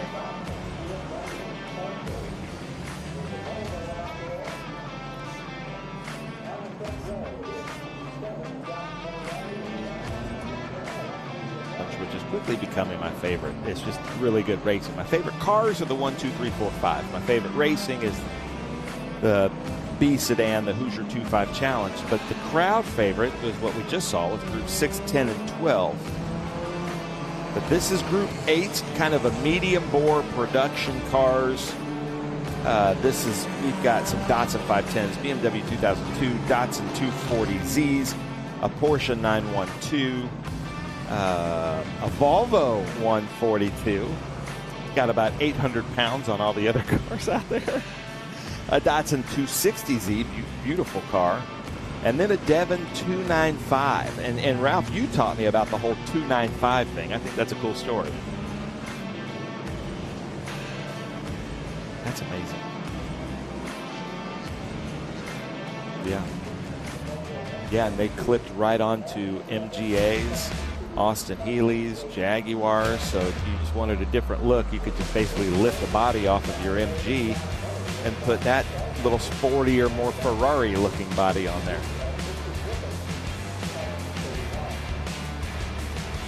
So We got lights out. We got 25 cars taking the start here. And then a lot of these cars will be back here in just an hour with our Hoosier Tire 2.5 Challenge. 25 cars all screaming into turn one at the Shelton chicane. Should make for some wonderful chaos. There's our race director, Matt Thunder Rhodes, back there in that Gulf liveried BMW 2002. I was calling him in the car yesterday because that's what our sheet said, but that was actually Troy Ermish in his car getting after it. But I think today Matt Rose is out there, and his big competition is Kevin Shaha right next to him in that Datsun 510. We've got a BMW E30 out there, too, of Mark Francis. But here they come, Ralph, to take the green. Now the flag stand is almost all the way down to turn one, so they got a ways to go down the front straightaway before they'll see the green wave. There it is. And fanning out 2-3 wide. Now you start looking for that brake pedal right about here.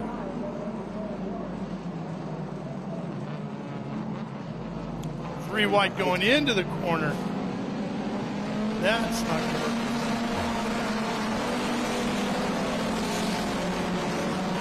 Arvin Corbani got the worst of that.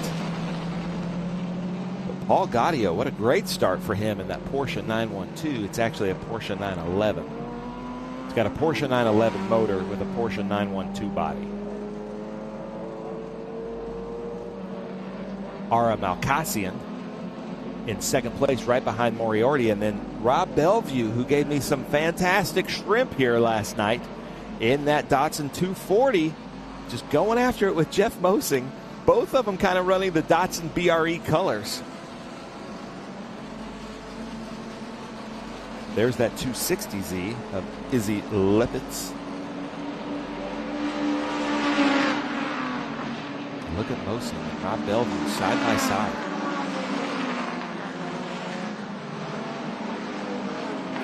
Bill Hartstein is out there, his family, and we wish them a happy birthday yesterday. They were watching from North Carolina. But this is the fight. I was talking to Rob Bellevue, who owns that 240Z, the white one back here, running in fourth position. Basically a stock car.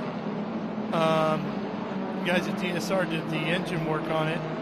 And he was telling me, he said, it's a lot of fun to race this car. He said, the problem is he's 500 pounds heavier than the 510s. Yeah. Which isn't that weird. You wouldn't think that. A sports car and a car that was made to be a family sedan in about the same era. But those Datsun 510s were made to be the economy cars, so they didn't add a bunch of weight with extra fancy things. They just thought they were the disposable cars at the time. Basically the Nissan Sentras of the day. But there's Moriarty in a beautiful, you got to look at this thing up close, hand-painted Josh Moriarty Datsun 510 gold medallion car. Then Ara Malkassian. That is another beautiful car, very competitive driver. His wife Allison is out there in a Miata this weekend. We're going to see her in the next race. And then Ara will be back in the race after that. Moriarty, not only a gold medallion car, but one of our fastest in the 510. And I did go ask him this morning if I was correct in saying that the preferred engine on these 510s is the 1800. You know, they came with a 1600, they came with an 1800, and they came with a 2-liter. The 1800 is the more balanced engine. And so the rules state that, you know, it has to come with an 1800 engine. And so the 1800s were only released in every country basically but North America. But the rules stated the car had to come in an 1800. It didn't state which country. So a lot of people, I guess, brought them over from Japan to race the 1800 with twin Mikuni carburetors, which are very similar to like a Weber 45. The Japanese version of a Weber, basically. Here he comes. You can see they're looking a little bit rough. Very racy is Moriarty and Malkassian.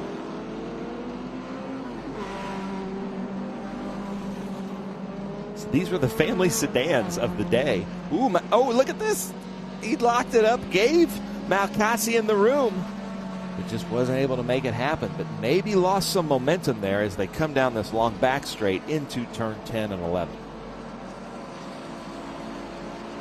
As I look at this second car in line here, doesn't that paint scheme kind of remind you of the Sublime Mopar color scheme? Yeah. Oh, he was trying to use that little pit road just to give him some, and then he had to get on the brakes there a little bit. That's really going to hurt him going into one. Yeah, but he's grinning from ear to ear. Yeah. And then Mosing right behind. Mosing, one of our fastest drivers in this series. Ex-IMSA driver.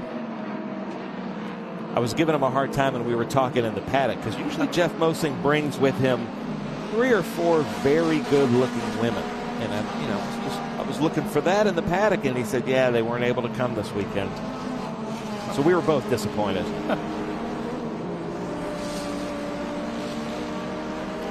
Priority, now Cassian, Mosing, 3 of our tops that we're going to see in a race in about an hour in the Hoosier Tire 2.5 Challenge. Then Rob Bellevue in that beautiful 240Z. Look at Malcassian. Malcassian comes into 7 a lot faster and then gets held up. And then he has to get on the binders. And maybe Moriarty's doing that on purpose to, try to keep him back. So now, look at that. Mosing. He had to get hard on the binders there to avoid the contact, and that's really cost him. And is something happening at the bottom of his car? It looked like something was coming out of the bottom of his car there, Malcassian. So now Mosing takes second place.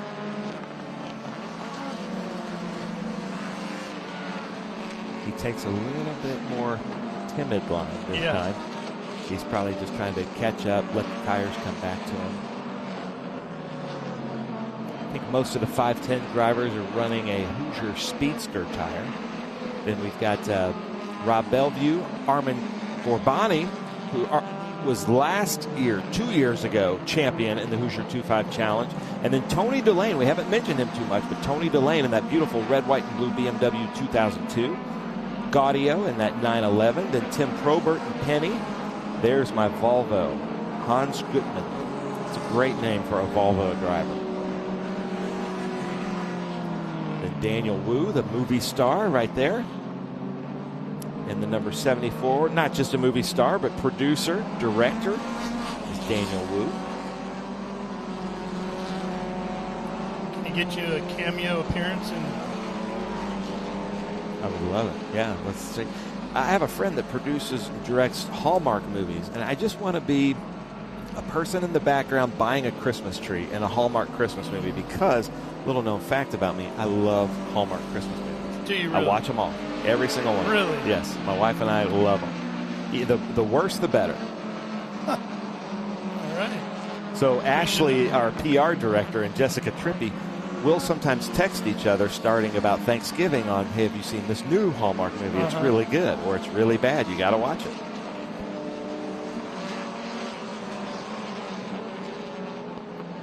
There's another gold medallion car of Tim Probert Penny.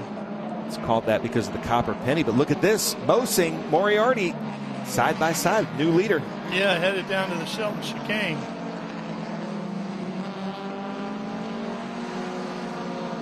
You know, Ralph, I need to talk to Troy Ermish for us, but as the commentators, I think we need to have a few laps in these 510s so we can really speak about driving it. Yeah. Let's make that happen. We might have to put some money into escrow, but we'll make it happen. I was going through my pictures on my iPad on the flight over here, and just 10 years ago, I took photos of 510s for sale with Rebello engines that were for sale here that were running that weekend. They were $13,500 and $14,500, $14,000. Don't you wish you now, bought a dozen? oh yeah, now these cars are pushing between $60,000 and $110,000, and the competitive ones are around $100,000. Not going down. No, they're not going down. I missed my window. So now Jeff Mosing over Moriarty. He started in third, moved his way up to first. Now Holly Armish, who did the driver start your engines, the PR director for Hoosier 2.5 Challenge, she put a new faster sticker on the back of Mosing's car, and he says it's given him some speed. There's Phil Hartstein around Hans Gutmann.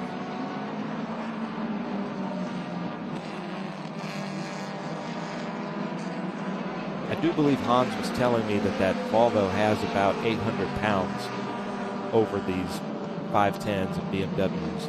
Armin Gorbani, Rob Bellevue going at it. What's your favorite in this class? I like the Z cars a lot. I just like the look of them. Yeah. The 510 obviously is an easy choice, but I just like the look of the Z cars this era. 240 and the 260.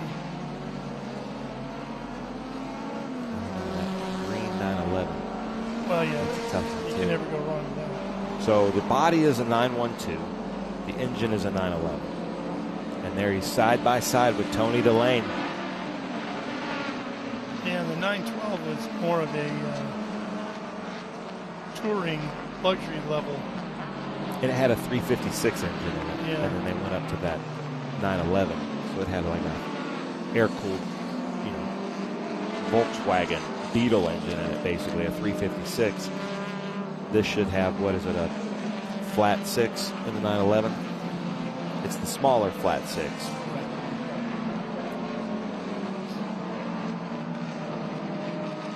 So Rob Bellevue now trying to get out from Armin Gorbani. Those 510s, they do cut a big hole in the air.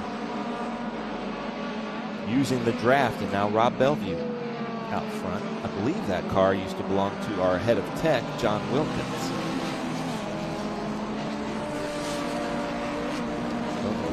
Gorbani trying to get around. And Rob Bellevue was with us at Indy, if you remember, in the Ginetta. Yes. The Ginetta Challenge.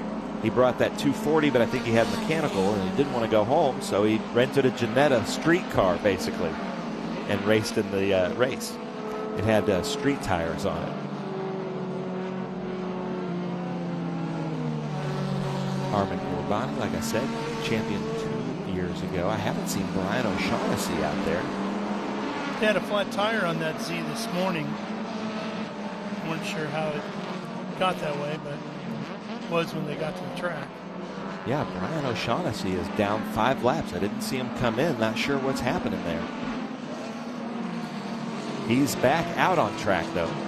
Here he is coming into view in your bottom right. That was last year's champion, is Brian O'Shaughnessy in that Hot Wheels BMW 2002.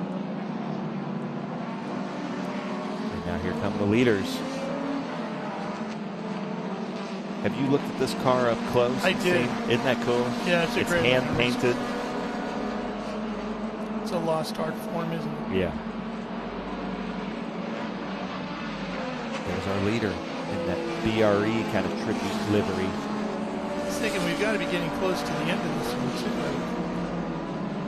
Oh, I forgot about that E30 M3, too. I just love the E30s. I had one for a while that my kids called Justin Beamer. It's a great little car. Great nickname. That's Edmund Germain in that BMW 2002. Edmund races with us in a gray one. I haven't seen him in this one before.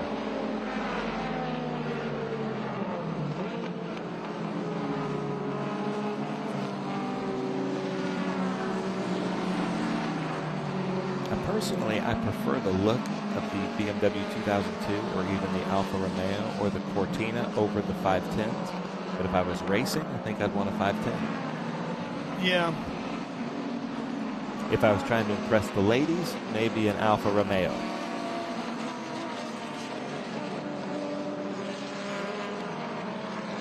There's Tony Delane. Going off.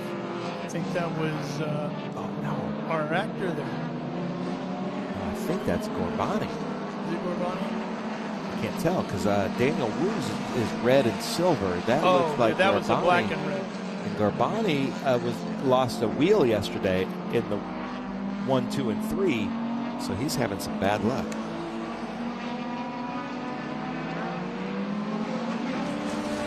Yeah, Armin Gorbani. Yeah, our producers are saying, they're confirming that that's the number 25 He was running, I think, in 4th at the time.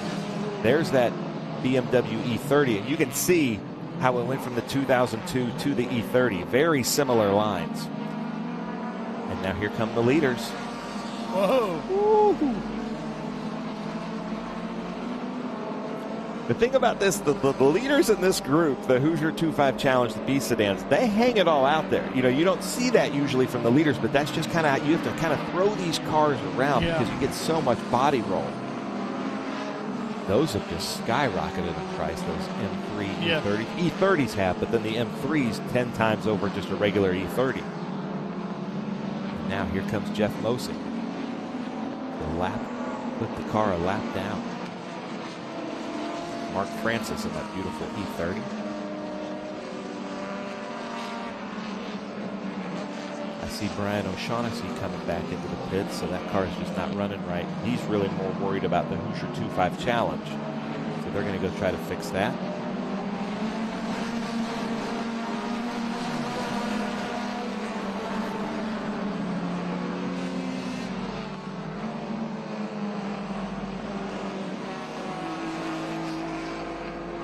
It was funny, we were talking to Jeff Mosing while we were talking to Steve about his Volkswagen Beetle.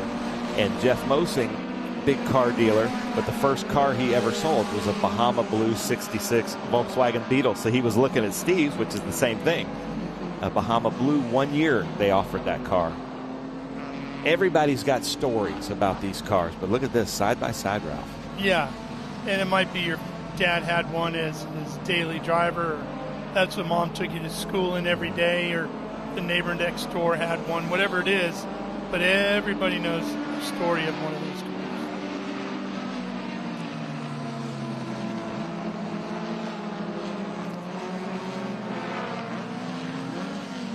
These Datsun 510s, I remember 10, 15 years ago, they were just everywhere. Now they're really hard to find. And now they're in collections. Adam Carolla has a few, and he usually races with. He has a John Horton car, doesn't he?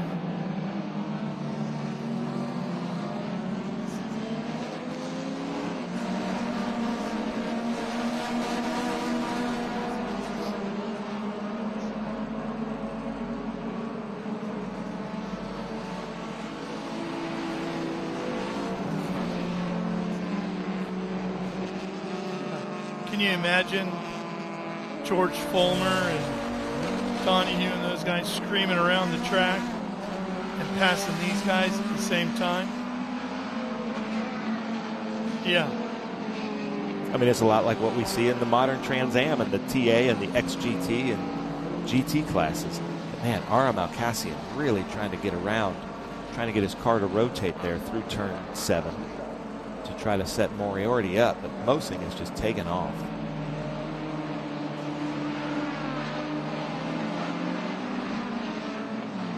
Got a safety car out on the track. White and yellow. You can see Kevin Shaha and Matt Thunder Rose, our race director, doing the right thing, giving him all the space in that safety car out there. You can see him waving a local yellow and the white flag. That isn't the end of the race. That just determines that there is a slow car on track. Here's our leaders, Mosing. So is that the checker flag? Why is he waving? I don't know, unless he misread it. I don't see a checker no checker flag. waving over there. So he's waving. So Mosing might be getting passed here, not knowing the race isn't over. I would like to be able to tell you it's the first time I've ever seen that, but it's not. It's incredible how many times that actually has happened. Yeah, it looks like they're back out, but he was kind of hand out the window. You don't hang the hand out the window unless you think the race is over. So somebody's told him, no, the race is still going. And let's see what Malkassian here in third does around turn 7. He's tried to do everything he can to knock off Moriarty. Actually saw Mark Martin one time at Bristol pull in a lap early, not completing the race from the lead and losing because of that. So it can happen to anybody. Garbani back out on track. Now Malkassian, because he had to get hard on the brakes there again around 7, falling way back. He's going to try to try to get it going again. Now, I'm looking at the starter stand to see if we're getting any kind of indication. Phil Hartstein, look at this. They're splitting. Now we got a waving white flag, so this is one to go. One to go for Jeff Mosen. And if you know Jeff well, you know that he's just in there laughing at himself, like calling himself, what an idiot, thought the race was over.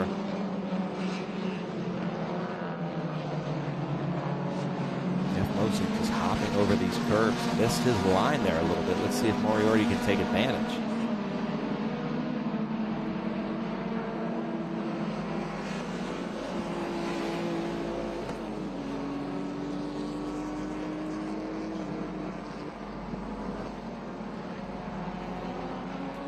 So, Bill Hartstein's family has joined us again. They're rooting for number 36 and number 25. But here's our leader, Jeff Mosen. That's Matt Rose. That's Matt Thunder Rose right there outside of turn 7. Facing the wrong way. Our race director just showing people what not to do. You know, just teaching, constantly teaching. I like that.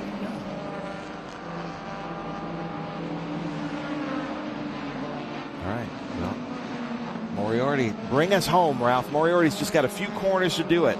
That he does. This is turn 11. Double apex to 12. Out onto the front straightaway. Here he comes. Checkered flag is out. And Moriarty will take the win, or Mosing will take the win. Moriarty will finish second as they cross the line here to wrap it up with Group 8 at Portland International Raceway.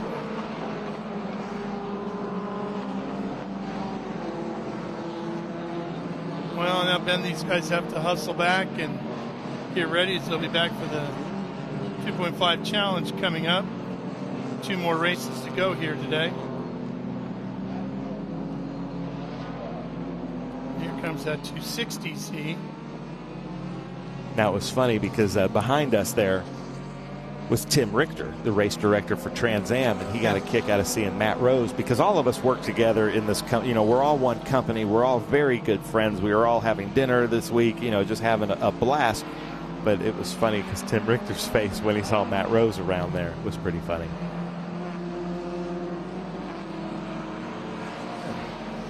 Daniel Wu, unfortunately, out of our window getting towed in, so that's unfortunate. Yeah.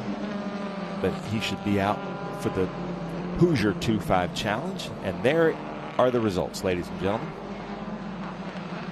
Rob Bellevue, the first out of the B sedan. Paul Gaudio in that 911, nice job. Phil Hartstein, 8th, an improvement over yesterday. David is saying nice drive by Ara, very nice drive. Well, up next, Ben, will be groups 1, 2, 3, 4, and 5. The best group, my favorite group, yes. All right, we will have that for you in just a few minutes from here at Portland, so stay with us for more Sports Car Vintage Racing Association action coming up.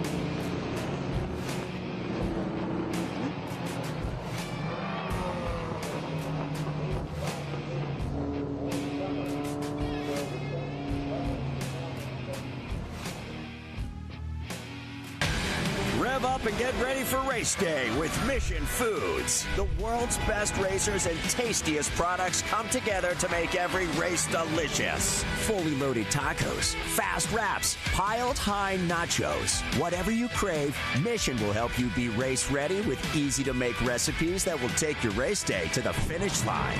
Keep your racing delicious and enjoy all the mouth-watering action. Brought to you by Mission Foods. Too fast, too tasty.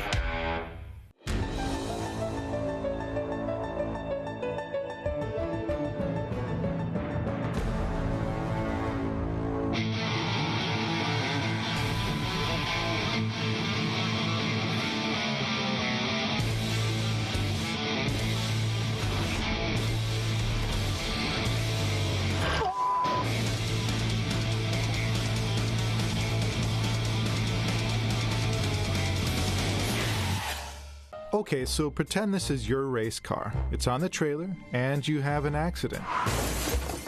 Ouch! At least your truck's insurance will pay for another one?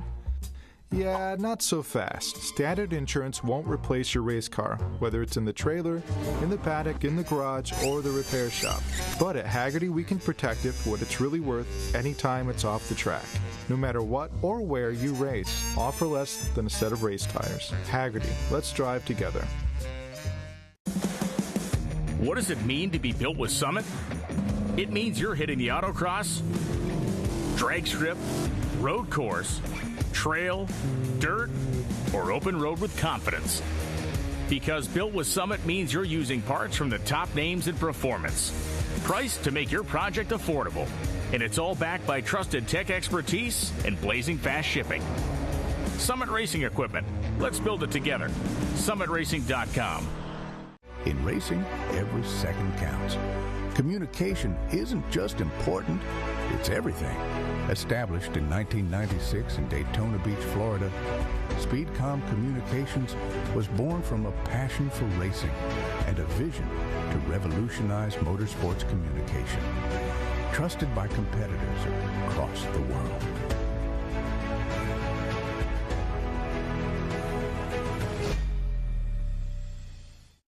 Okay, so pretend this is your race car. It's on the trailer, and you have an accident.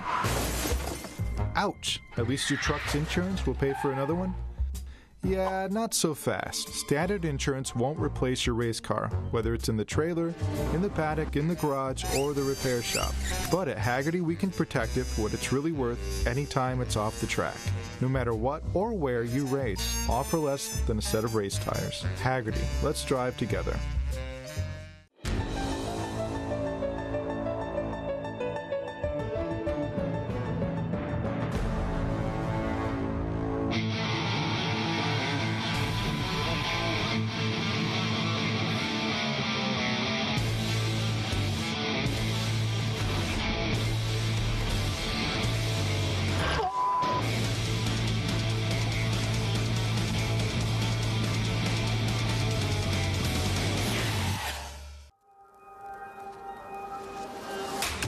Good is this? Look at this view from Losowski.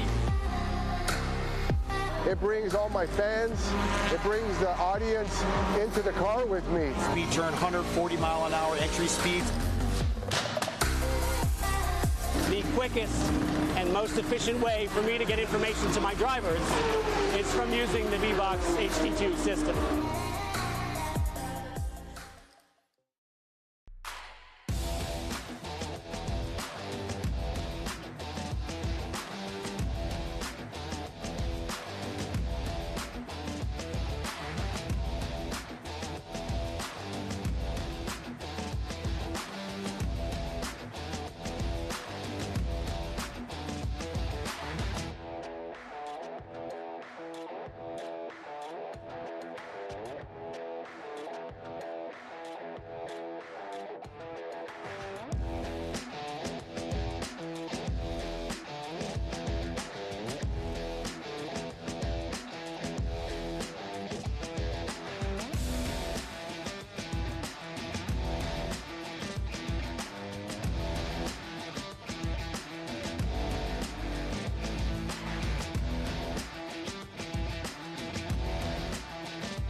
All right, Ben, here we go. Groups 1, 2, 3, 4, and 5 as we return to SVRA action here at the SpeedTour Portland International Raceway.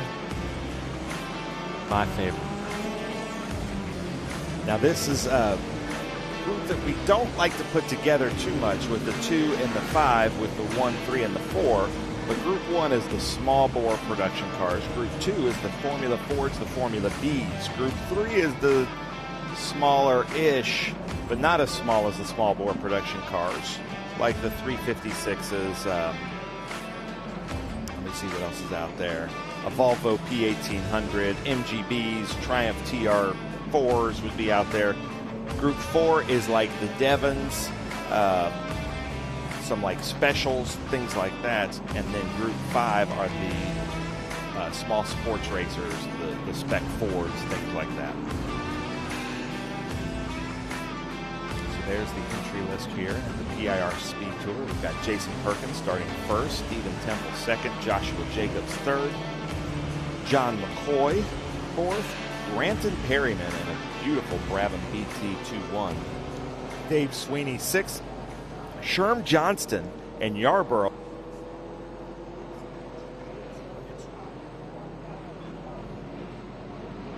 That one. Then Scott Nell is 8th, Steve Yarborough 9th, John Piccini 10th, Mark Viskoff, Dean Willoughby, Gary Small, Cody Paris, Christine Casey, Tony Viskoff,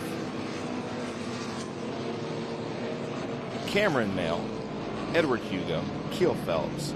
Uh-oh, they're saying for the pace car to stay out. Not sure what's happened. Did you see that?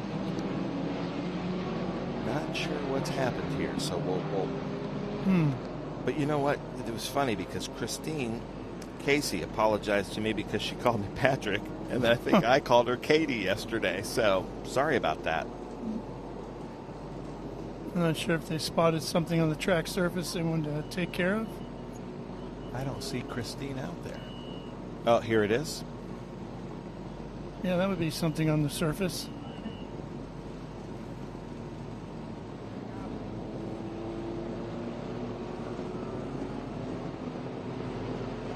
Here we go. It's one of the Formula Fords.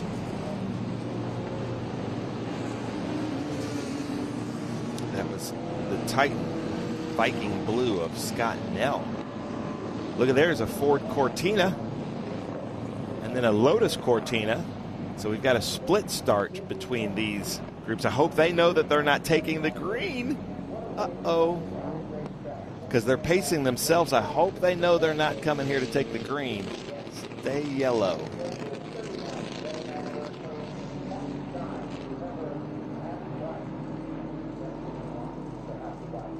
Okay, good. They're doing exactly what they're supposed to be doing. Led by Gary Small in that Volvo P1800. The sports car that Volvo made, basically. I love those things. So they're doing kind of a self-imposed split start, but the split start, the production cars need to speed up a little bit because they have really sped up this front group, and they're going to still be under pace when they take the green flag. So, Gary, hope you're listening. Got to speed up out there. There's Christine Casey in that Volkswagen Golf.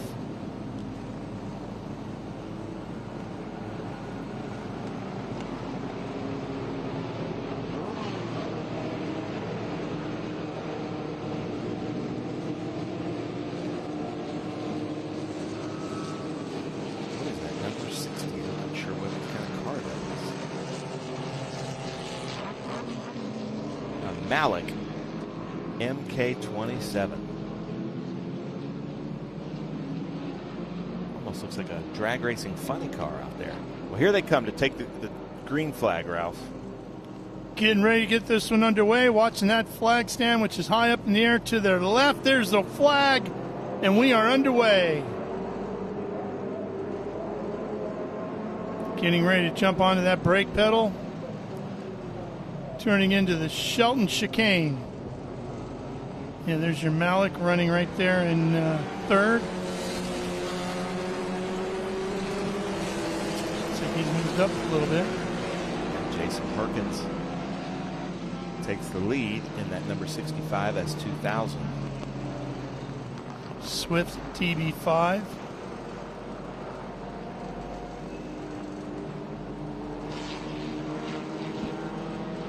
But they're going to be catching up to the production cars who have not yet crossed around, come around turn 12. Those production cars better speed up. Yeah, they're still heading into 9. Gosh. This is going to be scary. They're going to run into those cars by the time they get to the Shelton chicane, I think. It's the tail end of that group.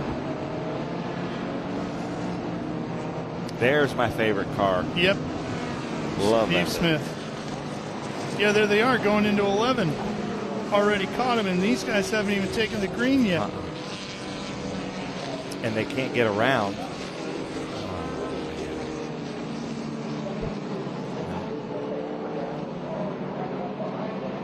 Well, everybody's green now. And turn 1 just got a whole lot messier, I think. It's going to get a little more chaotic down here. Look at the maneuvering going on back here. No, this is not good. Just hope everybody gets through it. I will tell you what, Ben. Kudos to the drivers because they did an outstanding job getting through that Shelton chicane like that. Mixing a handful of categories together there. Everybody was very patient, gave each other a lot of respect and a lot of room. Well done.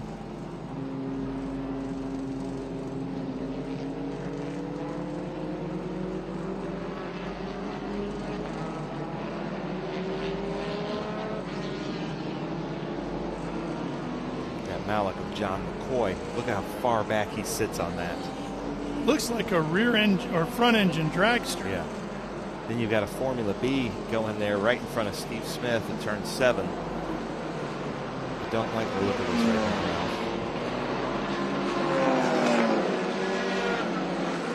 You want to complete that pass before you get to 9, which comes up awful quickly.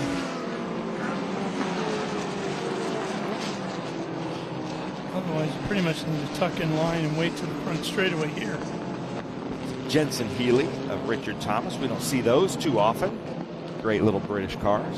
McCoy did a great job of clearing the traffic, and he's gone. Yep. Perkins as well.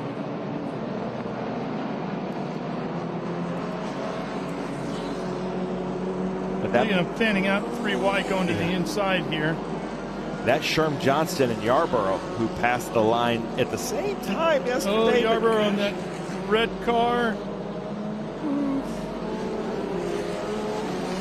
Christine Casey, I could tell, knowing her, she saw the cars and she was just uncomfortable being there with them because she wants to make sure they can see them and she can see them. So I appreciate that. That's just good driving from her. Smart driving. We did not do a good job of this race, and we're throwing everything at these drivers. And so far, it's a little bit more about surviving than driving right now. I apologize for that. That doesn't often happen. But so far, I'm really proud of our drivers for making good decisions.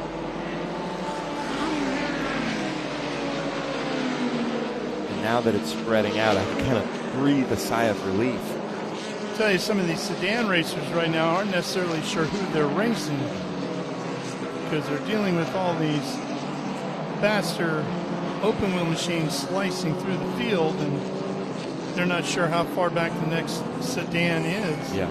And what's funny is it's the open wheel and these more sports racers that aren't being conservative. The sedans are being more conservative.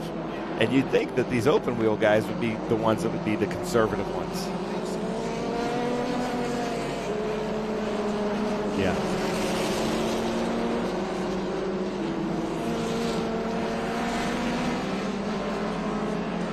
Now, like I was talking about, Sherm Johnston and Steve Yarborough, they crossed the start-finish line at the same time yesterday. Sherm Johnston just got the better of him, and that Sherm right there, right in front of the 76, of Steve Yarborough, who's been with us at almost every event this year.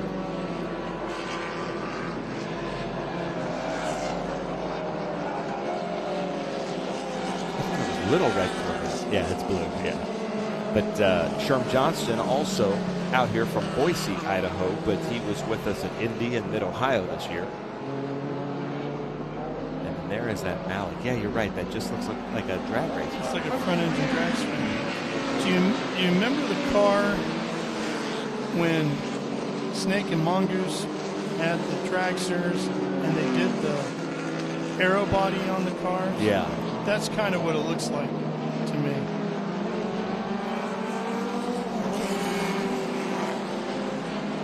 All right, so now that this is spread out, this is group 1, 2, 3, 4, 5. We did a split start between the production cars and the race cars. It did not work out, but now that it's spreading out, drivers that don't often get to race with each other are having an opportunity like that number 22 there, the Miata of Allison Malkassian. We just saw Ara Malkassian in the last race, and we'll see him in the next race.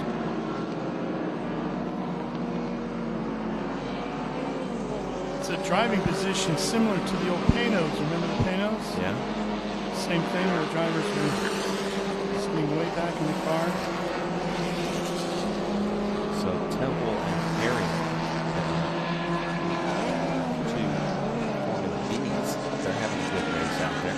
Never had the opportunity to drive a car with a driver seating position like that far at the back end of the car. Yeah. And I've always wondered about that. It just looked like it would be difficult to get a feel for where the corners of the car are and hunting for apexes and that sort of thing. We saw Josh Jacobs in that Spec Racer Ford Gen 3, but here's the Miata race. Edward Hugo and Allison Malkassian. Miata ran the sports racer. Cody Paris and Eden Mark 10.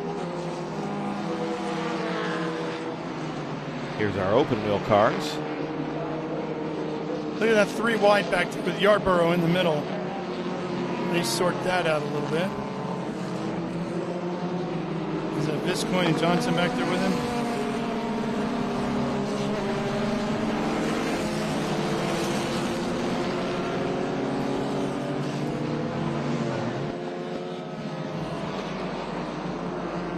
Mark Biscoff in that 24X Lola 497 CSR. And there's those Formula Bs. I love these things. That Repco there is just such a beautiful car that Biscoff's trying to get around. Yeah.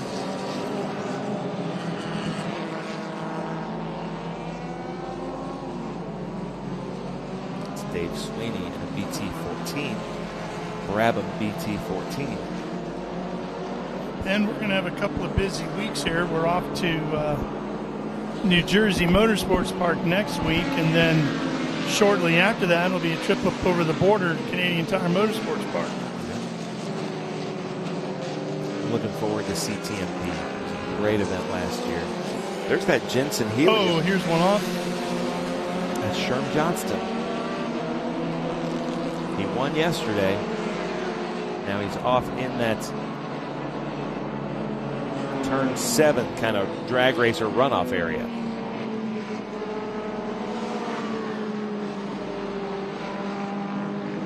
There's that P18.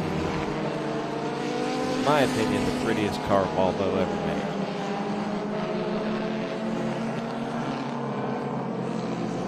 Which again, I guess kind of raises the question of why didn't you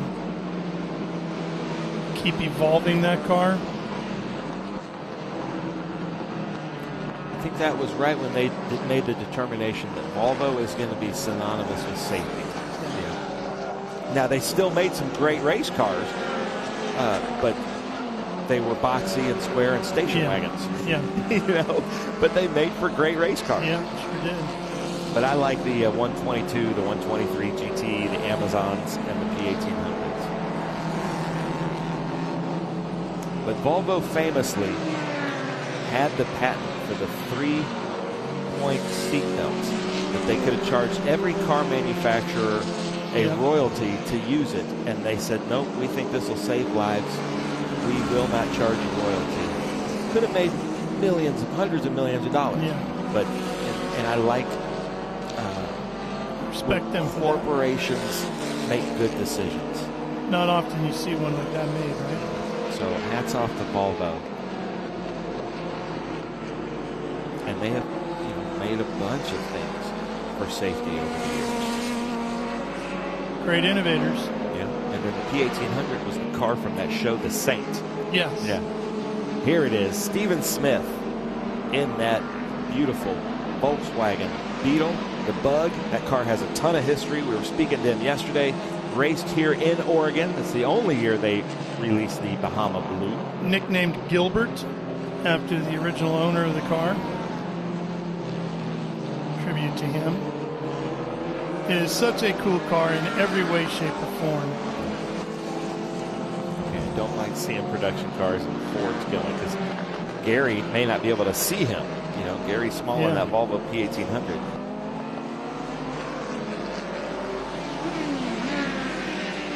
Look at that 14.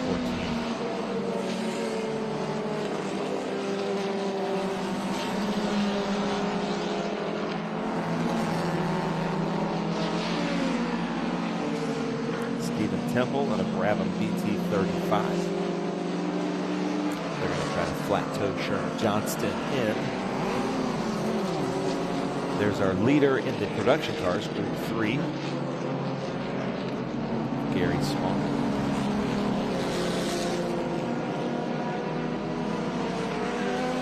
Christine Casey in that Volkswagen. There's the TR4. One of the cool things about this Beetle, as Steve was telling us yesterday, Ben, when we were chatting with him, the original owners of the car, he tried for years to get the car away from them. They kept saying, no, we don't want to sell it. Too much extreme. They finally decided to move off from the car. They called him, said, we've chosen you to be the person to own this car. And he talked about how many volumes of records he got on the car. It is basically a library. And I said to him, so when you get ready to sell the car somewhere down the road, will you do the same thing and hand pick who you think will shepherd the car forward? He said, absolutely. Yeah, when you have a car with such provenance and history, you're more of a custodian of the car than the owner of the car.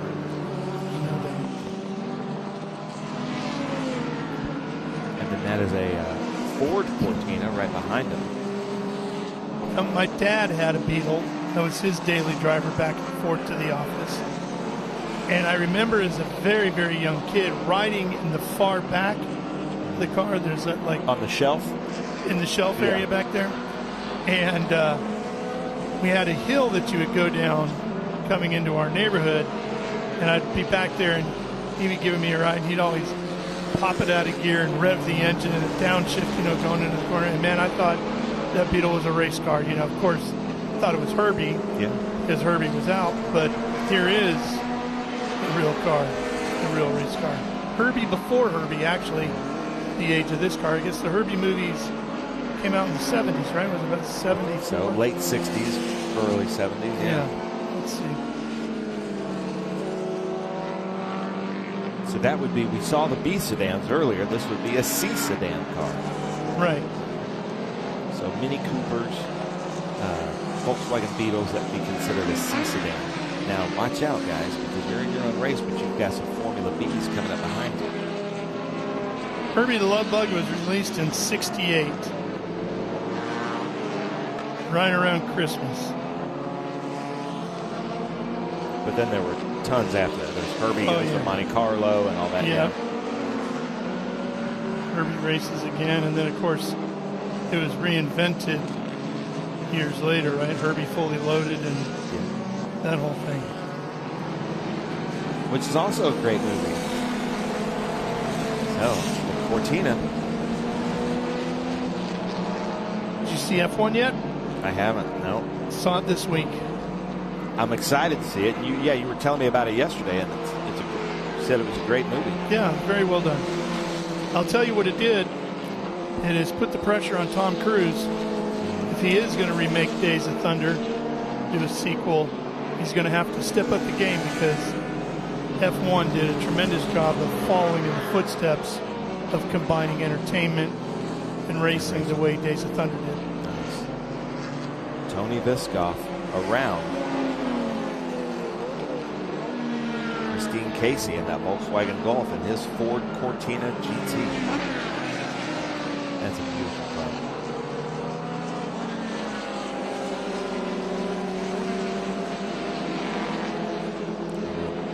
Cameron Mell in that Triumph TR4. Look at the lines in that car.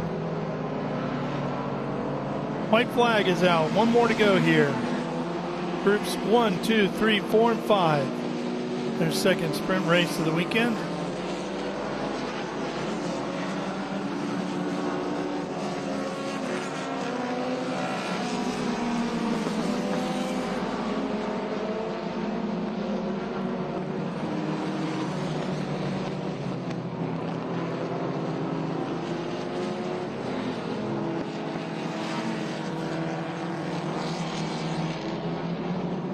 Allison Malcassian now getting a big gap. But look at this, Stephen Smith and that Ford Cortina of Keel Phillips. They're having a good battle. Final lap for the Bug.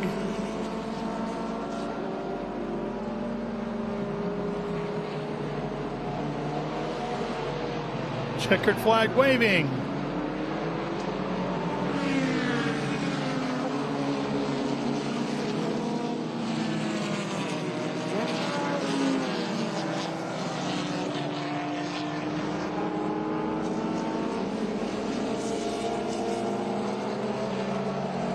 Sedan.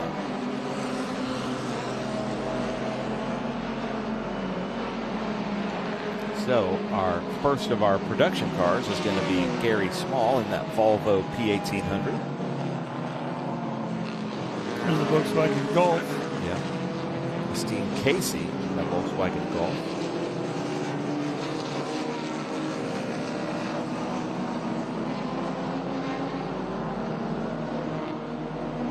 Well, what started out as a scary race ended up pretty good. That could have all gone very badly. I'm very proud of our drivers. We threw everything at them, and they handled it very well. I would tell you, Ben, that was some of the best driving we've seen all weekend in racing. That could have from been these drivers. It could have been, but they were outstanding in how they were patient and respectful of each other. And it looks like Steve Smith and the Gilbert Bug is going to get the win. Unless somebody put whipped cream in the gas tank. Yeah, that's the tack sticking out the front.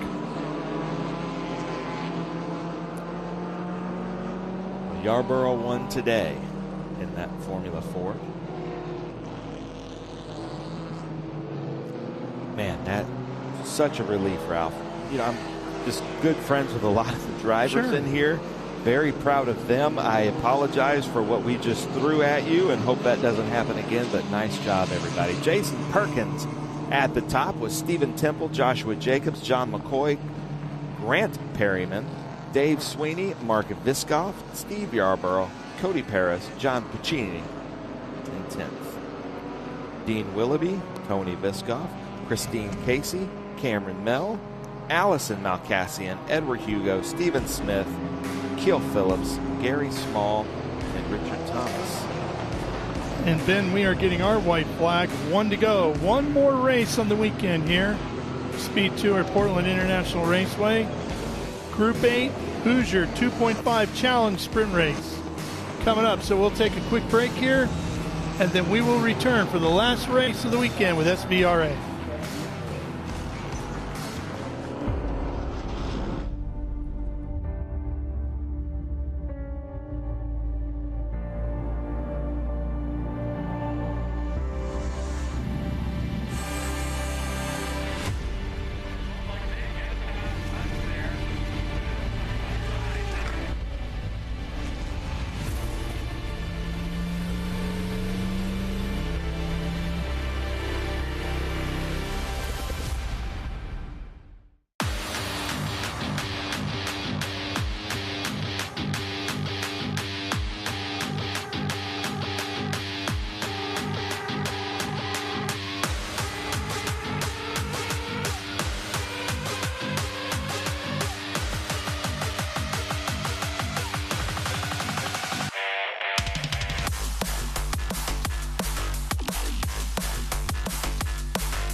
I'm gonna chase, and I'm gonna chase.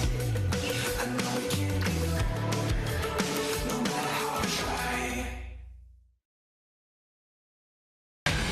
Rev up and get ready for race day with Mission Foods. The world's best racers and tastiest products come together to make every race delicious. Fully loaded tacos, fast wraps, piled high nachos. Whatever you crave, Mission will help you be race ready with easy-to-make recipes that will take your race day to the finish line.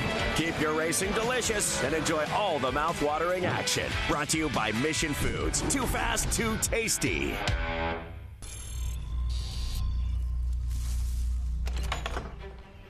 Yes. Hon, the WeatherTech's here. WeatherTech is the ultimate protection for your vehicle. Laser measured floor liners, no drill mud flaps, cargo liner, bump step, seat protector, and cup phone. What about my car? WeatherTech.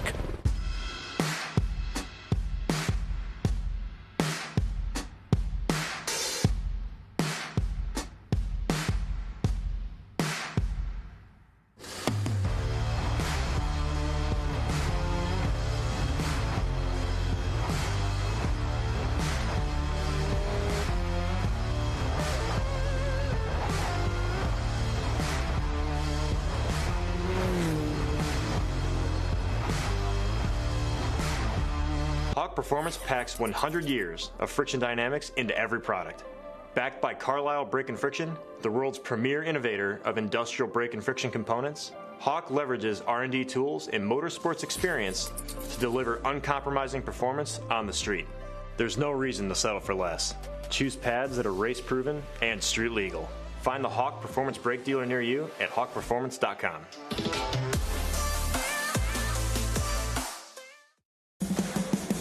What does it mean to be built with Summit? It means you're hitting the autocross, drag strip, road course, trail, dirt, or open road with confidence. Because built with Summit means you're using parts from the top names in performance. Priced to make your project affordable. And it's all backed by trusted tech expertise and blazing fast shipping. Summit Racing Equipment. Let's build it together. SummitRacing.com. Architecture is about everything. We change the environment. We are changing how people live in the environment today. So we basically put our fingerprint on the future of what the United States looks like. My overall business philosophy is that I'm engaged with my company from top to bottom. And I think the racing world and helping out the next generation and younger drivers is a passion of mine. And it's getting stronger and stronger every year. With that, that's why I want to be involved.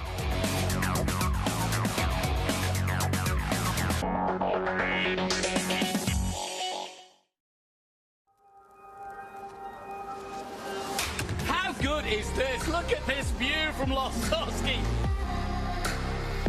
It brings all my fans, it brings the audience into the car with me. Speed turn, 140 mile an hour entry speeds. The quickest and most efficient way for me to get information to my drivers is from using the V-Box HD2 system.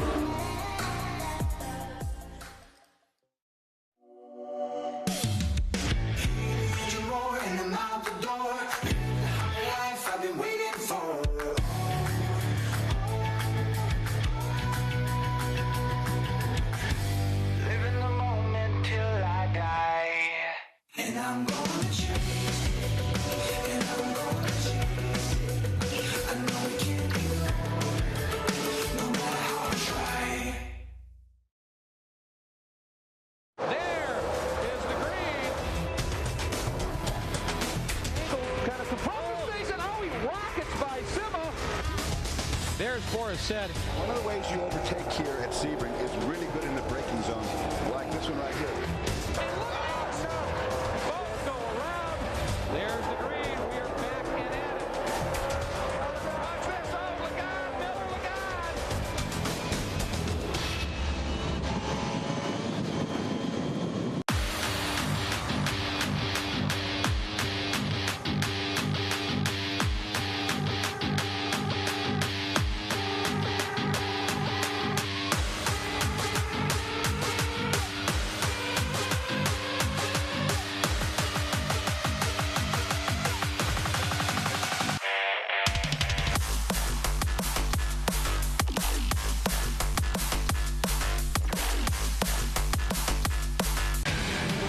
up and get ready for race day with Mission Foods. The world's best racers and tastiest products come together to make every race delicious. Fully loaded tacos, fast wraps, piled high nachos. Whatever you crave, Mission will help you be race ready with easy-to-make recipes that will take your race day to the finish line.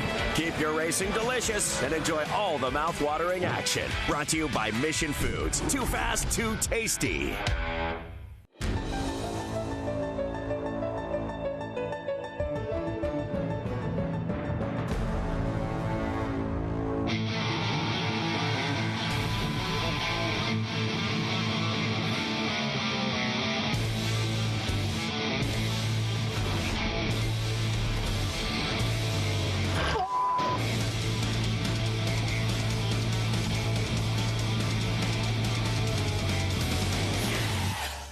Okay, so pretend this is your race car. It's on the trailer, and you have an accident.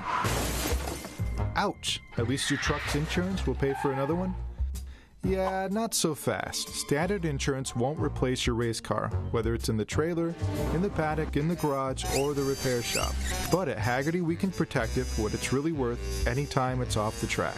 No matter what or where you race, all for less than a set of race tires. Haggerty, let's drive together. What does it mean to be built with Summit? It means you're hitting the autocross, drag strip, road course, trail, dirt, or open road with confidence. Because built with Summit means you're using parts from the top names in performance. Priced to make your project affordable. And it's all backed by trusted tech expertise and blazing fast shipping. Summit Racing Equipment. Let's build it together. SummitRacing.com.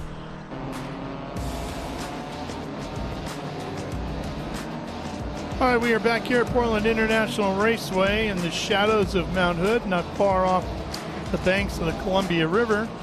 And this is our final race of the weekend here with the SpeedTour, Portland International Raceway. This is Group 8, the Hoosier 2.5 Challenge.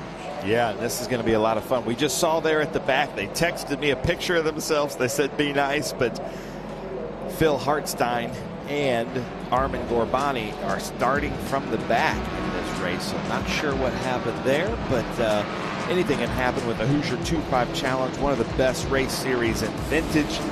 Lots of fun to watch. These are B sedans set up as they would have been run in the Trans Am series in the 70s, back in the John Morton days. And this is a lot of fun as they come around turn 12 to come down the long drag race strip into the green flag.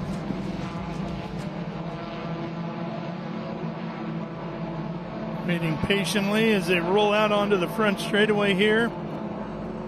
Keep an eye on the upper right, looking for that green.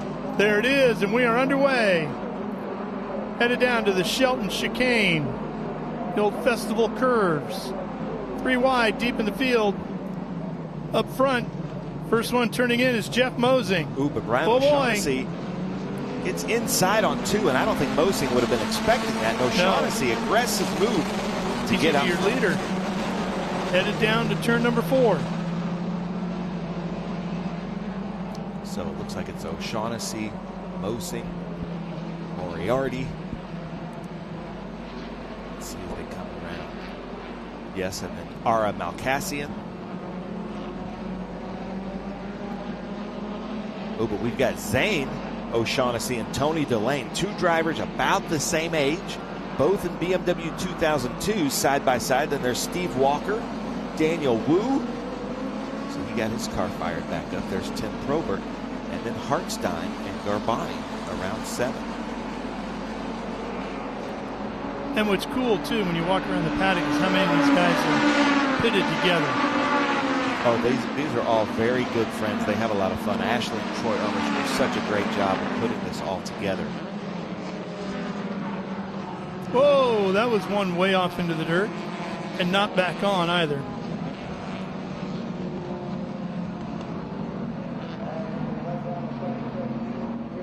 Reiner Wolf in that 13A Datsun 510. Looks like Tony Delane is going to be around Ara Malkassian. Mosing looking the outside, which would be the inside at 2. Not close enough to do anything with it. There's one around the 74 car. That's Daniel Wu. Looks like he's stalled. He's going to get fired back up. Oh, heavy braking, tire smoke too coming out of Mosing's car. We're down at 4. Daniel Wu back on track. It's like that Beamer's starting to roll the body a little bit. Sure does. He's pushing pretty hard. He is driving that thing to the limit. So Brian O'Shaughnessy, and also races in SRO, I believe, in an Aston Martin. Jeff Mosing, an IMSA driver, 1 and 2 right now. Brian O'Shaughnessy, last year's Hoosier 2.5 Challenge winner, champion. His son Zane is out there. Zhang in a BMW 2002, number 22. We'll see him on the screen here in a second. There's our leader.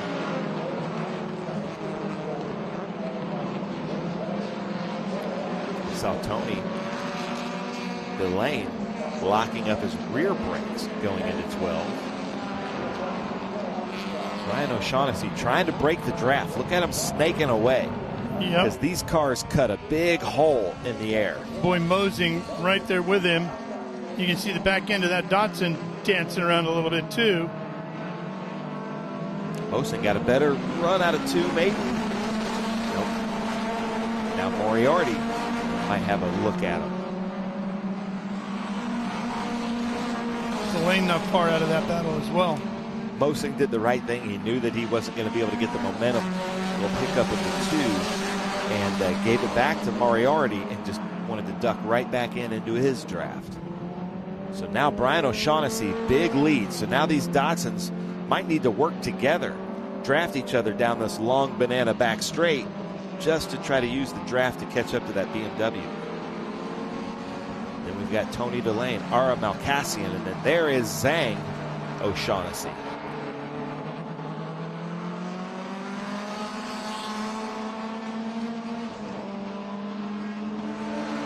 Always exciting as the Hoosier 2.5 Challenge, isn't it, Ralph? Oh, yeah.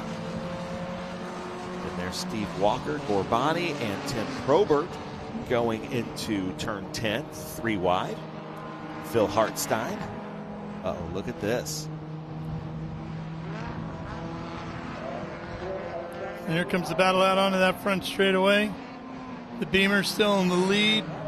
This 2.510's hot on its tail.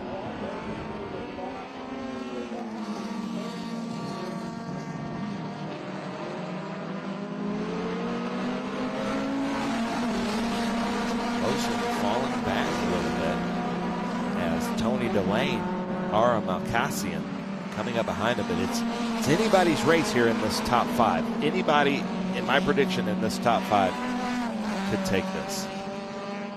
And I think right now Moriarty might be in the best seat.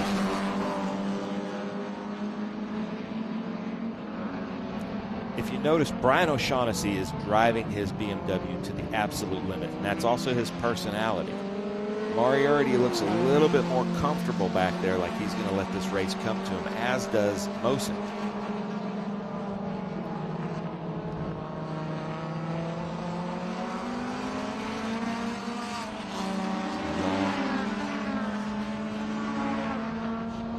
Yeah, and those shadows just getting longer as we get late into the afternoon, just after 4:15 out here on the West Coast.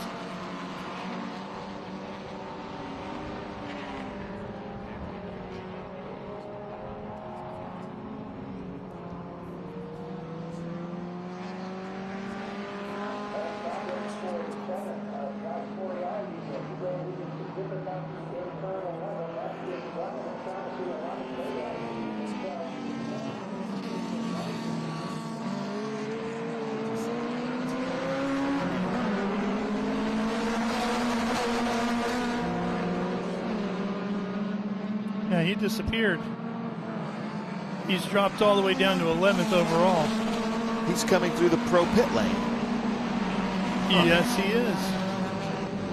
Well, that's unfortunate. He's going to meet up with our pace car. And I hope he knows he can't go out if he wants to, but this gate is locked.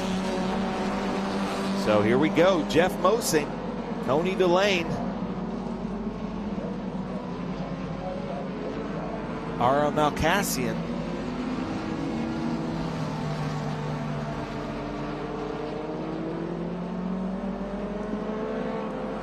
And then Moriarty's going to go around. Yeah, Moriarty back on track, but this is a huge gap now with O'Shaughnessy out front of Jeff Mosing. Tony Delane and Ara Malkassian is going to try to make a move around. Oh, he bounced up over the curbing there and it pushed him way out at 10.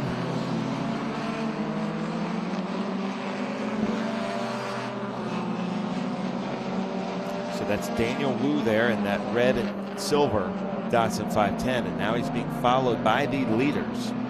Brian O'Shaughnessy, Jeff Mosing, Tony Delane, and Malkassian. And this is pretty equally yoked here. It's BMW, Datsun, BMW, Datsun. Daniel Wu just trying to get out of the way of the leaders. It's a smart move there. Yeah. Mark Rincon at 67. Kevin Shaw. So let's see, what does Jeff Mosing have from Brian O'Shaughnessy?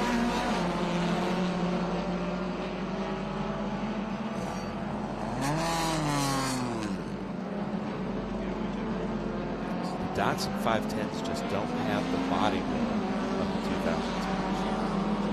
Yeah.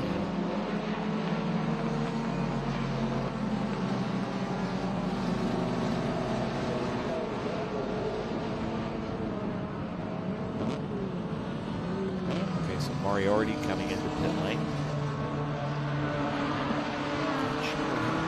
Coming to pro pit lane. That's something else. Come the leaders.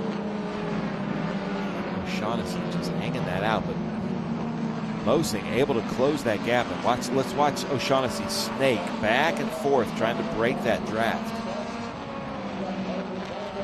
And that's just going to let the other guys behind him pass. Oh, here we go.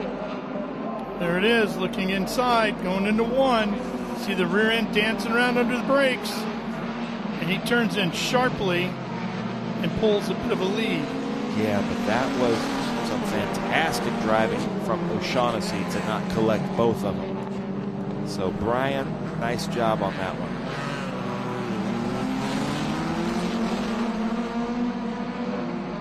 O'Shaughnessy is far from done though, isn't he? He's sticking right there.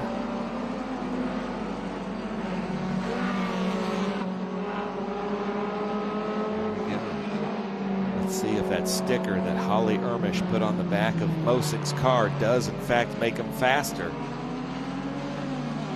O'Shaughnessy dipping some wheels, trying to give it everything he's got. Now he has to duck behind Mosing and try to get into that draft. And now we've got Tony Delane. Big gap. I don't know what happened to Ara Malkassian.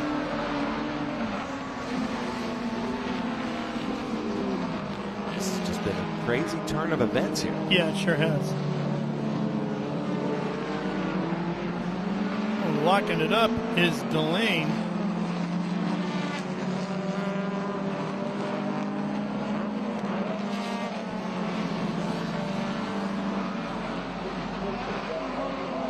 So there's Mosing out front. Brian O'Shaughnessy just behind. Tony Delane in third. Great race by Delane. He started 7th and was in 3rd. With Reiner Wolf.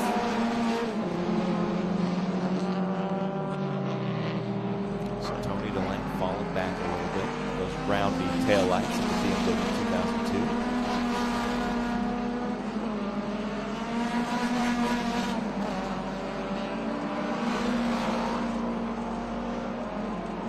Jeff Mosing looking a pretty smooth line.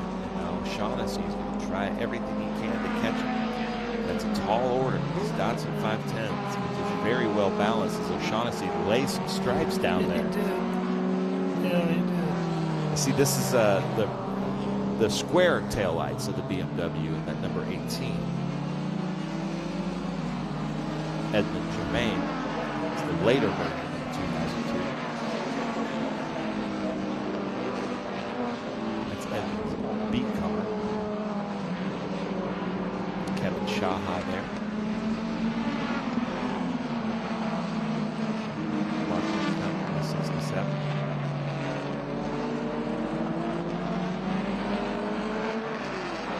leaders have spread out. This is a good battle here with Shaha and Rincon.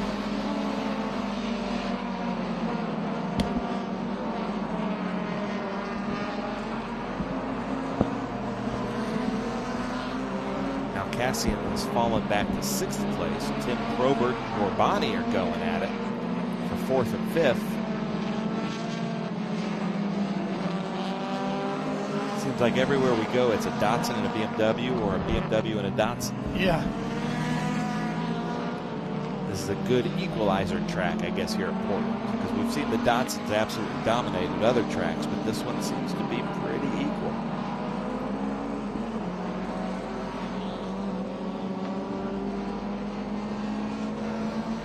Here are reports of Patrick MG going slow on the back straight. We're halfway through this race, ladies and gentlemen. Bon Jovi time. We're halfway there. Oh! He is living on a prayer. Mark Rincon trying to get that fired back up. There's Tony Delane.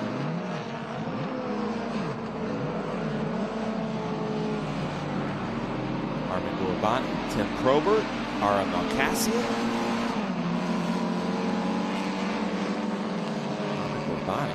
Starting from the back,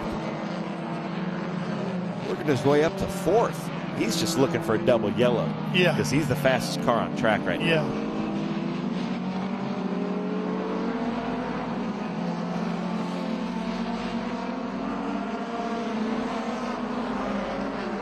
Should I throw my hat onto the track and just have a competition yellow? Give it to him.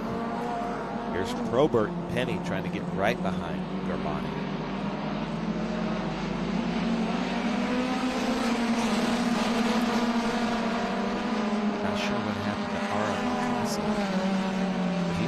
Right up there in that top 4 or 5.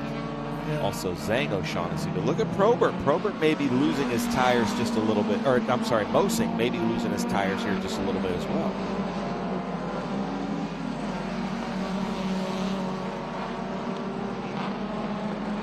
There's Mosing coming up behind. Maybe Rincon.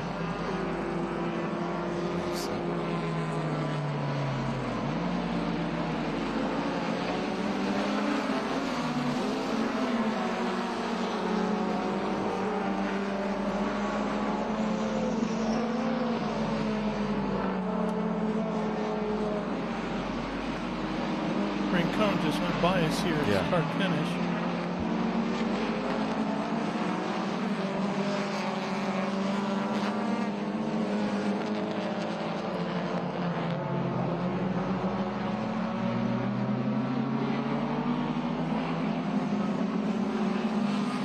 So Ara Malcassian trying to get around Tim Probert.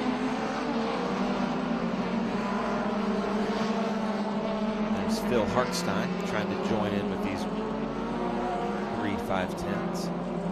So Ara taking Tim Probert into 1. Body ahead of them. 4th. Then Malcassian, then Probert, then Hartstein. So Hartstein also started from the back. Hopefully his family is watching. Leave us a comment. Tell us where you're watching from, who you're rooting for in the comment section. Karen Jankowski saying you're doing a great job in play-by-play, Ralph. Well, I appreciate that, Karen. Thank you very much. Obviously a very intelligent and smart lady. Yes, it's probably good looking as well. Of course, that's a given. Here comes Brian O'Shaughnessy. Right behind Mosing. Trying to get him. That's very frustrating when you kind of start to lose the leader like that, doing everything you can, a little bit too far back for the draft, trying to figure out where you can maybe get him, where you can maybe be faster.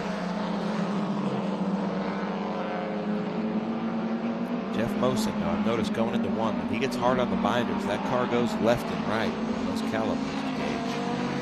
That's scary.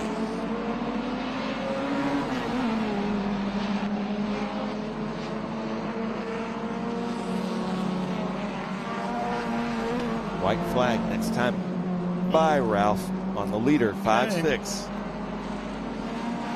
Mosing's having a great day here today, isn't he? What a good weekend. He has. We get to see the 2.5 Challenge cars when we get to COTA as well? I think so. They're going to be at Thunderhill. I think they're going to be at COTA. They have their own championship. They run some really cool events. You should come out and be sedan race with the Hoosier 2.5 Challenge. Contact Troy Ermich with 510 Parts Outlet.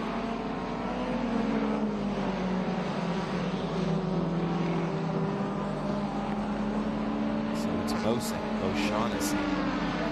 Thunderhill weekend is October 10th and the 12th. Yeah.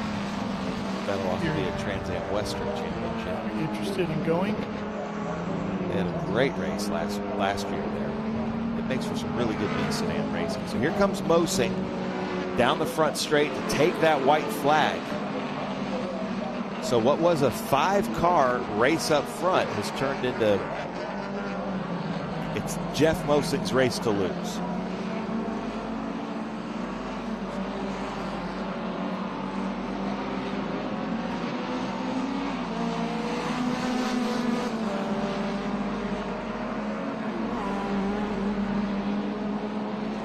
Waving. Oh, he waved to that just to acknowledge that local yellow. There's a local yellow there at turn 4. So, doing everything he's supposed to do. Oh, because of Kevin Shaha there off. What is that? 5. That's 6. Oh, Malkassian around Gorbani. So Malkassian now into 4th. Leader out of 7.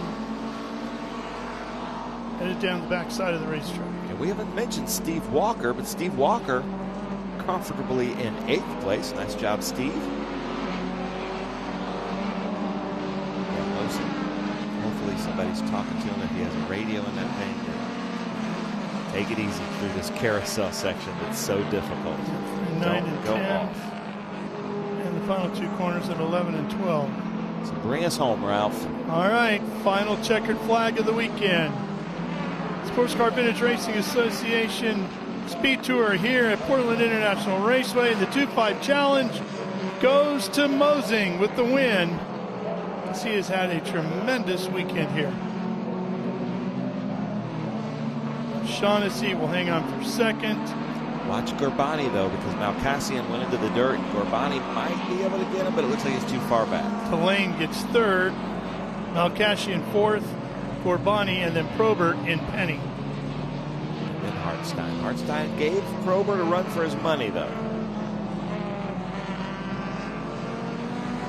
Well, Ben, as they're on their cool-down lap, wrap up the weekend for me. What do you think? Very proud of our Trans Am Western Championship, going green to checkered in both races. No full course cautions. We've had some great cars here this weekend with SVRA. Some cars we don't often see, like a Volkswagen Beetle, the Luigi BMW CSL of Steve Walker, the Hoosier 2.5 Challenge, which never disappoints, put on another green to checkered flag race with many lead changes. And we had a fantastic car show, our second biggest car show, the Haggerty Cars and Caffeine Car Show, second biggest of the season. Some great weather. Portland International Raceway, just a lot of fun to come up to the Pacific Northwest. Fans turned out. We had good fans here all weekend long, taking in the scenic sights around this racetrack. There's a lot of great places you can sit and see large chunks of the action. We got strawberry shortcake. Thank you, Ernie Spada. It was just a solid weekend all the way around. Here's a look at your results. As we said, Mosing, O'Shaughnessy, Delane, Malkassian, Gorbani, Probert, Hartstein, Walker, Wolf, and Rincon in your top 10.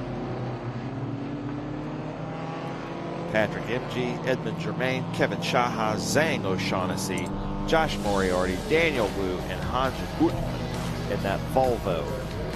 And Dean Parks joined us watching from Lola, Wisconsin, rooting for the 11 Datsun. So thank you for joining us. Yeah. We are going to take a quick break, but we're going to come back and have the podium celebration for you from here in the shadows of Mount Hood. Stay with us. In racing, every second counts. Communication isn't just important, it's everything. Established in 1996 in Daytona Beach, Florida, Speedcom Communications was born from a passion for racing and a vision to revolutionize motorsports communication. trusted by competitors across the world.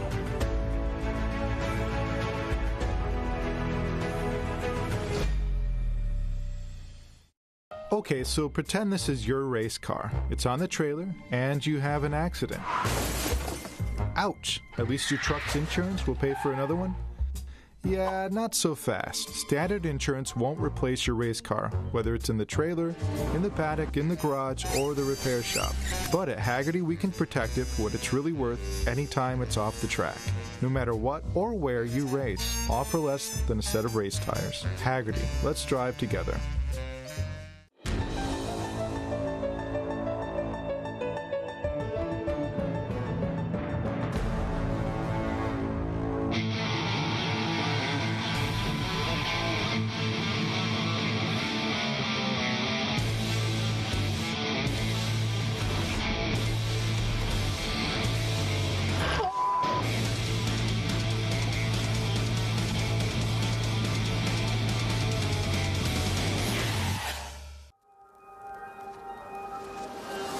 How good is this? Look at this view from Losowski. It brings all my fans, it brings the audience into the car with me. We turn 140 mile an hour entry speeds. The quickest and most efficient way for me to get information to my drivers is from using the VBox HD2 system.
Rev up and get ready for race day with Mission Foods. The world's best racers and tastiest products come together to make every race delicious. Fully loaded tacos, fast wraps, piled high nachos. Whatever you crave, Mission will help you be race ready with easy to make recipes that will take your race day to the finish line. Keep your racing delicious and enjoy all the mouth-watering action. Brought to you by Mission Foods. Too fast, too tasty.